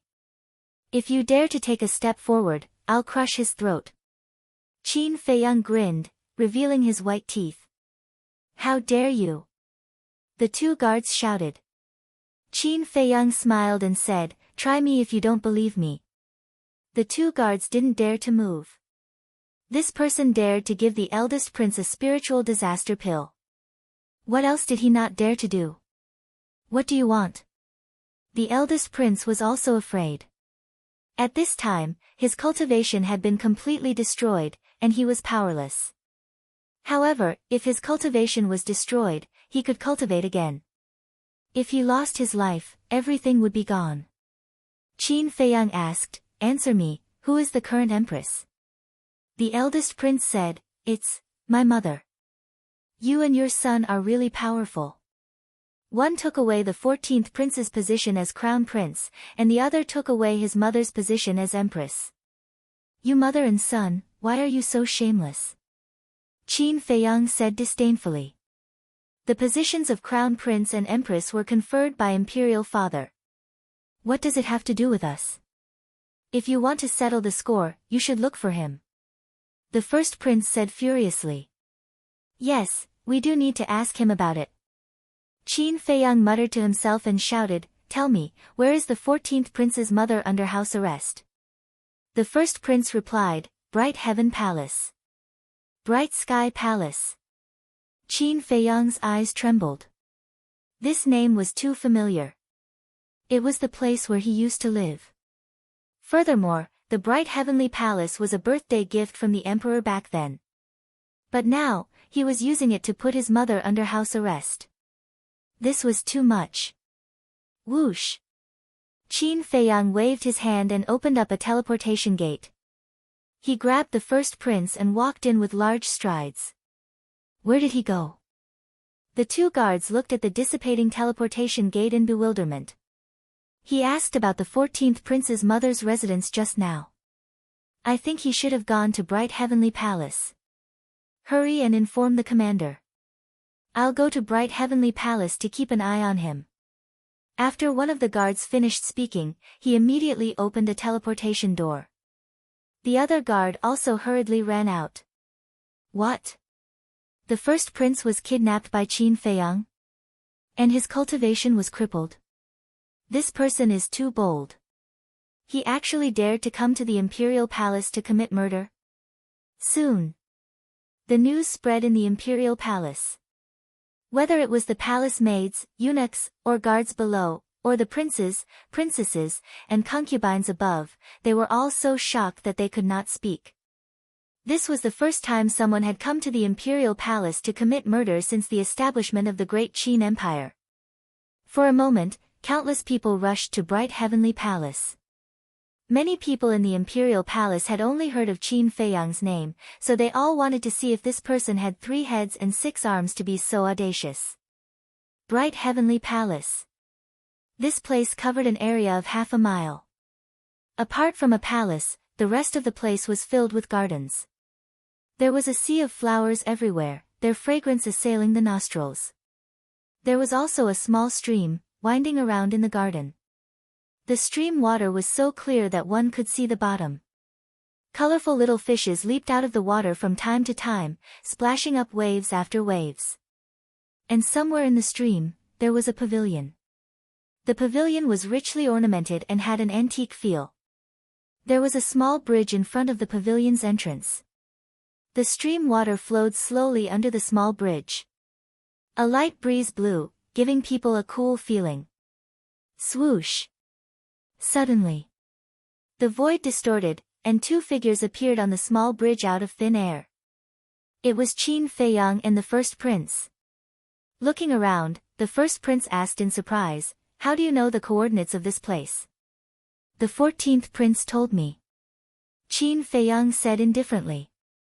Then, he looked at the pavilion, a bone-piercing cold light bursting out of his eyes. This was the place where his cultivation was crippled back then. He had also come here previously in the illusion of the Bridge of Helplessness. Nothing had changed. I'm back. He muttered secretly, turned around, and scanned the entire White Heaven Palace. Gradually, he found that after more than 10 years, the grass, trees, bricks, and tiles had not changed at all. The only difference was that around White Heaven Palace, there were guards standing straight. These guards were not from the Invincible Black Army. They were all wearing flame armor, and there was a pattern engraved on the chest of the armor. It was a fire Qilin. Moreover, they held halberds in their hands, and the aura they exuded was much stronger than the Invincible Black Army. Qin Feiyang was no stranger to these guards. They were another large army under the Emperor's command. The Kirin Army. Everyone in the Kirin Army was stronger than the Invincible Black Army in terms of overall strength. Their status was naturally higher than the Invincible Black Army. Therefore, as long as there was not a particularly serious incident, the Kirin Army would not be dispatched. But at this moment, they were guarding around White Heaven Palace. There was no doubt that they were guarding his mother. He actually sent the Kirin Army to guard her. His father was really daring. Qin Feiyang could not help but clench his fists. In fact, he only wanted to cripple the crown prince when he entered the imperial palace. But when he heard that his mother had been stripped of her position as empress and was under house arrest, he could no longer control the emotions in his heart. He could be injured. He could be abandoned. But his mother could not be. Whoosh! At this moment, in the sky above the palace, a black figure appeared. It was the guard who had rushed over. Who is it? As soon as the guard appeared, it alarmed the surrounding Kirin army. That imperial guard hurriedly said, "Everyone, I am the imperial guard of the crown prince. Qin Feiyang kidnapped the crown prince and might be hiding somewhere in the White Heaven Palace. I will have to trouble everyone to help me find him." What? The crown prince was kidnapped by Qin Feiyang? The Kirin army heard this and suddenly changed their expressions. Whoosh! Almost at the same time, everyone rushed to the sky and scanned the garden below. Qin Feiyang stood on the small bridge and looked up at those people. He said lightly, "No need to look, I'm here. How dare you hurt the crown prince?" The Kirin army shouted angrily and broke through the sky like lightning, directly attacking Qin Feiyang. Seeing this, the guard hurriedly said, "Don't do it. This Qin Feiyang is crazy. He can do anything." One of the Kirin army sneered, "I don't believe he dares to kill the crown prince." He dares. Because just now, he gave the crown prince a spiritual disaster pill. The guard hurriedly said, "Spiritual disaster pill." The Kirin army people all changed their expressions. They did not dare to go forward anymore. They surrounded Qin Feiyang and trapped him in the middle. Whoosh! After a while. Then, more figures appeared in the sky. They were all members of the Invincible Black Army. The leader was wearing a set of golden armor. His eyes were sharp, and his aura was even stronger than that of the Kirin army. This person was the Grand Commander of the Invincible Black Army. The Grand Commander looked down at Qin Feiyang and said, "Do you know what you are doing now is enough to kill you 100 times? Do you know that if I use a little bit of force, this crown prince of the great Qin Empire will die on the spot?" Qin Feiyang looked at the Grand Commander and said lightly. The Grand Commander frowned and said, "Why would he do that?" The guard said, "Grand Commander, he wants to avenge the 14th prince." The 14th prince. Hearing this name, everyone's expression changed. "Speak clearly." The Grand Commander shouted. He just said that the 14th prince had saved his life in the spiritual state, so he wanted to fulfill the 14th prince's last wishes one by one. The guard said. The Grand Commander was shocked. He didn't expect this rising young man to have such a relationship with the 14th prince. He looked at the guard and said, "So, the 14th prince is dead?" He said he is dead. The guard nodded.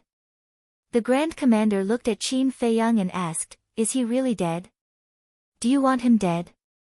Qin Feiyang asked. "I just feel sorry." The Grand Commander shook his head. Qin Feiyang said, "Stop pretending. I want to see the 14th prince's mother." "Okay, I will go and invite her for you." But don't do anything to hurt the crown prince. The Grand Commander said in a threatening tone and then turned around and rushed toward the palace. At the same time, in the sky far away, a group of young people gathered. There were men and women. The young ones were only 7 or 8 years old, and the older ones were in their 20s or 30s. They were the princes and princesses of the imperial palace. They all wore gorgeous robes and had an otherworldly aura. The second prince was also among them. But at this moment, these people were looking at Qin Feiyang in disbelief. Furthermore, the matter of Qin Feiyang barging into the imperial palace and injuring the first prince had also been deliberately spread by some people. The first people to receive the news were the marquises in the inner city. What? Is he rebelling? The marquises were in disbelief. Especially Marquis Qianwu. In his opinion, Qin Feiyang killing his son in his mansion was already audacious. But he never thought that he would go to the imperial palace and hurt the crown prince. His guts were too big. Immediately after, the people from the 1st district to the 10th district also received the news. It was too shocking. Was this Qin Feiyang going to defy the heavens? For a time, all the restaurants were crazily spreading the news. Without a doubt. Chapter 725. At the same time. Temple. Is he crazy? He actually went to the imperial palace to hurt the eldest prince? Ren Wuxuang and Xin Mei looked at each other with shock in their hearts. In front of the two, Ling Yu and the other 3 stood side by side with a worried look. Obviously, they were the ones who told this news to Ren Wuxuang and Xin Mei. According to the news, Qin Feiyang is an old acquaintance of the 14th prince. He went to the imperial palace this time to avenge the 14th prince. Feng Ranran said. The 14th prince? Ren Wuxuang and Xin Mei looked at each other, their eyes full of suspicion. Who was this person? At first, we didn't know who the 14th prince was. But after some inquiries, we found out that the 14th prince was the #1 demon in the imperial capital. But more than 10 years ago, the emperor suddenly gave an order to abolish this person's cultivation and expel him from the imperial palace. And according to the news outside, Qin Feiyang personally admitted that the 14th prince had saved him in Lingzhou, so in order to repay the 14th prince's life-saving grace, he broke into the imperial palace. Zhao Yu said. I didn't know about this. Ren Wuxuang murmured. As an elder sister, wasn't she a little too incompetent? Ling Yu sighed. He must have deliberately hidden it from you, not wanting you to get involved. Then tell me, what should I do now? Ren Wuxuang looked at them anxiously. Calm down. You know Brother Qin's character better than we do. He won't do things that he isn't confident in. So now, what you have to do is not to care about anything. Ling Yu said. Yes. If you interfere, not only will you not help Brother Qin, but you will also drag him down. Luo Dan followed. At the critical moment, I can't do anything. Why am I so useless? Ren Wuxuang whispered, his face full of pain. Wuxuang, don't be like this. Because for this kind of thing, not only you, but we can't help. Shen Mei comforted. Yes. No one can help him. The only one who can help him is himself. Ling Yu and the other 3 also sighed deeply, the worry on their faces difficult to dissipate. Bright Sky Palace. Facing the encirclement of the Invincible Black Army and the Kirin Army, Qin Feiyang's expression didn't change. Because at this time, it was useless to be afraid. You could only face it bravely. A moment passed. Whoosh! 4 figures rushed out from the palace and rushed towards Qin Lai's direction. One of them was the commander of the Invincible Black Army. The other 3 were 2 burly men and a beautiful woman with a pale face. Both of them were middle-aged men. Their bodies were tall and sturdy, and they wore long black robes. The aura he exuded was as deep and unfathomable as the ocean. However, their faces were haggard and their eyes were lifeless. They looked like walking corpses that had lost all hope. Looking at the 2 of them, Qin Feiyang couldn't help but feel pain in his heart. These two men were his mother's bodyguards, Qin Yi and Qin Zhong.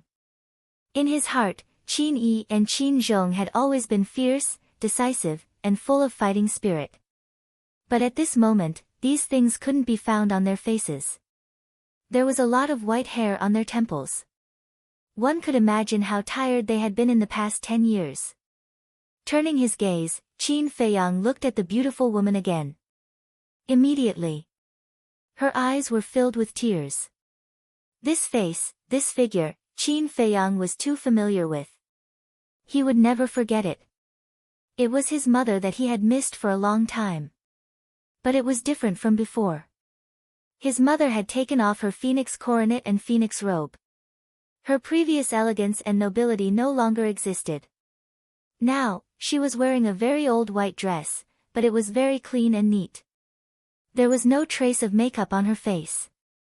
She looked elegant and refined. The passage of time did not leave the slightest trace on her youthful face. But Qin Feiyang noticed that his mother's originally clear and bright eyes were now cloudy and dim. Qin Feiyang's heart hurt as if it was cut by a knife. Because he could imagine what kind of life his mother had been living in the past 10 years when he left the imperial capital. She must be in a lot of pain and guilt for not protecting her son back then. Greetings, Your Highness. As soon as the beautiful woman arrived, both the Invincible Dark Army and the Kirin Army lowered their heads and bowed. Even the princes and princesses in the distance. Although she was no longer the empress, Her Majesty was still there. No one dared to blaspheme. The beautiful woman glanced at everyone and her eyes fell on Qin Feiyang. Her heart suddenly jumped inexplicably. She looked up and down at Qin Feiyang. A different kind of throbbing gradually occupied her whole body and mind. A moment later, a smile that hadn't appeared on her face for a long time appeared. I heard that you were looking for me, the beautiful woman said. Her gentle voice entered Qin Feiyang's ears, and the tears in his eyes almost flowed out. He held back the tears in his heart and nodded to the beautiful woman. Why are you looking for me? The beautiful woman asked. Qin Feiyang squeezed a smile on his face and said, I'm here to see you on behalf of your son. Haotian, the beautiful woman lowered her head. 2 drops of tears fell down. These were tears of sadness and self-reproach. At the same time, Qin Zhong and Qin Yi also clenched their hands. Their eyes were filled with grief and indignation. The mist blurred their vision. The beautiful woman asked, Is he okay? He is dead. In front of others, he could say this without hesitation. But in front of his mother, he hesitated. His heart was extremely painful. Because he knew that his mother would be sadder and more upset when she heard this. Sure enough. When the beautiful woman heard this, tears gushed out like a spring. Master, don't be sad, okay? If His Highness knew that you were so sad for him, he wouldn't be able to rest in peace. Qin Yi and Qin Zhong comforted her. Although they said so, in their hearts, they were more upset than the beautiful woman. Looking at this scene, Qin Feiyang's heart surged with an irrepressible impulse. He wanted to immediately rush up and reveal his identity to his mother. But reason told him that he couldn't do this. If he did this, not only would he hurt himself, but also his mother. He began to regret. He shouldn't have impulsively come to see his mother. Because now, he didn't have the strength to fight against the emperor. At the same time, the beautiful woman turned her head and quietly wiped her tears. She looked at Qin Zhong and Qin Yi with a forced smile and said, I'm fine. The two couldn't help but sigh. How could she be fine after hearing the news of her son's death? The beautiful woman looked at the commander of the Invincible Black Army and said, I want to talk to him alone. This, the commander frowned and said, Lady, the crown prince is in his hands. I'm afraid that's not possible. The beautiful woman lowered her head and said, I beg you. Beg him. Hearing this, Qin Feiyang's body and mind trembled. The anger in his heart erupted like a volcano.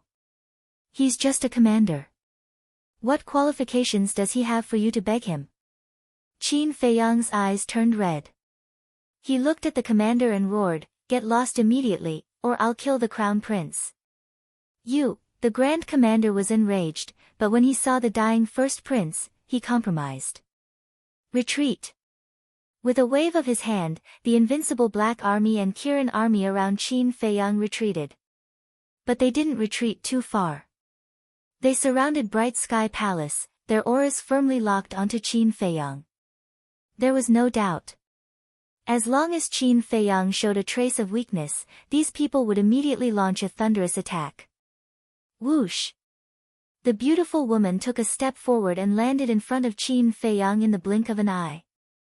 Qin Yi and Qin Zhong followed on her left and right. At this moment, looking at his mother so close, Qin Feiyang couldn't wait to dive into his mother's arms and cry. But he held back. The beautiful woman asked, "What did Tian say to you?" "I told you everything. He also said that he missed you very much and asked me to come and see you for him when I came to the capital. And his greatest wish is to take you away from the capital, away from this place he hates, and live a peaceful life for the rest of his life." Qin Feiyang said in a hoarse voice. The beautiful woman smiled in relief and said, "It's been hard on you." "It's not hard at all." Qin Feiyang shook his head. As long as he could see his mother, it was worth it. But he didn't say this sentence out loud. He just silently said it in his heart. "It's Tian's blessing to have a friend like you. Come, let me take a good look at you." The beautiful woman pulled Qin Feiyang toward the pavilion. Feeling the warmth from his mother's hand and smelling the familiar scent from her body, Qin Feiyang's heart almost melted. In the pavilion, Qin Feiyang and the beautiful woman sat opposite each other. Qin Feiyang had been holding the first prince in his hands all along. Qin Zhong and Qin Yi were also doing their duty and guarding the beautiful woman. The beautiful woman looked at Qin Feiyang for a moment, revealing a faint doting look and asked, "How old are you now?" "I've been so busy these years that I even forgot my own birthday. But I remember that the 14th prince once said that he and I were born on the same day. Isn't that a coincidence?" Chapter 726. It's a coincidence. But this also proves that your meeting is destined. And Tian, if he's still alive now, should be 24 years old. The beautiful woman laughed. Qin Feiyang's nose turned sour as he smiled. "I didn't expect Auntie's memory to be so good. But at this time." Qin Zhong sighed, "Isn't Lord's memory good?" "Then why?" Qin Feiyang asked. "Ever since His Highness left, Lord would celebrate His Highness' birthday every year. Even though His Highness isn't present at every birthday celebration, and only Her Highness is present, she has never forgotten." Qin Yi sighed. Hearing these words, Qin Feiyang suppressed the tears in his eyes and finally couldn't help but burst out. The beautiful woman frowned and said, "Qin Yi, don't say it." "Why not?" "Lord, Qin Zhong and I have been by your side every day. Who knows you better than us? For more than 10 years, you have been missing His Highness every day and night. You have been blaming yourself every moment for not protecting His Highness back then. How much you wanted to see him. How much you wanted His Highness to return to your side one day. Even so, in order to wait for His Highness to return and not feel unfamiliar with White Sky Palace, you did everything possible to keep every blade of grass, every tree, every brick and every tile in White Sky Palace the same as when His Highness left. We've all seen what you've done. But in the end, what you waited for was the news of His Highness' death. How could you not be sad? Lord, in this world, not only you, every mother yearns to live with their child forever. So, you don't have to hold it in at all. It will only be more uncomfortable." Qin Yi and Qin Zhong were filled with grief and indignation. The more they spoke, the more agitated they became. Hearing the words of Qin Zhong and Qin Zhong, Qin Feiyang glanced at everything in White Sky Palace and felt heartache. At first, he was still puzzled. After more than 10 years, everything here had not changed at all. It was only now that he understood that it was all taken care of by his mother in order to wait for him to come back. On the surface, this seemed like a simple matter. But in fact, it was very difficult. Because people could change, but plants and trees grew or withered every day. Changing them was as difficult as ascending to the heavens. But his mother did it. This was the love a mother had for her child. This love was selfless. He was giving silently without asking for anything in return. Suddenly, he made a decision. With a plop, he knelt in front of the beautiful woman with tears streaming down his face. Mother, however, just as he opened his mouth and was about to reveal his identity, the beautiful woman stretched out her hand and covered his mouth. She smiled and said, "Don't say anything. Carry Tian, Er's will and live well." Qin Feiyang's eyes trembled. He understood. Actually, his mother had long recognized his identity. She had merely hidden her love for him in her heart. It made sense when he thought about it. After 10 months of pregnancy, the hearts of mother and child were connected. He could hide it from others, but how could he hide it from the mother who gave birth to him and raised him? Moreover, Uncle Yuan was sent by his mother to protect him. Uncle Yuan had been missing for so long, perhaps he had already told his mother his current name. But he didn't understand. Why did his mother not say anything even though she recognized him? Did she have some concerns? At this time, the beautiful woman got up and helped Qin Feiyang up. She smiled and said, "Go, do what you want to do. Don't have any concerns." Qin Feiyang wanted to say that he didn't want to go. He wanted to stay with her. However, his throat seemed to be stuck by something and he couldn't say it. "Before I leave, I'll give you a word of advice. This is also something I often say to Tian, Er. This world is very big. You can't just look at one place." The beautiful woman said. "Yes." Qin Feiyang nodded heavily. The beautiful woman waved her hand and smiled. "Then go. Auntie, goodbye." Qin Feiyang bowed and resolutely turned around to open a portal. Boom! At this time, a vast emperor's might descended from the sky. The transportation gate beside Qin Feiyang shattered with a kacha sound. Qin Feiyang also immediately looked up.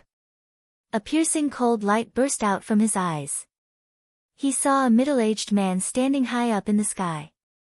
This man, wearing a dragon crown and a dragon robe, exuded a vast aura. That 7 feet tall body was like an unscalable mountain peak.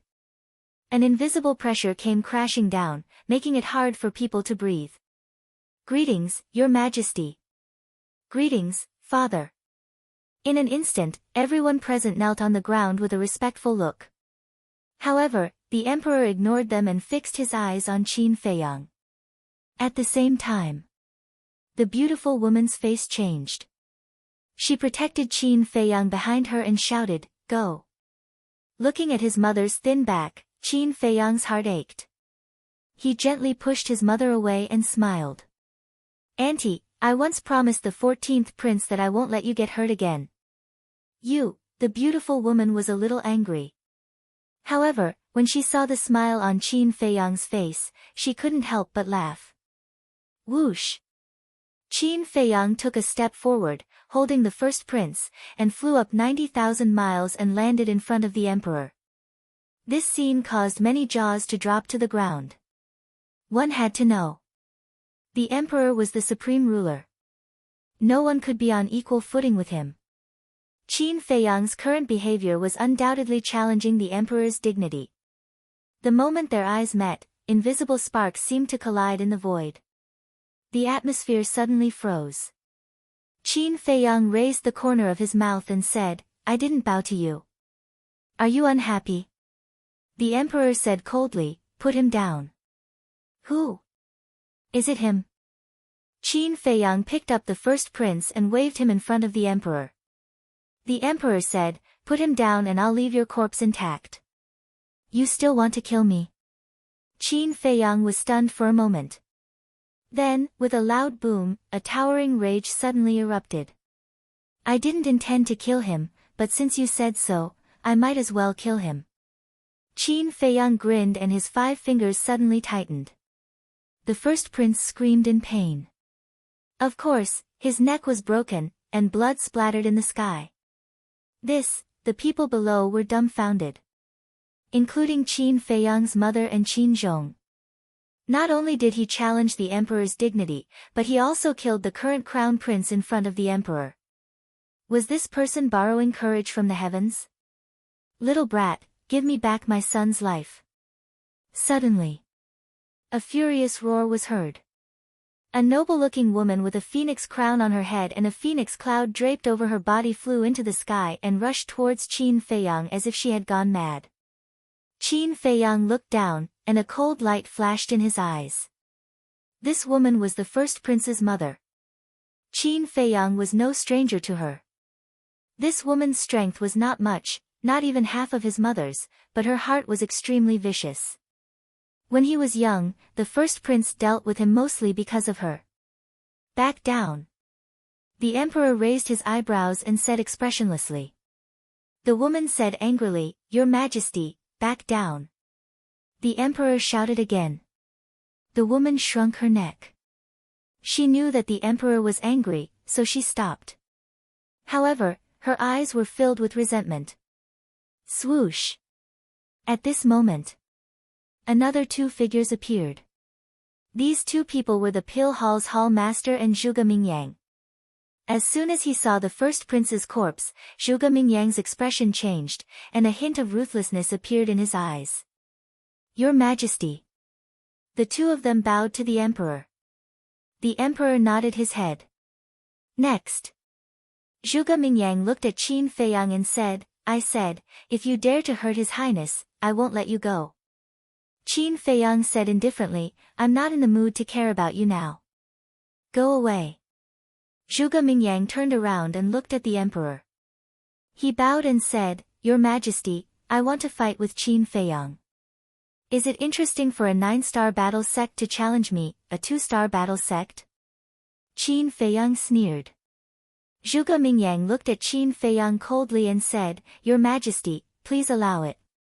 The emperor remained silent. The Pill Hall's hall master also asked, Qin Feiyang, did you steal the Pill Hall's first floor's alchemy fire? Yes. Qin Feiyang nodded his head. Why? First, you stole the alchemy fire. Then, you came to the imperial palace to cause trouble. What do you want to do? The Pill Hall's hall master said angrily. What do I want to do? Qin Feiyang murmured. He suddenly looked at the emperor and shouted, I want to ask, why did you treat the 14th prince like that? What did he do wrong? The emperor said, I'm the emperor. I don't need to explain anything to anyone. Yeah, you're the emperor. But you can't even save your own son. Don't you think it's funny? Qin Feiyang sneered. He threw the first prince's corpse to the emperor. The emperor looked at the first prince's corpse. He was still expressionless. His hands were behind his back. He didn't have any intention to catch it. In the end, Zhuge Mingyang went forward and caught the first prince's corpse. After Zhuge Mingyang handed the first prince's corpse to the first prince's mother, he looked at the emperor again. He knelt in the air and said, Your Majesty, Qin Feiyang killed the crown prince. He deserves to be executed. Your Majesty, please grant my wish. Qin Feiyang said suspiciously, I'm confused. You used to be the #1 genius in the imperial capital. How did you become so loyal? Shut up. Zhuge Mingyang shouted. Qin Feiyang said, seems like you're suitable to be a loyal dog. Zhuge Mingyang was furious. Qin Feiyang said calmly, I'm not interested in you. Don't look for trouble. My beloved emperor, why don't we have a fair duel? What? He dares to challenge the emperor. Seems like we've seriously underestimated this guy's guts. The people below were boiling. Chapter 727. Zhuge Mingyang also looked at Qin Feiyang in shock. Challenging the emperor? Who gave him the courage? He really did not expect Qin Feiyang to be so crazy. At the same time, The emperor stood against the wind and locked his gaze on Qin Feiyang. There was still no expression on his face.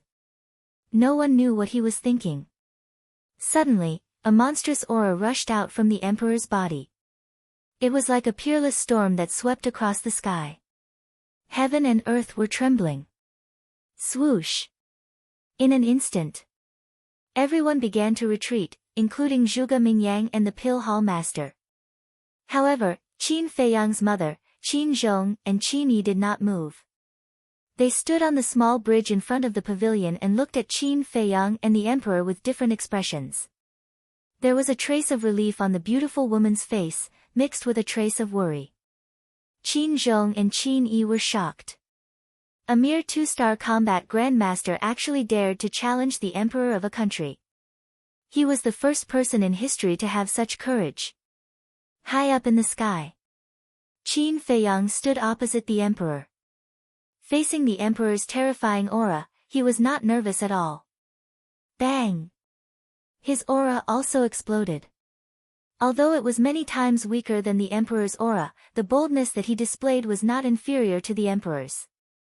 If you can withstand my aura for 10 breaths and not fall, I will fulfill your wish and have a fair fight with you, the emperor said. Before he could finish his words, a terrifying aura suddenly pounced on Qin Feiyang. The moment Qin Feiyang was enveloped by the aura, he let out a groan and blood flowed out from the corner of his mouth. At the same time, the void around him seemed to be frozen, making him unable to move an inch. Even his blood, heartbeat, and breathing were all sealed. So powerful. At this moment, Qin Feiyang deeply understood the power of the emperor. If the emperor wanted to kill him, he would be crushed into pieces with just a move of his finger. However, he would not admit defeat. Especially in front of the emperor, his pride did not allow him to retreat. The pressure was like a mountain, crazily oppressing his body. All the bones in his body were already making cracking sounds. However, Qin Feiyang didn't even frown. Amazing. In the entire Grand Qin Empire, there's no one who can withstand the might of an emperor. Even for us, we can only last for 2 to 3 breaths. This kid has already endured for 5 breaths. This is the first time I've encountered someone with such a tenacious heart, Qin Zhong and Qin Yi said with disbelief in their eyes. Yeah. Tian, although this friend is still very weak now, but in the future, he will definitely become the overlord of this world, and no one will be able to compete with him. The beautiful woman smiled. Qin Yi was stunned. He looked at the beautiful woman suspiciously and asked, "My lord, what's wrong with you today?" What? The beautiful woman didn't understand. Ever since His Highness left, you have never smiled in these 10 years. That's right. Logically speaking, you should be sad after hearing the news of His Highness' death. Why do you seem to be happy instead? Qin Zhong and the other man were puzzled. Although Tian, couldn't come back, this child came back to see me in Tian, place. Of course I'm happy, the beautiful woman said. Is that so? The two of them looked at each other, feeling that this reason was too far-fetched. The beautiful woman didn't speak again. She raised her head and looked at Qin Feiyang silently.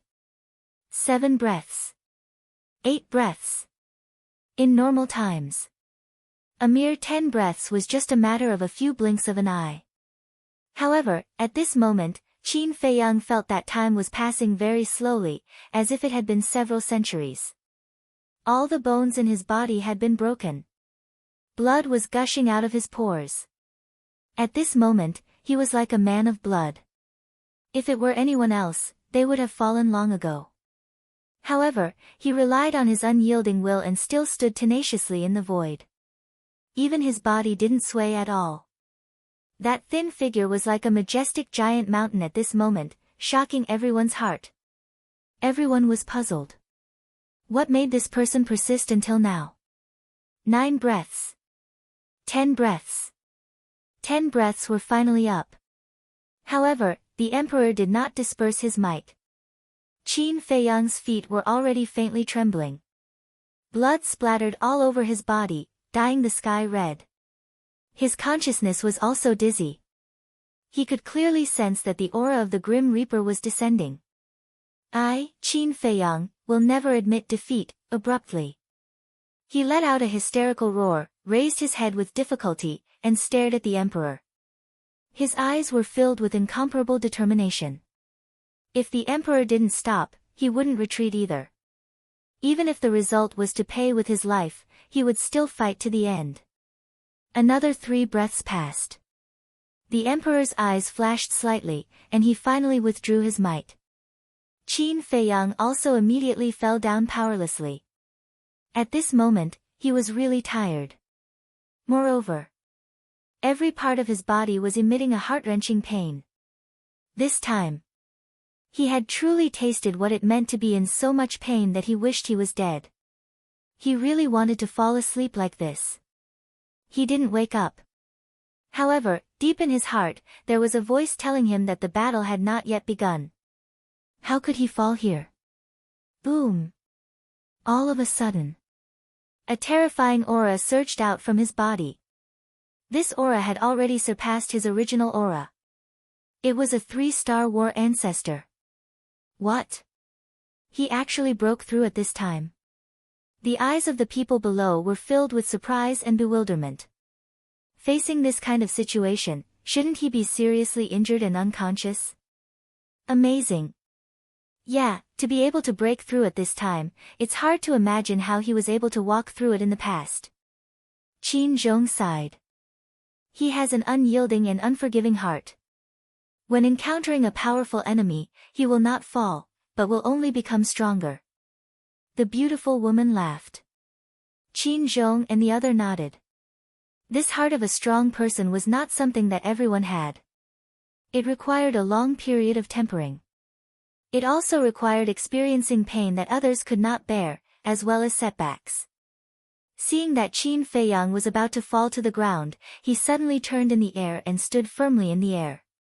Following that, he swallowed a healing pill, and with an unyielding will, he once again rushed into the sky and stood in the air with the emperor. Let's begin. The emperor looked at him deeply, and without any superfluous words, he stepped on the air and walked towards Qin Feiyang step by step. With every step he took, his aura would fall by a realm. At the same time, Qin Feiyang also stepped forward and walked towards the emperor. Just before the two met, the emperor's aura had fallen to a 3-star war master. What's the situation? Everyone below was surprised. Didn't you hear Qin Feiyang say that he wants the emperor to have a fair fight with him? This fair battle means that the overlord will suppress his own cultivation to the same level as Qin Feiyang's. The commander of the Black Iron Army explained. So that's how it is. Only then did everyone understand. However, even if they are in the same realm, Qin Feiyang will lose without a doubt. Because no one in the world can shake the emperor's might. The commander said. Boom. During the conversation, Qin Feiyang and the emperor had already collided. Neither of them said a word and attacked each other with all their might. Crash. The emperor waved his hand, and a golden battle chi emerged, turning into a sky-covering angry wave that rushed towards Qin Feiyang. This golden battle chi did not have a terrifying sharpness, but it contained a shocking dragon's might. Even looking at the golden waves made one feel as if they were looking at countless golden dragons roaring in the void. This was the golden dragon battle chi. And the emperor's battle soul was the golden dragon battle soul. For a moment. In this world, the emperor's might and the dragon's might coexisted. When the crowd below felt this, they could not help but feel a deep sense of awe. However, Qin Feiyang's face was full of disdain. Clang! He waved his hand, and a red sword chi surged. Every trace of battle chi was like a sharp blade. Boom! He took a step forward and punched the emperor. 2 different types of battle chi suddenly burst out in the sky like fireworks. It was gorgeous and colorful, but it hid a terrifying killing intent. Puff! Qin Feiyang spat out a mouthful of blood and retreated dozens of feet. The emperor was as steady as Mount Tai. Then, the two of them took a step forward at the same time and attacked each other. It was not because Qin Feiyang's strength was inferior to the emperor's. It was because even though the emperor suppressed his realm, whether it was the lethality of battle qi or the quality of his physical body, he was much stronger than Qin Feiyang. Therefore, this battle was destined to be a tough one for Qin Feiyang. If he wanted to win, he had to work harder and more fiercely than before. Even if he loses this battle, his name will be remembered forever.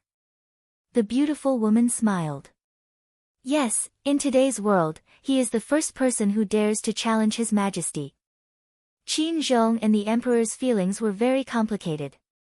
Although this man was only a friend of Her Highness, he did not hesitate to fight with the Emperor for Her Highness. But what about them? They saw Her Highness being killed and their lord being wronged, but they did not dare to say a word. They felt ashamed. Bang! Bang!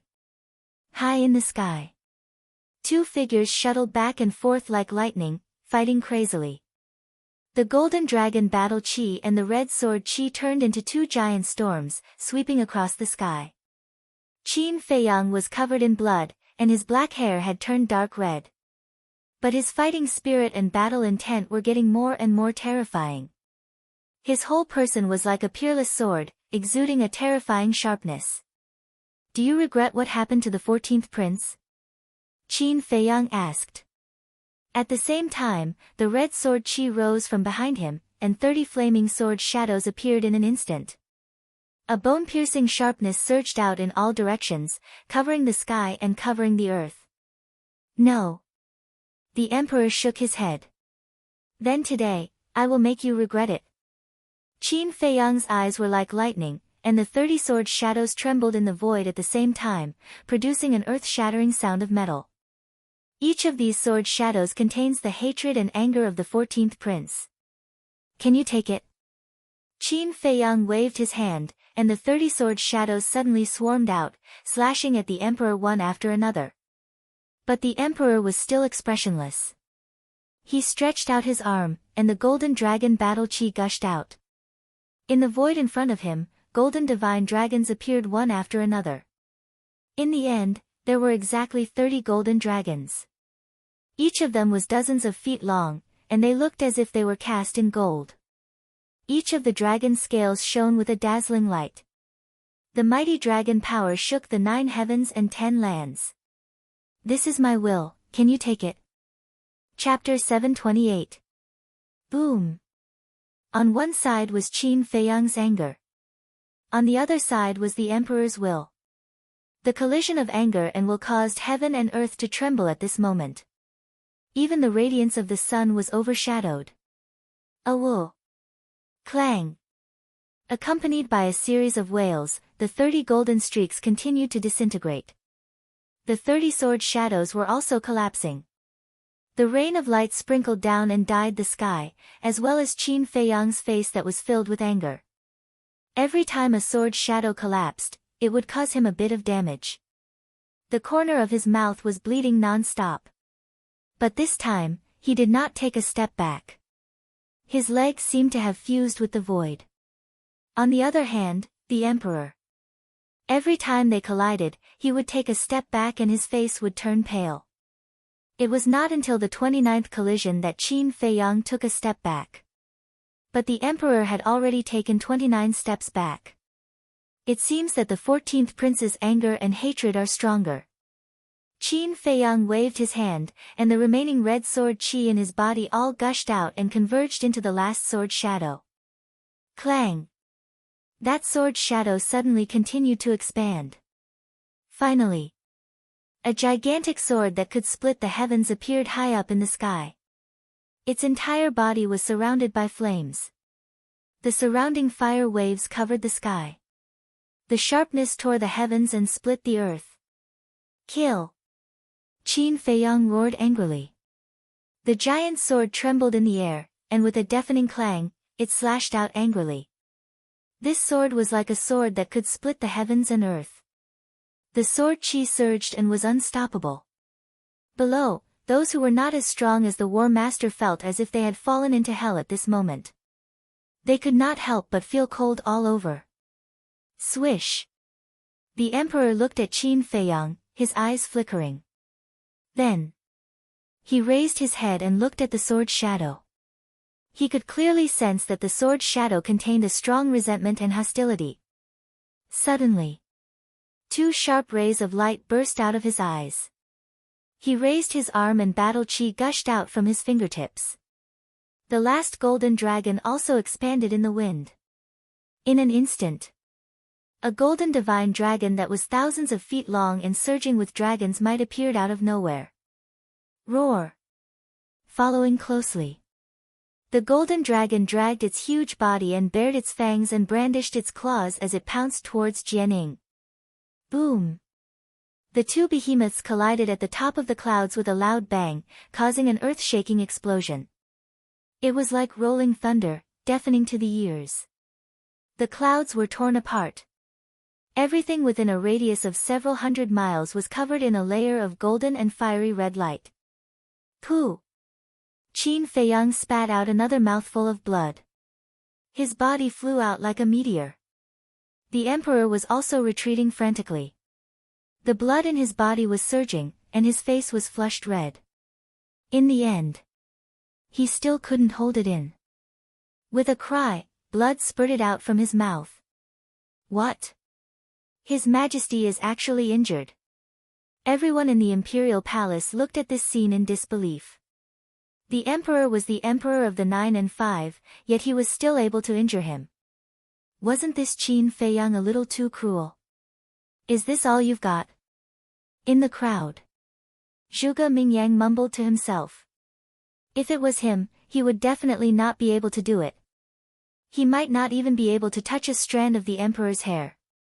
However, not only could Qin Feiyang force the Emperor to retreat, but he could also injure the Emperor to vomit blood. Just this point alone was enough to dominate the younger generation of the great Qin Empire. Boom! High in the sky, Qin Feiyang stepped into the void, stabilized his body, wiped the blood from the corner of his mouth, and looked at the Emperor. I said that I will make you regret it, and I will definitely make you regret it. Boom! His voice fell. A wave of fire rushed out from his body. The void within a radius of several miles instantly turned into a sea of fire. The temperature soared rapidly. At this moment, this world seemed to have turned into a big furnace. This is another kind of battle chi. He actually activated 2 battle souls. Those who didn't know were shocked. Those who had investigated Qin Feiyang's background were also shocked. 2 battle souls, rare in the world. It was no exaggeration to say that it was hard to meet one in 1,000 years. Such a monster was simply not comparable to ordinary people. If he didn't die, he would definitely become a peerless powerhouse that would make the world tremble in fear. Crash! Roar!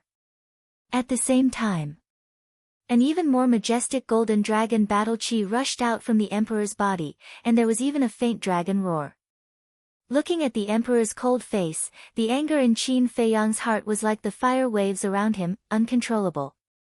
All the flames condensed together in an instant, as if turning into a fire dragon, roaring in the sky, pouncing crazily towards the Emperor. But at the same time, the Emperor pointed to the sky, and the golden dragon battle chi surged out like a torrent of beasts, fiercely colliding with the fire dragon formed by the flames. This time, neither of them used any battle arts. But the loud sound produced by the collision of the 2 battle chi shook the entire imperial palace. Boom!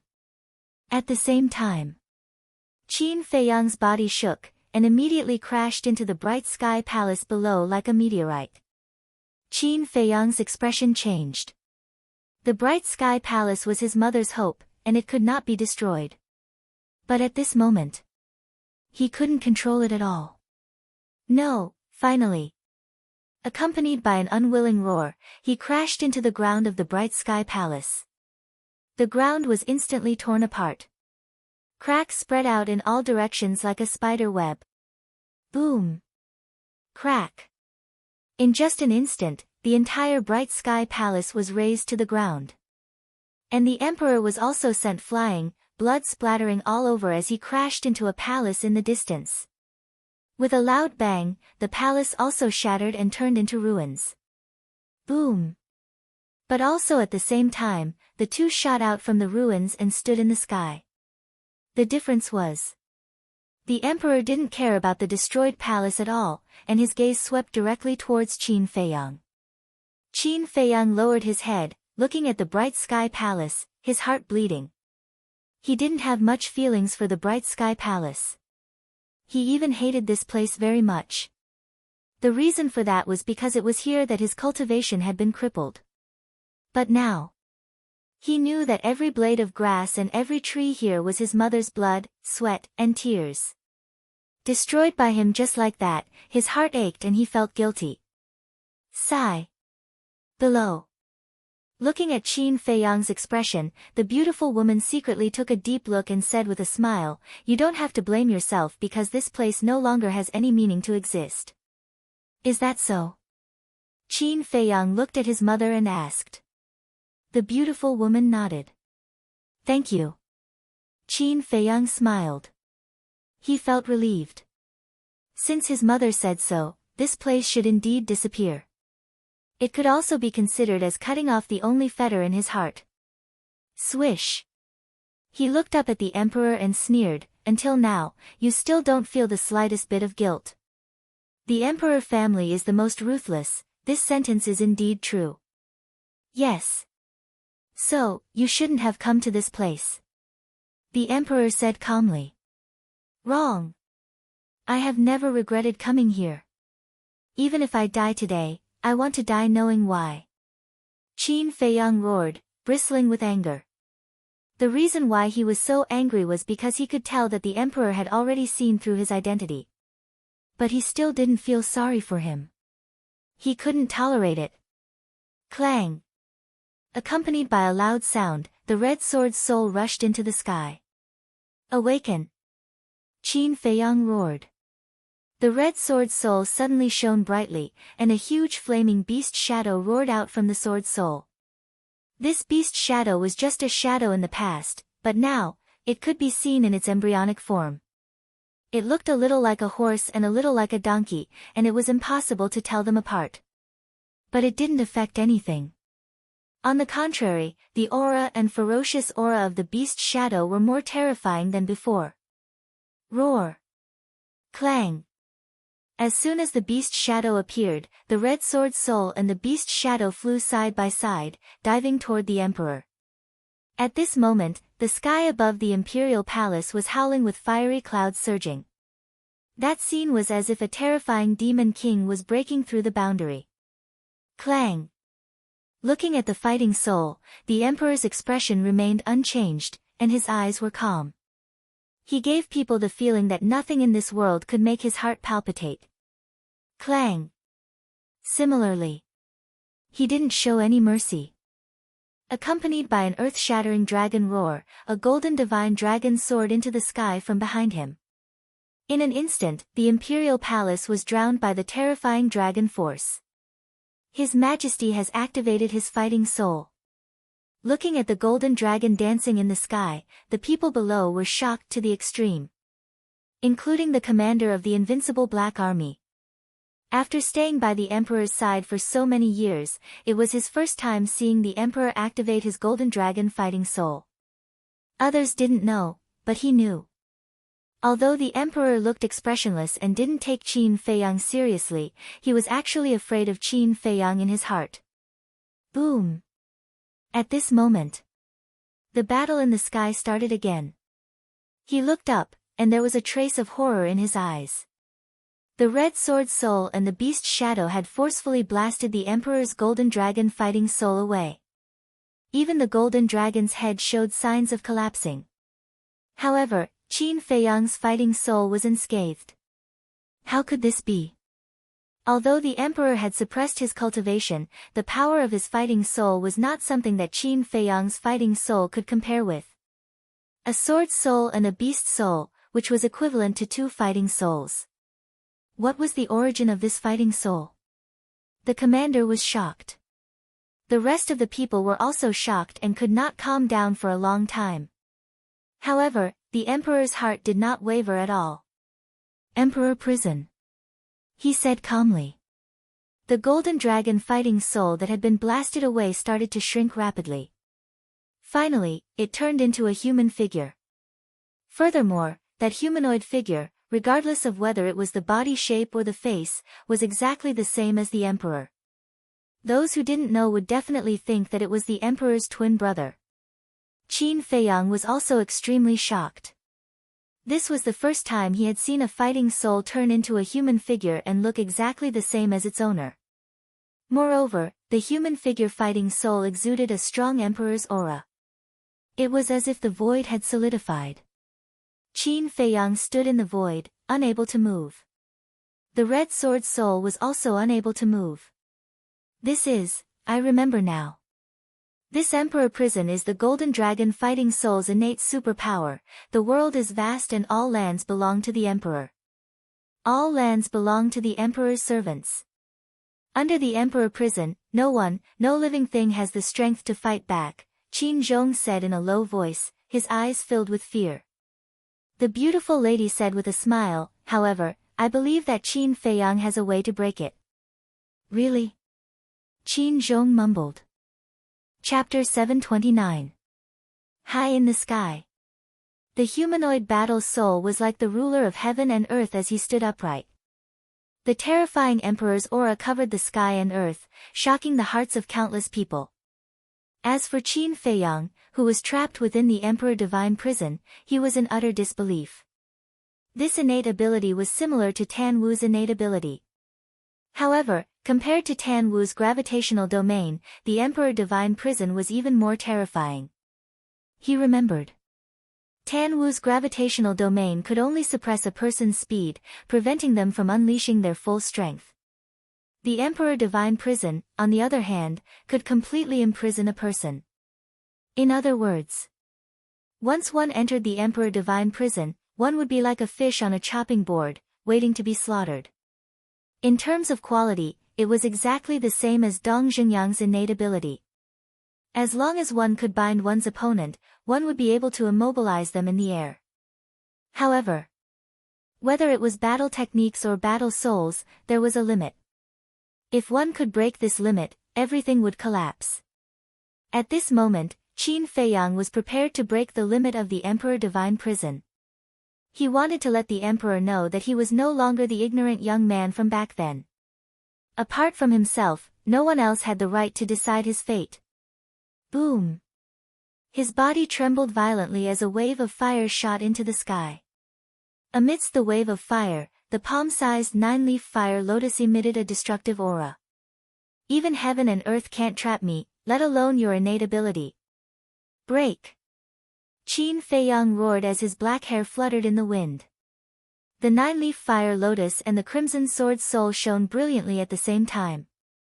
They were like two scorching suns in the sky, so blinding that it was difficult to open one's eyes. Clang! Finally, the crimson sword soul moved. At the same time, the 9 fire lotus leaves fell from the sky. Their auras were like rainbows as they fought against the emperor's aura. Crack! Suddenly, it seemed as though something had broken. The fire lotus leaves and the crimson sword soul that were in a stalemate with the emperor divine prison broke through the prison's restraints and shot toward the emperor at lightning speed. For a time, the world was filled with a shocking sharpness and killing intent. What? He actually broke through the emperor divine prison. Below, the invincible Black Army's eyes trembled. He was extremely shocked. It was the same for Qin Zhong and the other man. Their master said that Qin Feiyang had a way to break the emperor divine prison, but they didn't believe it. But at this moment, he actually managed to do it. What was it that allowed him to possess such a terrifying will? As for the emperor, it was obvious that he had not thought of this. His expression was somewhat stunned. Even so, Qin Feiyang did not show any mercy. Explode! He shouted again and again. Clang! Rumble! Almost at the same time, 9 fire lotus leaves exploded in front of the emperor. At the same time, the crimson sword's soul slashed at the emperor with the flaming beast shadow.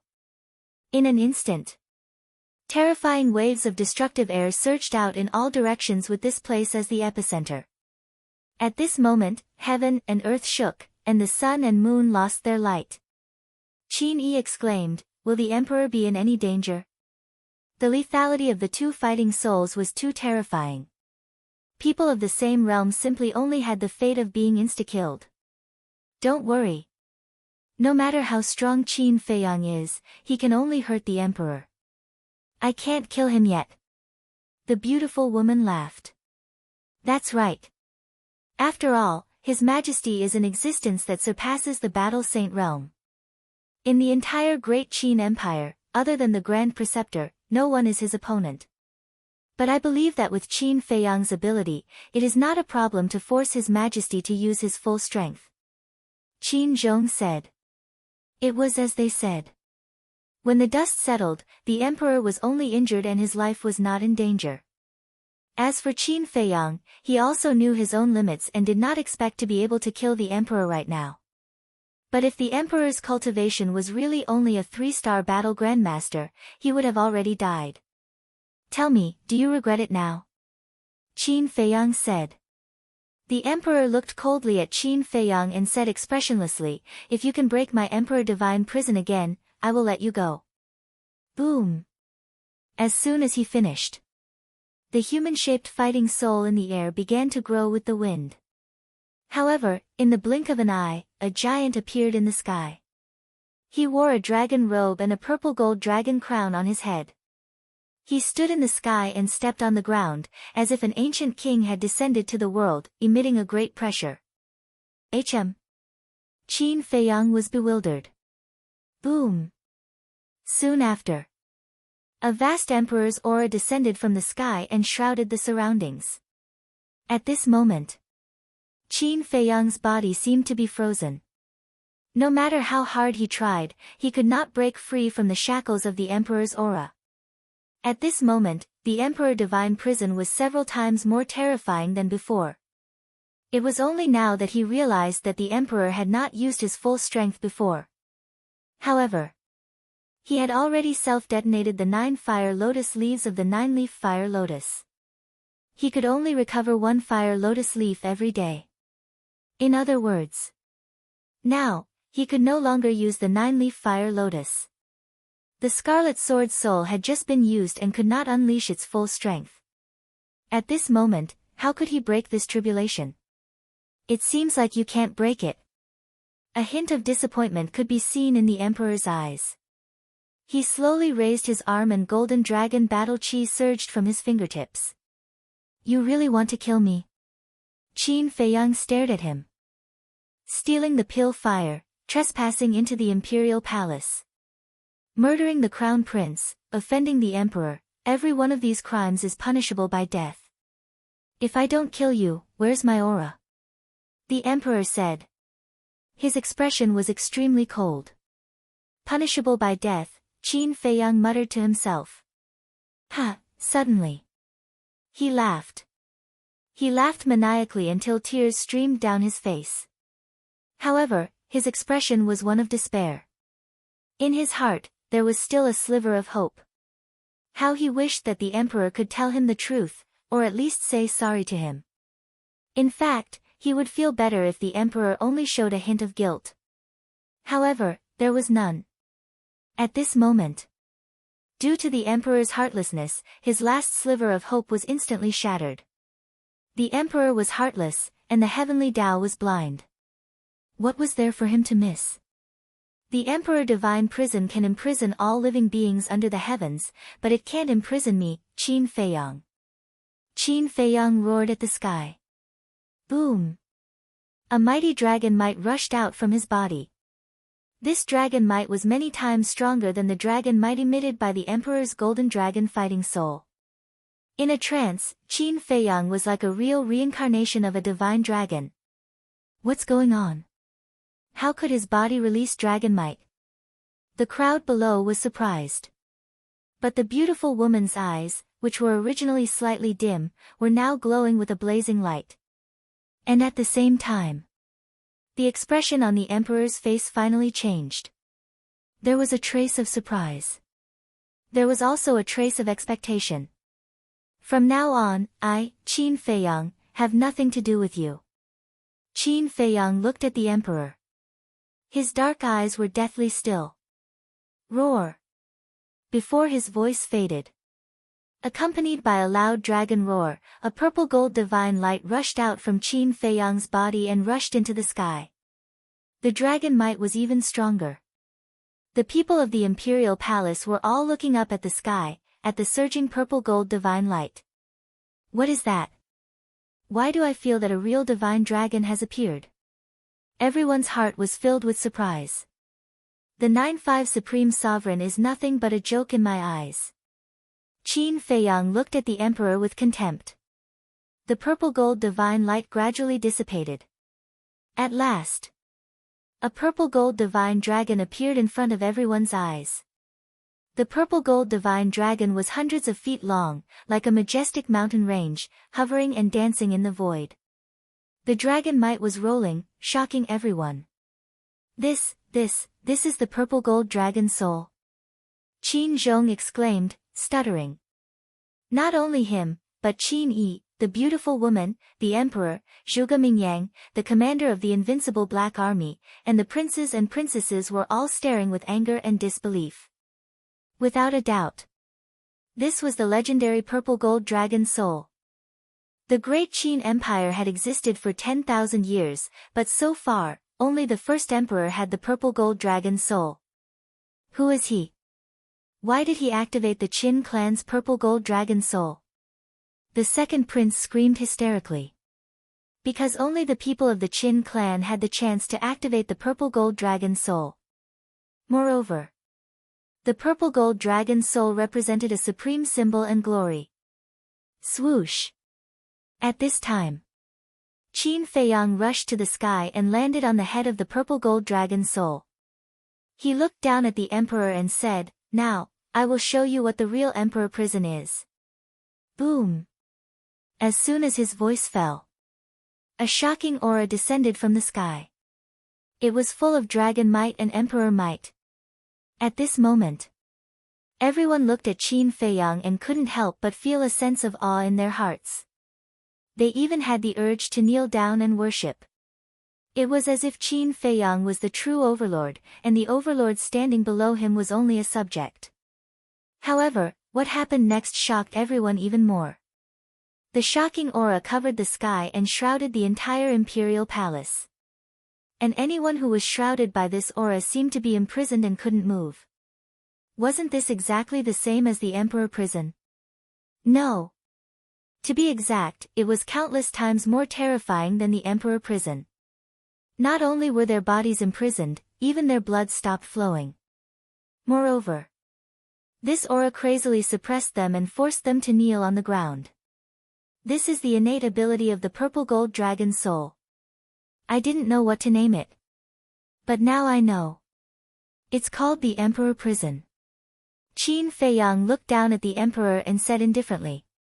Boom! As soon as these words came out, it was like a clap of thunder that exploded in everyone's mind. One had to know. The word emperor was the monopoly of the emperor and only the emperor was qualified to use it. But he actually chose this name. Didn't he know that this was blatantly looking down on the emperor's power? To put it more seriously, this was the crime of rebellion. Plop! Finally, some people couldn't control themselves and knelt on the ground, their bodies trembling. Then, the people below continued to kneel down one by one. They didn't want to kneel in their hearts, but they couldn't control themselves. The princes and princesses were also struggling and roaring at this moment. But it was useless. In the end, they all knelt on the ground. They couldn't withstand this pressure at all. They felt that under this pressure, they were as small as ants. And those who were stronger than Qin Feiyang didn't kneel down. After all, their strength was in their eyes. Chapter 730. Then, she looked at the beautiful woman. At this moment, there was nothing else on her face, only gratification and pride. She knew that this child would return one day. But she did not expect that he would return so strongly. With such an outstanding child, what was there to be regretful about? Suddenly, she turned and looked at the emperor with a trace of ridicule in her eyes. You didn't expect this. After being expelled from the imperial palace, he not only opened the door of potential, but also the purple gold dragon's soul. Now, you must be regretting it. She muttered to herself, finally releasing the emotions that she had suppressed for more than 10 years. At this moment, the emperor's body was also trembling. But it was not because of regret, nor was it because of excitement, but because he was forced by the pressure. If he was in his peak state, this pressure would definitely be useless against him. But now, he suppressed his cultivation and was in the same realm as Qin Feiyang. Even he could not help but want to worship him.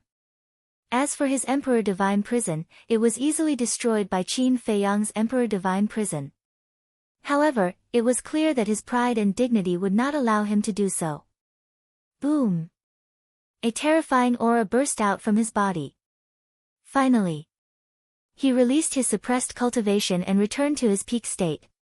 At the same time, his Emperor Prison's power also increased by countless times. Qin Feiyang was imprisoned again. As the beautiful woman said, even if Qin Feiyang's strength was heaven-defying, he was still not the emperor's opponent. Because he was still too weak. But even so, forcing the emperor to use his full strength was enough to make him famous. You can go now, the emperor said lightly. At the same time, the human-shaped war soul dissipated, and the emperor prison also disappeared. Qin Feiyang's body became light, and the purple gold dragon's soul under his feet automatically dissipated. He looked at the emperor deeply and opened a portal. He had done what he wanted to do. He had also proven what he wanted to prove. So there was no point in staying. Since you're back, don't leave. However, at this moment, a hoarse voice echoed in the void. Swish! Following that, an old man in white appeared in front of Qin Feiyang. This person had white hair and a white beard. His white robe was spotless, and he had the demeanor of a transcendent being. Looking at the old man, Qin Feiyang's pupils suddenly shrank and were filled with fear. Greetings, Imperial Tutor. The moment this person appeared, everyone bowed respectfully. Even the emperor had a look of respect on his face. That was right. This person was the state preceptor, the temple lord of the temple, and the emperor's teacher. The state preceptor ignored the others and looked directly at the emperor. He bowed and said, "Greetings, your majesty." Yes. The emperor nodded and asked suspiciously, "I wonder why the imperial preceptor is here. How could this old man not come and take a look when such a big thing happened?" The imperial preceptor turned his gaze to Qin Feiyang and said, "It's been 14 years. I didn't expect that not only did you not die, you even grew to such a level." Qin Feiyang said, "The state preceptor even remembers that I left the imperial capital for 14 years. It seems that the state preceptor cares about me a lot. How could this old man not care about you when you were once known as a rare genius?" The state preceptor laughed hoarsely. "What do you mean? A monster that's hard to come by in 10,000 years? Could he be?" Everyone looked at Qin Feiyang, their eyes full of surprise. The state preceptor glanced at the crowd below and said, "As you think, the person standing in front of you is the 14th prince, Qin Haotian." What? It's the 14th prince. His words shocked everyone in all directions. Whether it was the palace maids, eunuchs, or the princes and imperial concubines, they were all shocked. Qin Feiyang was the 14th prince? Was this a dream? "My lord, please tell us that this is fake. He's not His Highness." Qin Zhong and Qin Yi were also in disbelief. The beautiful woman smiled and said, "Is it that important?" Looking at the smile on the beautiful woman's face, the two understood. Qin Feiyang was really His Highness. His Highness was back. The two looked up at Qin Feiyang and couldn't help but cry. Impossible, 14th brother is already dead. He must be an impostor. Below. The second prince suddenly roared. Qin Feiyang looked down and sneered, it seems that whether it's big brother or you all want me to die. Unfortunately, my life is cheap and God doesn't want to take it. He admitted it himself. Everyone's eyes trembled. The one who could refine the potential pill, the one who fought the emperor, the one who opened the purple gold dragon soul, was the 14th prince? At this moment, their mood became complicated. They didn't know how to face this former highness. At this moment, the state preceptor looked at Qin Feiyang and said, you shouldn't have come back. Qin Feiyang raised his eyebrows and said, this is my home. What's wrong with me coming back? Do I need your permission? You don't need to because it's your freedom. However, if you can let go of your grudges and continue to stay in the spiritual state, no one will disturb you, and you can live the rest of your life in peace and without worries. But, at this point, the state preceptor couldn't help but sigh. But what? Qin Feiyang said. Your Majesty, if the emperor commits a crime, he will be punished the same as the commoners. Moreover, Qin Feiyang has already been stripped of his title as a prince. He is now just a commoner who has made such a big mistake. Your Majesty, please execute him immediately as a warning to others. The state preceptor didn't answer Qin Feiyang. He turned to look at the emperor and bowed. Execute him. Qin Feiyang's eyes trembled. The beautiful woman, Qin Yi, and Qin Zhong also changed their expressions and looked at the emperor. However, the emperor still looked indifferent. Whoosh! The beautiful woman couldn't stand it anymore. She leaped into the sky and protected Qin Feiyang behind her, saying, you have already killed him once. Do you want to kill him a second time? Your Majesty, His Highness has been through a lot these years. Please forgive him. Your Majesty, even a vicious tiger won't eat its cubs. Please.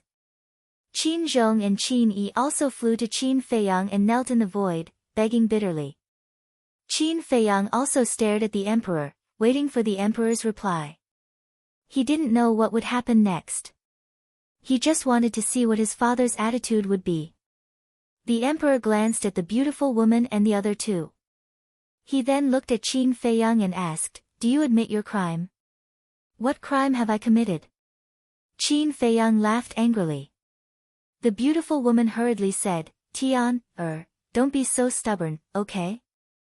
Lower your head and apologize to your father. Father? Ha, does he deserve it? I, Qin Feiyang, only have a mother. I have never had a father. Qin Feiyang couldn't stop laughing. The imperial advisor said, Your Majesty, his heart has been drowned by hatred. If he is not executed now, he will definitely threaten the foundation of the great Qin Empire in the future. Your Majesty, please reconsider. Yes, he even killed his own brother. You can imagine how vicious his heart is. Your Majesty, I beg you to execute him immediately. The first prince's mother also knelt in the void, adding fuel to the fire. 14th brother has been possessed by the devil. I beg you, father, to execute him on the spot to correct the imperial court. The second prince also knelt. The other princes looked at each other and knelt down one after another. They said, Father, please execute him. They knew that if Qin Feiyang didn't die, they wouldn't have a share of the throne. On the contrary. Now that the eldest prince had been killed, if Qin Feiyang also died, then there would be no one else who could threaten them. Looking at these people, Qin Feiyang smiled bitterly. This was the imperial family. Why was he born in such a place? When he was young, he felt very proud that he was born different. But now, he was extremely disgusted with all of this and the people here. He turned to look at his mother and said, Mother, I'm tired. Come with me. Everything here has nothing to do with us in the future. Tian, it's my fault. If I had protected you back then, you wouldn't have suffered so much. The beautiful woman touched Qin Feiyang's face. Her tears fell like rain, and her face was full of self-blame. No. As long as I can see you, it doesn't matter how much I suffer. Qin Feiyang smiled and couldn't help but cry. Good child, but I can't go with you.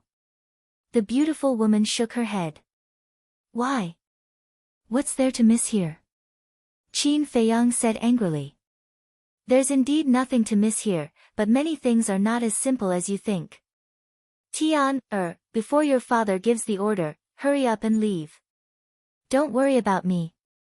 I'm here and won't be in any danger. The beautiful woman urged.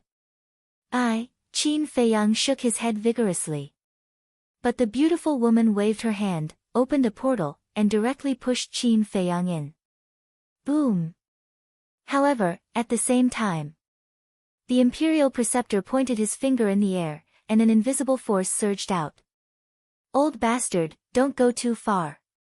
Qin Zhong and the other one shouted and stood in front of the portal without hesitation. But the Imperial Preceptor was too strong. The two didn't even have the chance to make a move and were ruthlessly killed without leaving a corpse behind. Qin Feiyang happened to turn his head and see this scene. He immediately grit his teeth in anger. The beautiful woman shouted without looking back, Tian, go. At the same time, she took a step forward, and her aura erupted like a volcano, shaking the sky. I can tolerate you hurting him the first time, but I will never tolerate you hurting him the second time. At this moment, her white clothes fluttered, and her black hair danced.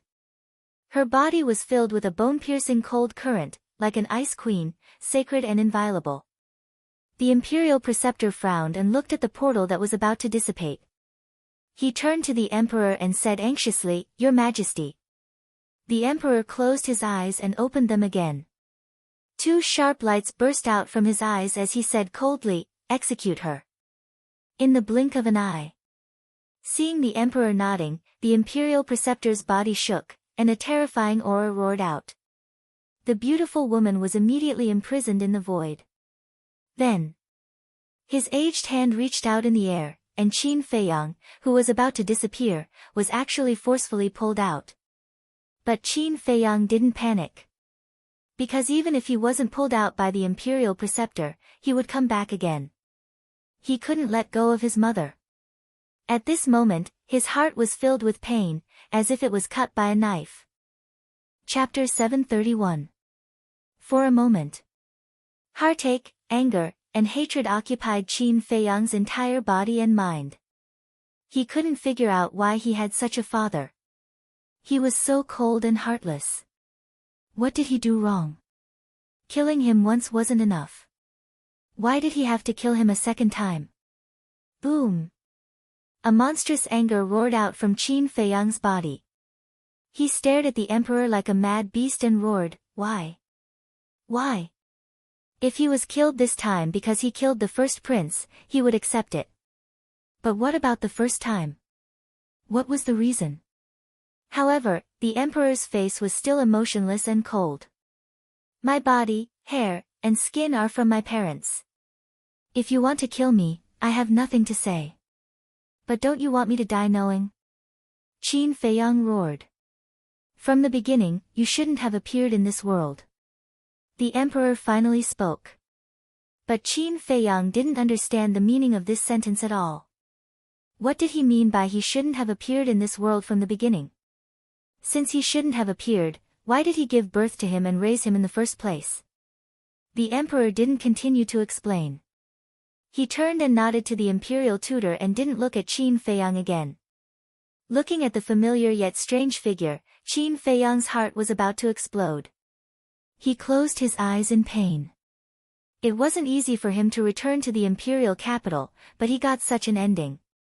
What was he doing? Why was he so stupid? He didn't know that there would be no result, but he still kept chasing.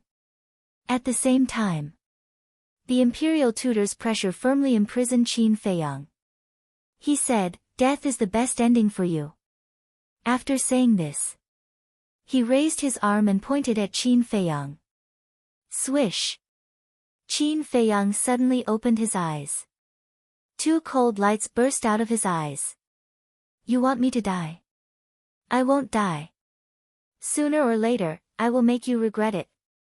He smiled coldly and was about to enter the ancient castle. But he was shocked to find that he couldn't enter the ancient castle. What was going on? Was it because of the imperial tutor's pressure? Whoosh! At this moment, a terrifying invisible force swept out of the imperial master's fingertip. Like an arrow, it shot towards Qin Feiyang's chest. At this moment, Qin Feiyang was in despair. Even after opening the 5th level of the Gate of Potential, he was still unable to resist the imperial tutor's pressure. Just how strong was he? I won't let anyone hurt my child. Seeing that Qin Feiyang was about to die, the beautiful woman suddenly let out a cold shout.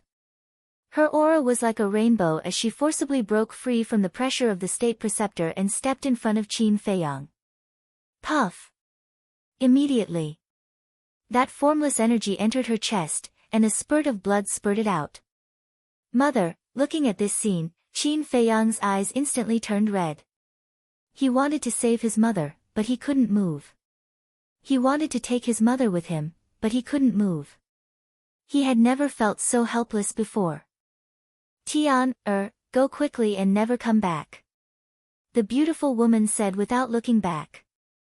A vast aura rushed towards Qin Feiyang.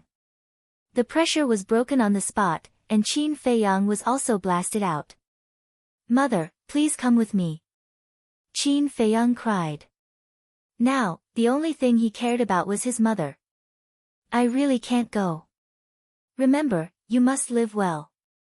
Go quickly, go quickly. The beautiful woman shouted angrily. The imperial tutor raised his eyebrows. With a flash, he rushed towards Qin Feiyang. Swish! The beautiful woman took a step forward and stood in front of the imperial tutor again. She said anxiously, Tian, go quickly. Mother is begging you, okay? Qin Feiyang's face was filled with helplessness. He didn't want to go. Because he didn't know if he could see his mother if he left. However, if he stayed, the final outcome would be death. There would be no hope. Empress, sorry to offend you. The imperial tutor had obviously lost his patience.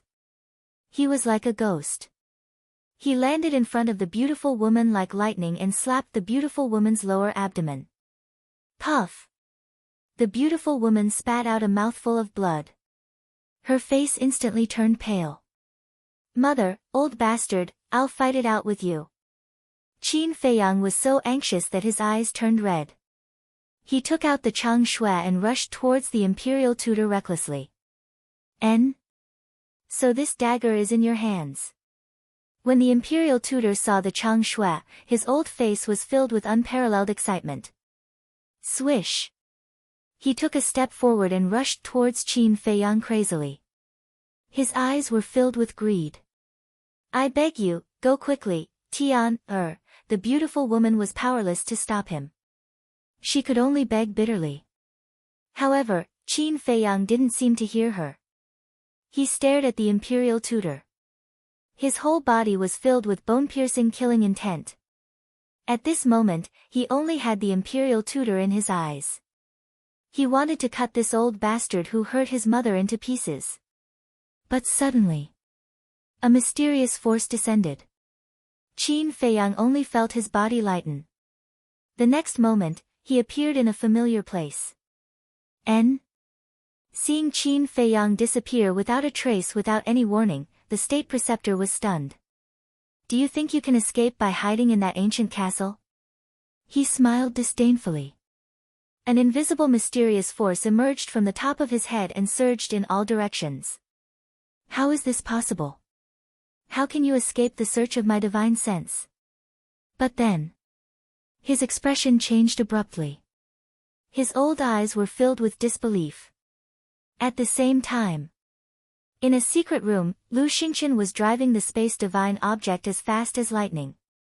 Qin Feiyang was also a little absent-minded. Why was Lu Xingqian here? But when he came back to his senses, his expression immediately changed. He hurriedly shouted, Go back, I can't leave my mother alone. Lu Xingqian was silent. His face was solemn. Qin Feiyang roared, "Did you hear that? Go back quickly." Lu Xingqian frowned and shouted, "Can you calm down? Are you still the Qin Feiyang I know?" "I can't calm down." Qin Feiyang shook his head. "Even if you can't calm down, you have to calm down. Do you know how strong that imperial tutor is? Let me tell you, he has already condensed his divine sense." "Do you know what divine sense is?" "Divine sense, only those who have stepped into the realm of War God can have it. With his strength, not to mention you, even in the entire Great Qin Empire, there might not be anyone who is his match." Lu Xingqian said in a deep voice. "War God realm." Qin Feiyang's eyes trembled. "War God, that is a legendary god, with the ability to destroy the heavens and earth. Divine sense is all-pervasive. No matter how small something is, it can be captured. Including the space divine object. If I hadn't escaped in time, I'm afraid even I would have died there." Lu Xingqian said. "But mother," Qin Feiyang was at a loss. "Don't worry. Your mother will take the initiative to stay in the imperial palace, which definitely means that the emperor will not hurt her. As for her injuries, you don't have to worry. Because for a strong person like her, heart damage is not fatal. What's more, the imperial palace doesn't lack heart protection pills." Lu Xingqian said. But, Qin Feiyang still wanted to say something. "Can you not be so wishy-washy? Your first task now is to increase your own strength. If I really send you back now, can you defeat the imperial tutor? If you can't defeat him, how can you save your mother?" Lu Xingqian said angrily. Qin Feiyang went silent. "Yes. The imperial tutor is so strong, can he defeat him?" Finally, he calmed down and said, "I'm sorry." "Understandable. After all, this kind of thing, no one can bear it. If it were me, I might be crazier and more desperate than you." Lu Xingqian sighed. Qin Feiyang clutched his aching chest and asked, "Are you sure my mother will be fine?" "She will definitely be fine. Your mother can break free from the imperial tutor's suppression, her strength should not be underestimated. According to my speculation, her cultivation should be between 7-star and 9-star combat emperor." Lu Xingqian said. "So strong?" Qin Feiyang was stunned. "She is not your mother. Don't you know what her cultivation is?" Lu Xingqian frowned. Qin Feiyang shook his head and said, "I really don't know. Mother has never told me." "That's true, a weak person like you can't see through the mystery of that realm. Even if she told you, it would only affect your state of mind and make you a person who is too ambitious." Lu Xingqian said. Qin Feiyang was unhappy and said, "Are you very strong?" "As long as I am stronger than you." Lu Xingqian rolled his eyes and said, "But that imperial tutor, according to my observation, shouldn't have stepped into the war god realm yet." "What do you mean?" Qin Feiyang was stunned and looked at him in confusion. "His divine will is not very strong. He should only be half a step into the war god realm. In other words, he is the so-called false god, also known as a demigod." Lu Xingqian said. "What is a false god?" Qin Feiyang asked. Lu Xingqian said, "A false god is an existence between a 9-star combat emperor and a war god. So that's how it is." Qin Feiyang nodded in realization and frowned. "How do you know so much?" Lu Xingqian chuckled, "Because I used to be a war god too." Qin Feiyang staggered and almost fell down. "Let me tell you, what I said is true, don't doubt it." Lu Xingqian said very seriously. "Get lost." Qin Feiyang rolled his eyes at him and sat on the ground. He buried his head and muttered to himself. Sigh.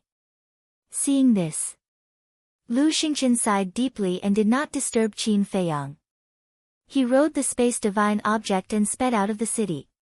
At the same time, Imperial Palace. The beautiful woman stood in the sky, her face pale. But as Lu Xingqian expected, her life was not in danger. But the imperial tutor glanced at the surrounding void with a gloomy face. As for the emperor, there was still no expression on his face, looking unfathomable. Sooner or later, you will regret everything you have done today. The beautiful woman looked at the two coldly and finally left these words before turning around and leaving alone. The imperial tutor suddenly had a trace of hostility between his eyebrows. He looked at the beautiful woman and said, "As long as you are still here, he will definitely come back." "Is that so?" The beautiful woman smiled faintly without looking back, full of sarcasm. The imperial tutor clenched his hands and turned to look at the emperor. He bowed and said, "Your Majesty, I think she should be thrown into the divine prison." Divine prison? The beautiful woman's body trembled. "Let me think about it," the emperor said expressionlessly and took the lead to leave. The beautiful woman silently shed a tear and gradually disappeared from everyone's sight. Qin Feiyang, I will not let you go. Chapter 732. Time flew by. Half a month passed. Outside the city, on a mountain peak near the Black Dragon Pool, Qin Feiyang stood alone on the edge of the cliff, looking at the mountains below in silence. Since escaping from the imperial palace, he and Lu Xingqian had come to the Black Dragon Pool. In this half a month, he had been standing there the whole time without saying a word. As for Lu Xingqian, he had already returned to the Divine Palace that day. And after half a month of settling down, his mood had finally calmed down. Swish! Suddenly, a figure descended out of thin air. It was Lu Xingqian. Lu Xingqian glanced at Qin Feiyang, looked down at the mountains and said with a smile, "How is it? Are you in a good mood?" "I'm fine." Qin Feiyang nodded and asked, "How is the situation in the capital?" "This is also the purpose of my visit. The emperor has issued an arrest warrant for you. Your mother is also locked up in the divine prison. And, as long as it's someone who has a good relationship with you, they are also under surveillance, including me," Lu Xingqian said. The divine prison. Qin Feiyang clenched his fists, his eyes flashing with a fierce light. Lu Xingqian said, "Don't worry, I asked around 2 days ago, your mother was not hurt, and the injury she suffered half a month ago has been healed." "Thank you," Qin Feiyang said. Lu Xingqian smiled faintly and asked, "You definitely can't go back to the capital, where are you going now? If you don't have a target, I can tell you a place." "Where?" Qin Feiyang asked. "The Forgotten Land," Lu Xingqian said. How do you know about the Forgotten Land?" Qin Feiyang was stunned and looked at him in surprise. "I told you, I used to be a war god, there's nothing in the world that I don't know." Lu Xingqian smiled faintly. Qin Feiyang rolled his eyes and said, "I'm not in the mood to joke with you. Frankly speaking, I don't want to leave for the time being." "Then what do you want?" "Go to God's prison to save your mother." "Stop joking. The divine prison is at the back mountain of the imperial palace. You won't be able to sneak in," Lu Xingqian said. "I know that the god prison is in the mountain behind the imperial palace, and I also know that there are experts guarding the god prison. But I have my own plans. Just help me take care of Ren Wushuang," Qin Feiyang said. Lu Xingqian said, "Taking care of her is a small matter. The key is you. You have to stay alive. After all, we still have to work together to accomplish something big." Qin Feiyang frowned. "What's the big deal?" "Secret." Lu Xingqian smiled mysteriously. Qin Feiyang rolled his eyes at him and waved his hand. "Go back quickly. Don't make people suspicious. Don't worry about me. Think about my suggestion. Because the Forgotten Land is not as simple as you think," Lu Xingqian said. After that, he opened a portal and strode away. "It's not that simple." Qin Feiyang frowned. What secret was hidden in the Forgotten Land that made Lu Xingqian so concerned? Swish! Suddenly, he flashed and entered the castle. "Fatso, Wolf King, Lu Hong, the pangolin, and the black dragon snake immediately swarmed up. In the past half a month, they wanted to go out and comfort Qin Feiyang, but they couldn't leave the castle. Therefore, they could only worry here, afraid that Qin Feiyang would rush back to die on impulse. Little Qin Zi, Lu Xingqian is right. We can't continue to stay in the capital. Wolf King said. Qin Feiyang glanced at Wolf King, looked at Fatso and the others, and asked, "Do you think so too?" They nodded. Qin Feiyang was silent for a while and nodded. "Okay, when I finish this, we will leave." "What is it?" Fatso was suspicious. "Get rid of the princes." Qin Feiyang said word by word, his eyes full of murderous intent. "What? Are you crazy?" Everyone stared at him, dumbfounded. "Since they all want me dead, I will kill them first. I want that old thing to have no descendants." Qin Feiyang sneered, full of hostility. "Okay, we don't object to this, but you tell us, they are all in the palace. How can we kill them?" Lu Hong said. "Don't worry, they will come out." Qin Feiyang smiled coldly and looked at Fatso. "Go to the general pavilion and ask if the potential elixir has been auctioned off. Then," he added, "if not, then they will all appear when the potential elixir is auctioned." Fatso asked, "What if it has been sold out?" Qin Feiyang said, "Then create an opportunity to force them out." Fatso looked at Qin Feiyang helplessly, nodded and sighed. "Okay, we will go crazy with you again." Lu Hong, Wolf King, and the other beasts also nodded. Because they all knew that if the emperor did not pay a price, Qin Feiyang's knot in his heart would not be untied. Whoosh! Fatso left the castle, opened the portal, and went to the general pavilion in disguise. Qin Feiyang stood there, waiting for Fatso's news.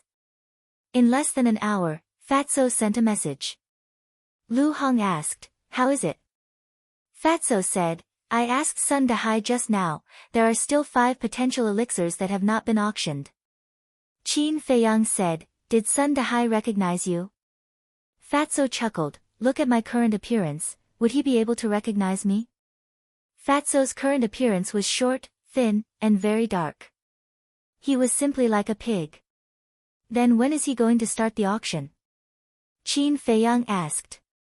"I've asked, he said that the capital city is too chaotic recently, so he doesn't plan to auction it for the time being." Fatso said. "Then we'll wait." Qin Feiyang said. Fatso said, "All right, then I'll stay in the fragrant moon inn first. I'll send you a message if there's any news." N. Qin Feiyang nodded, turned off the image crystal, opened the 6-word formula, and continued to copy the second stroke of the kill formula. Capital City. Although half a month had passed, the matter of Qin Feiyang causing a ruckus in the imperial palace had not diminished in the slightest. All the major restaurants were discussing this matter with relish. But the most discussed thing was, where was Qin Feiyang hiding now? As the former 14th prince, he definitely wouldn't give up so easily. Time passed in a flash. Another month passed. Boom! On this day, Qin Feiyang's arm trembled, and the second stroke of the kill formula blossomed with a resplendent light. At this moment, his cultivation also soared rapidly. In just an instant, he had stepped into the 4-star war ancestor realm. Sensing the movement, the black dragon snake opened its eyes and looked at Qin Feiyang enviously. Back then, Qin Feiyang's cultivation was not even as strong as it was. But now, it was still in the same place, while Qin Feiyang had already stepped into the 4-star war ancestor realm. Why was this person so abnormal? After pondering for a moment, it ran in front of Qin Feiyang and smiled obsequiously. "Brother Qin, can we have a chat?" "Brother Qin." Qin Feiyang was startled, he turned to look at the black dragon snake and said speechlessly, "So mushy, there must be something wrong, speak. Do I have to wait until this emperor breaks through to the 9-star war ancestor realm before I can consume this potential pill and potential pill?" The black dragon snake asked. "Yes." Qin Feiyang nodded. Is there no other shortcut? The black dragon snake said. It was only a 2-star war ancestor right now. At this rate, how long would it take to break through to the 9-star war ancestor realm? Seeing that the cultivation of Qin Feiyang and the others was advancing by leaps and bounds, it really couldn't wait any longer. What shortcut can there be? Qin Feiyang laughed. Cultivation was something that had to be done step by step. But suddenly, his expression froze. He pondered for a moment, then said, "Don't tell me, I really did think of a shortcut, I just don't know if you're willing to pay the price. Speak." The black dragon snake's spirit was aroused as it urged. Lu Hong, Wolf King, and the pangolin also opened their eyes and looked at Qin Feiyang suspiciously. Qin Feiyang said, "Cripple your cultivation and start cultivating again." What? The black dragon snake glared at him and said angrily, "What kind of bullshit shortcut is this? Are you trying to trick me? I really didn't trick you. Think about it, you are now a 2-star war ancestor. Even if I were to refine a 4-grain battle chi pill for you every day, it would probably take you several years to break through a small realm. Furthermore, the further you go, the longer it will take. Based on my preliminary calculations, you definitely won't be able to break through to the 9-star war ancestor without 180 years. However, if you cripple your cultivation and start over, I can guarantee that you will be able to recover your current cultivation in at most 10 years. You can even break through to the War Saint realm." Qin Feiyang said. "Hearing you say that, it does seem to make sense." Black Dragon Snake muttered and asked, "Then how many years have you been cultivating until now? You know my situation as well. If you really want to calculate, I officially started cultivating at the age of 15. It's only been 9 years now. And if you were to start over, you would definitely be faster than me, because your foundation is still there." Qin Feiyang said. The black dragon snake nodded. It was indeed a little tempted. However, it had finally reached the 2-star war ancestor level with great difficulty, and it was really reluctant to cripple it just like that. Moreover, 10 years later, Qin Feiyang and the others might have already broken through to the War King, and there was still a gap between them and everyone else. Actually, it didn't want to surpass Qin Feiyang and the others. As long as it could be on par with them, it would be fine. Lu Hong, Wolf King, and the pangolin thought about it carefully and felt that Qin Feiyang's method was feasible. "Little bug, don't be so ungrateful. Look at our little Hongzi. Back then, his cultivation was also crippled. Isn't he almost catching up to us now? As long as you're willing to work hard, there's nothing you can't do." Wolf King said. Lu Hong said in dissatisfaction, "Can you not call me little Hongzi? It's quite awkward. I'm used to it, I can't change it." Wolf King chuckled. Black Dragon Snake glanced at Lu Hong, lowered its head and struggled. Buzz. At this time, Qin Feiyang's image crystal rang. As soon as he took it out, the fat man's illusory figure appeared.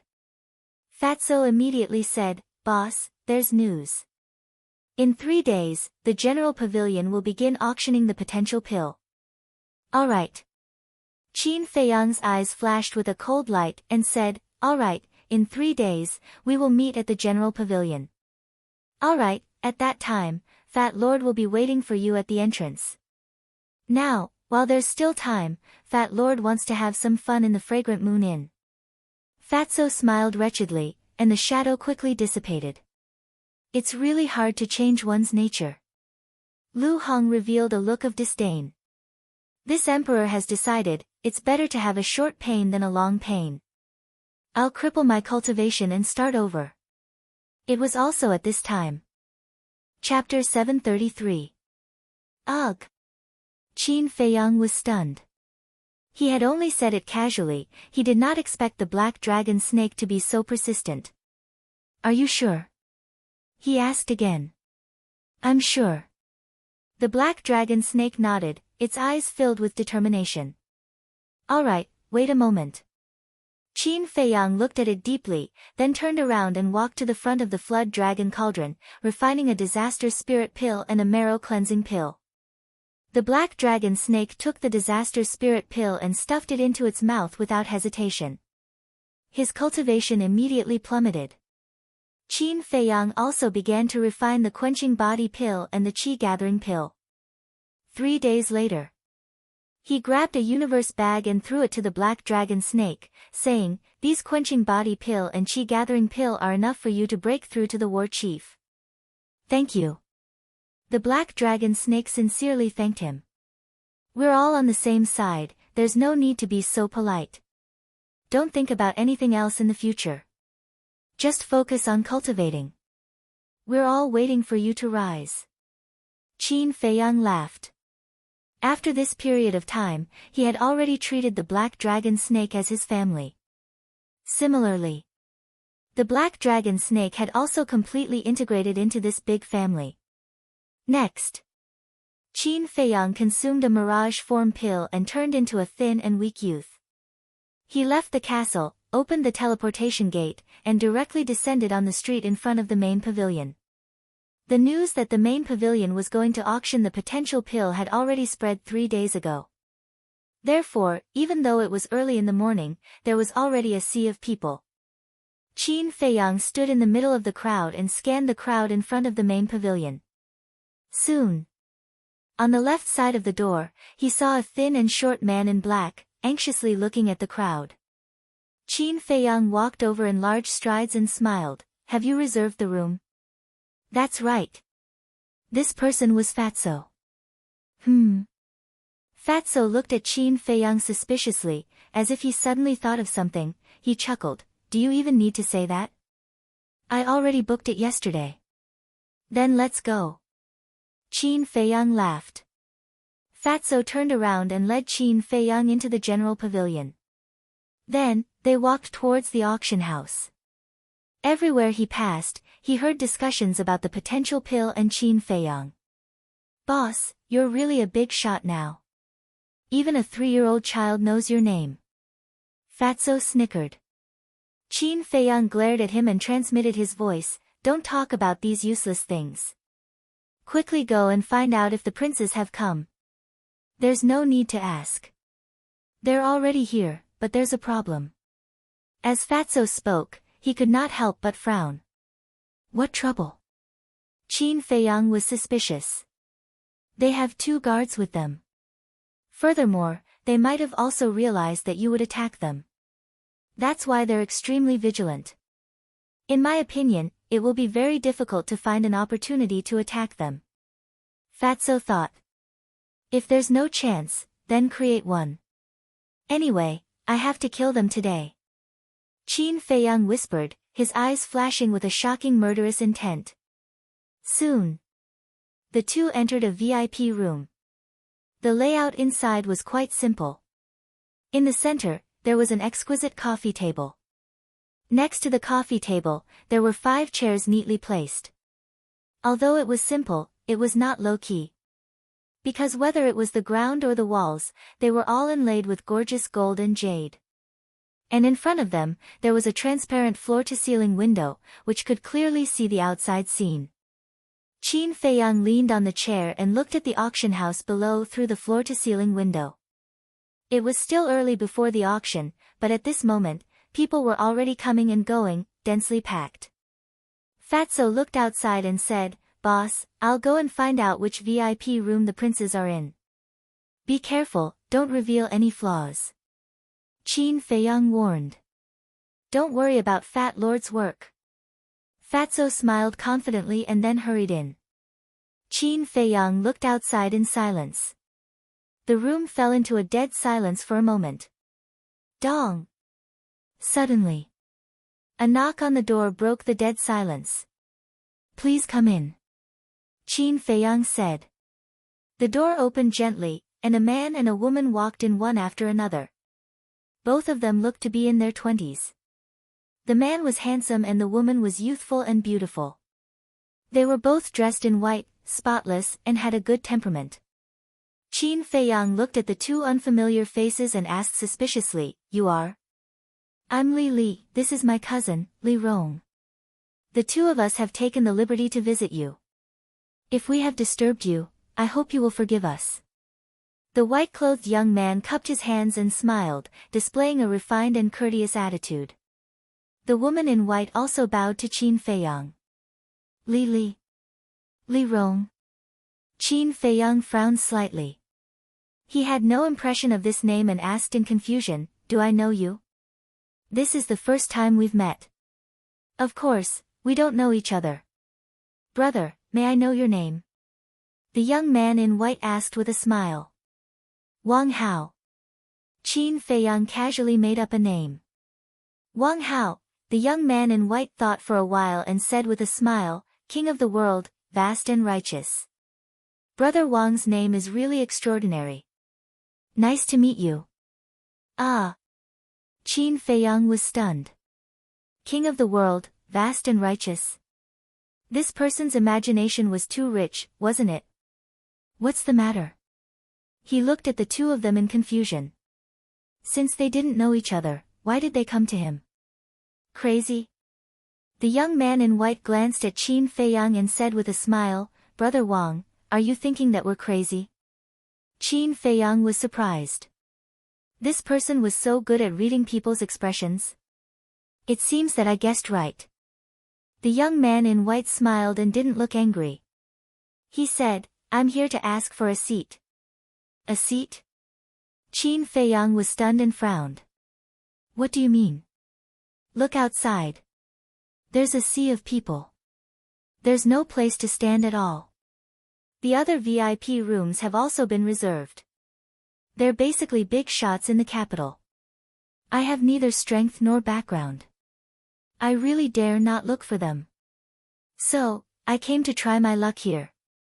The young man in white smiled. "I can take it that you didn't reserve a seat in advance and now you want to get one here?" Qin Feiyang said. "Yes." The young man in white nodded. "Is that so?" Qin Feiyang narrowed his eyes slightly. This reason seemed too far-fetched. The auction house was so big. There were so many places to stand. Why did he come to him?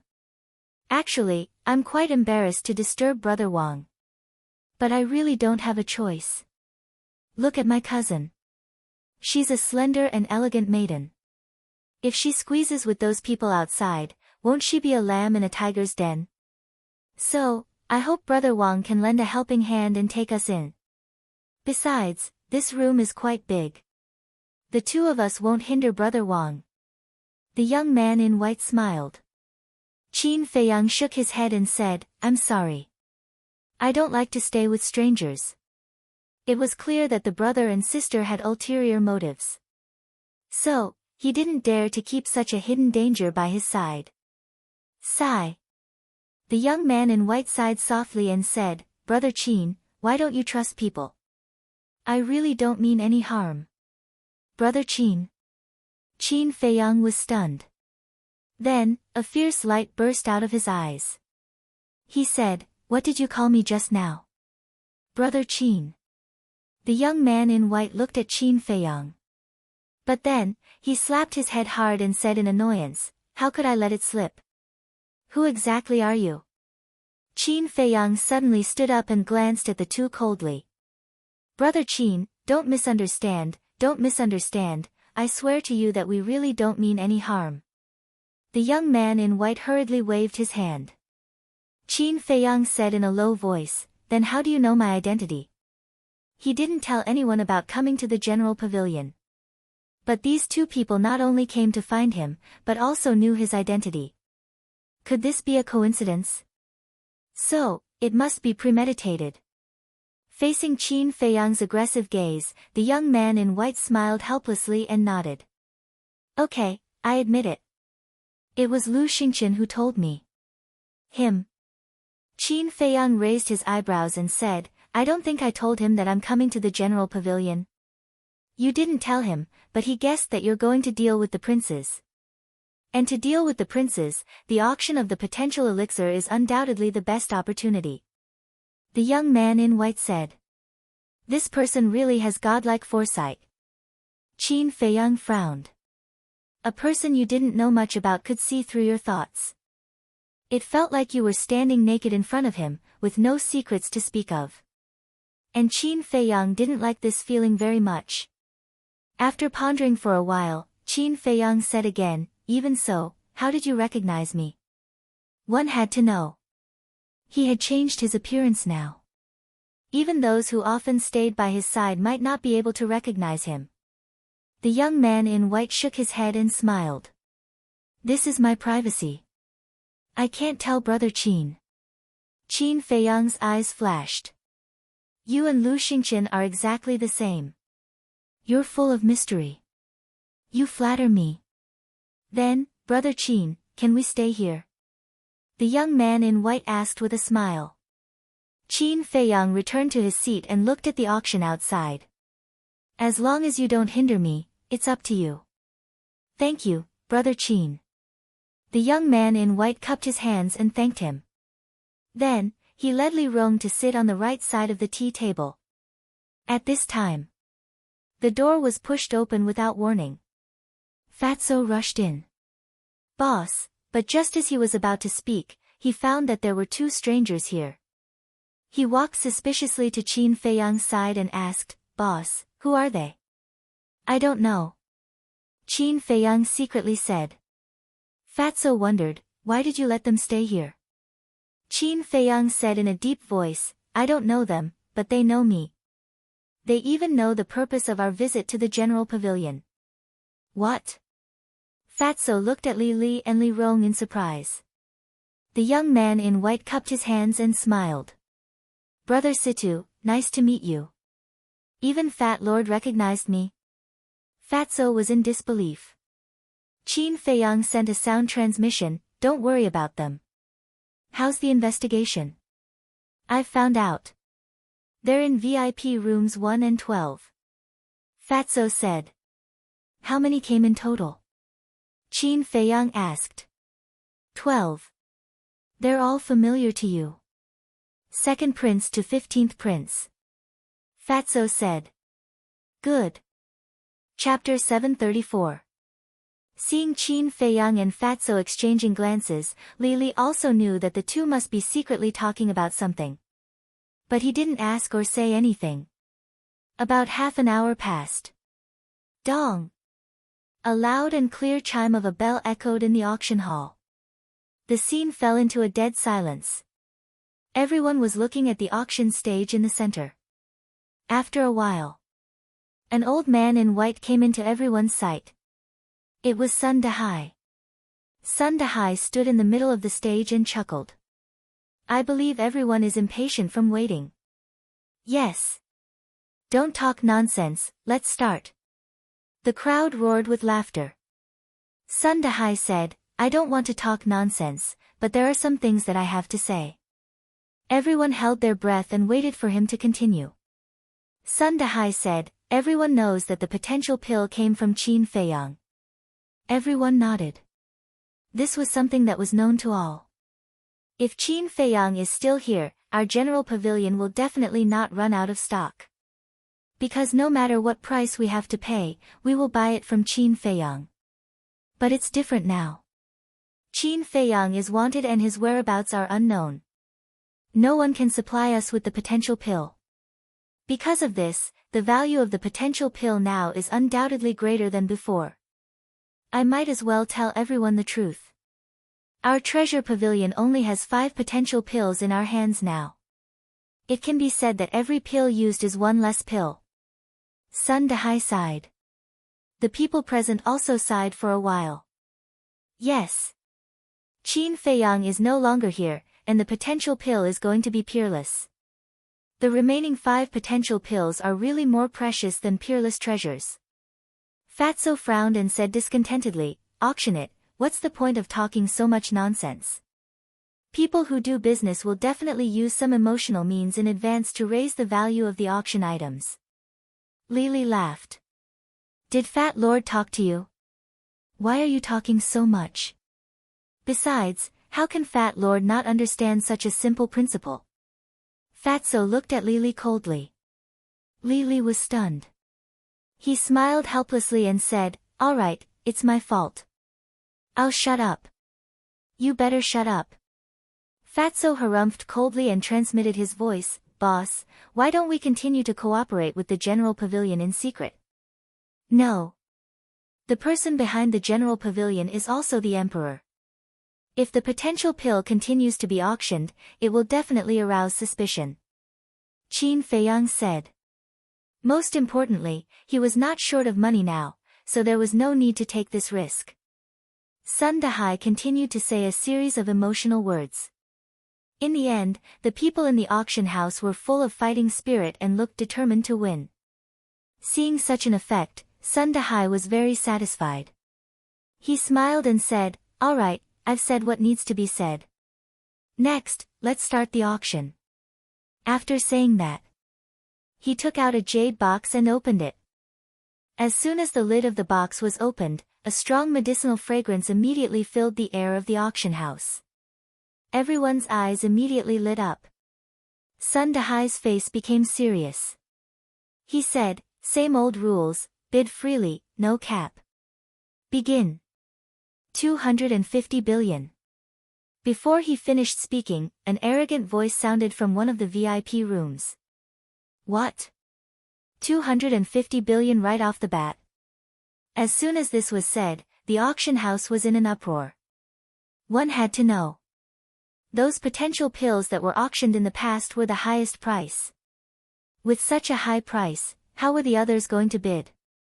Not everyone is qualified to bid for a treasure like the potential pill. That arrogant voice sounded again.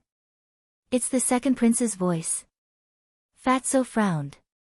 "Yes, it's him." Qin Feiyang nodded. Lili smiled and said, "Today's auction will definitely be more intense than before. It can even be said to be an invisible battle." Qin Feiyang nodded. Now that the eldest prince was dead, the position of the crown prince was empty.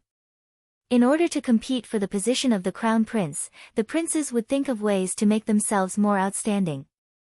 The more effective, direct, and faster way was undoubtedly the potential pill. As long as one got the potential pill and opened the door of potential, one's talent would change drastically. At that time, the chances of succeeding the position of the crown prince would of course be greater. In addition, there were only 5 potential pills in the treasure pavilion, so the princes would naturally fight for them. Second brother is right. Before bidding for the potential pill, we have to consider whether we have the ability or not. I bid 250 billion. At this moment, another arrogant voice sounded. Moreover, there was a hint of threat in his words. This was a threat to everyone except the princes. Third prince. Everyone was stunned. Those who had the ability to participate in the auction could be said to be either rich or noble. Which one of these people wasn't a shrewd old fox? They naturally understood the hidden meaning of the third prince's words. Therefore, no one dared to bid. No one dared to offend these princes. "Third brother, how much wealth do you have? I know better than anyone. Why bother to compete?" 250 billion. As soon as the third prince's voice fell, the second prince opened his mouth to mock. "That's not necessarily true.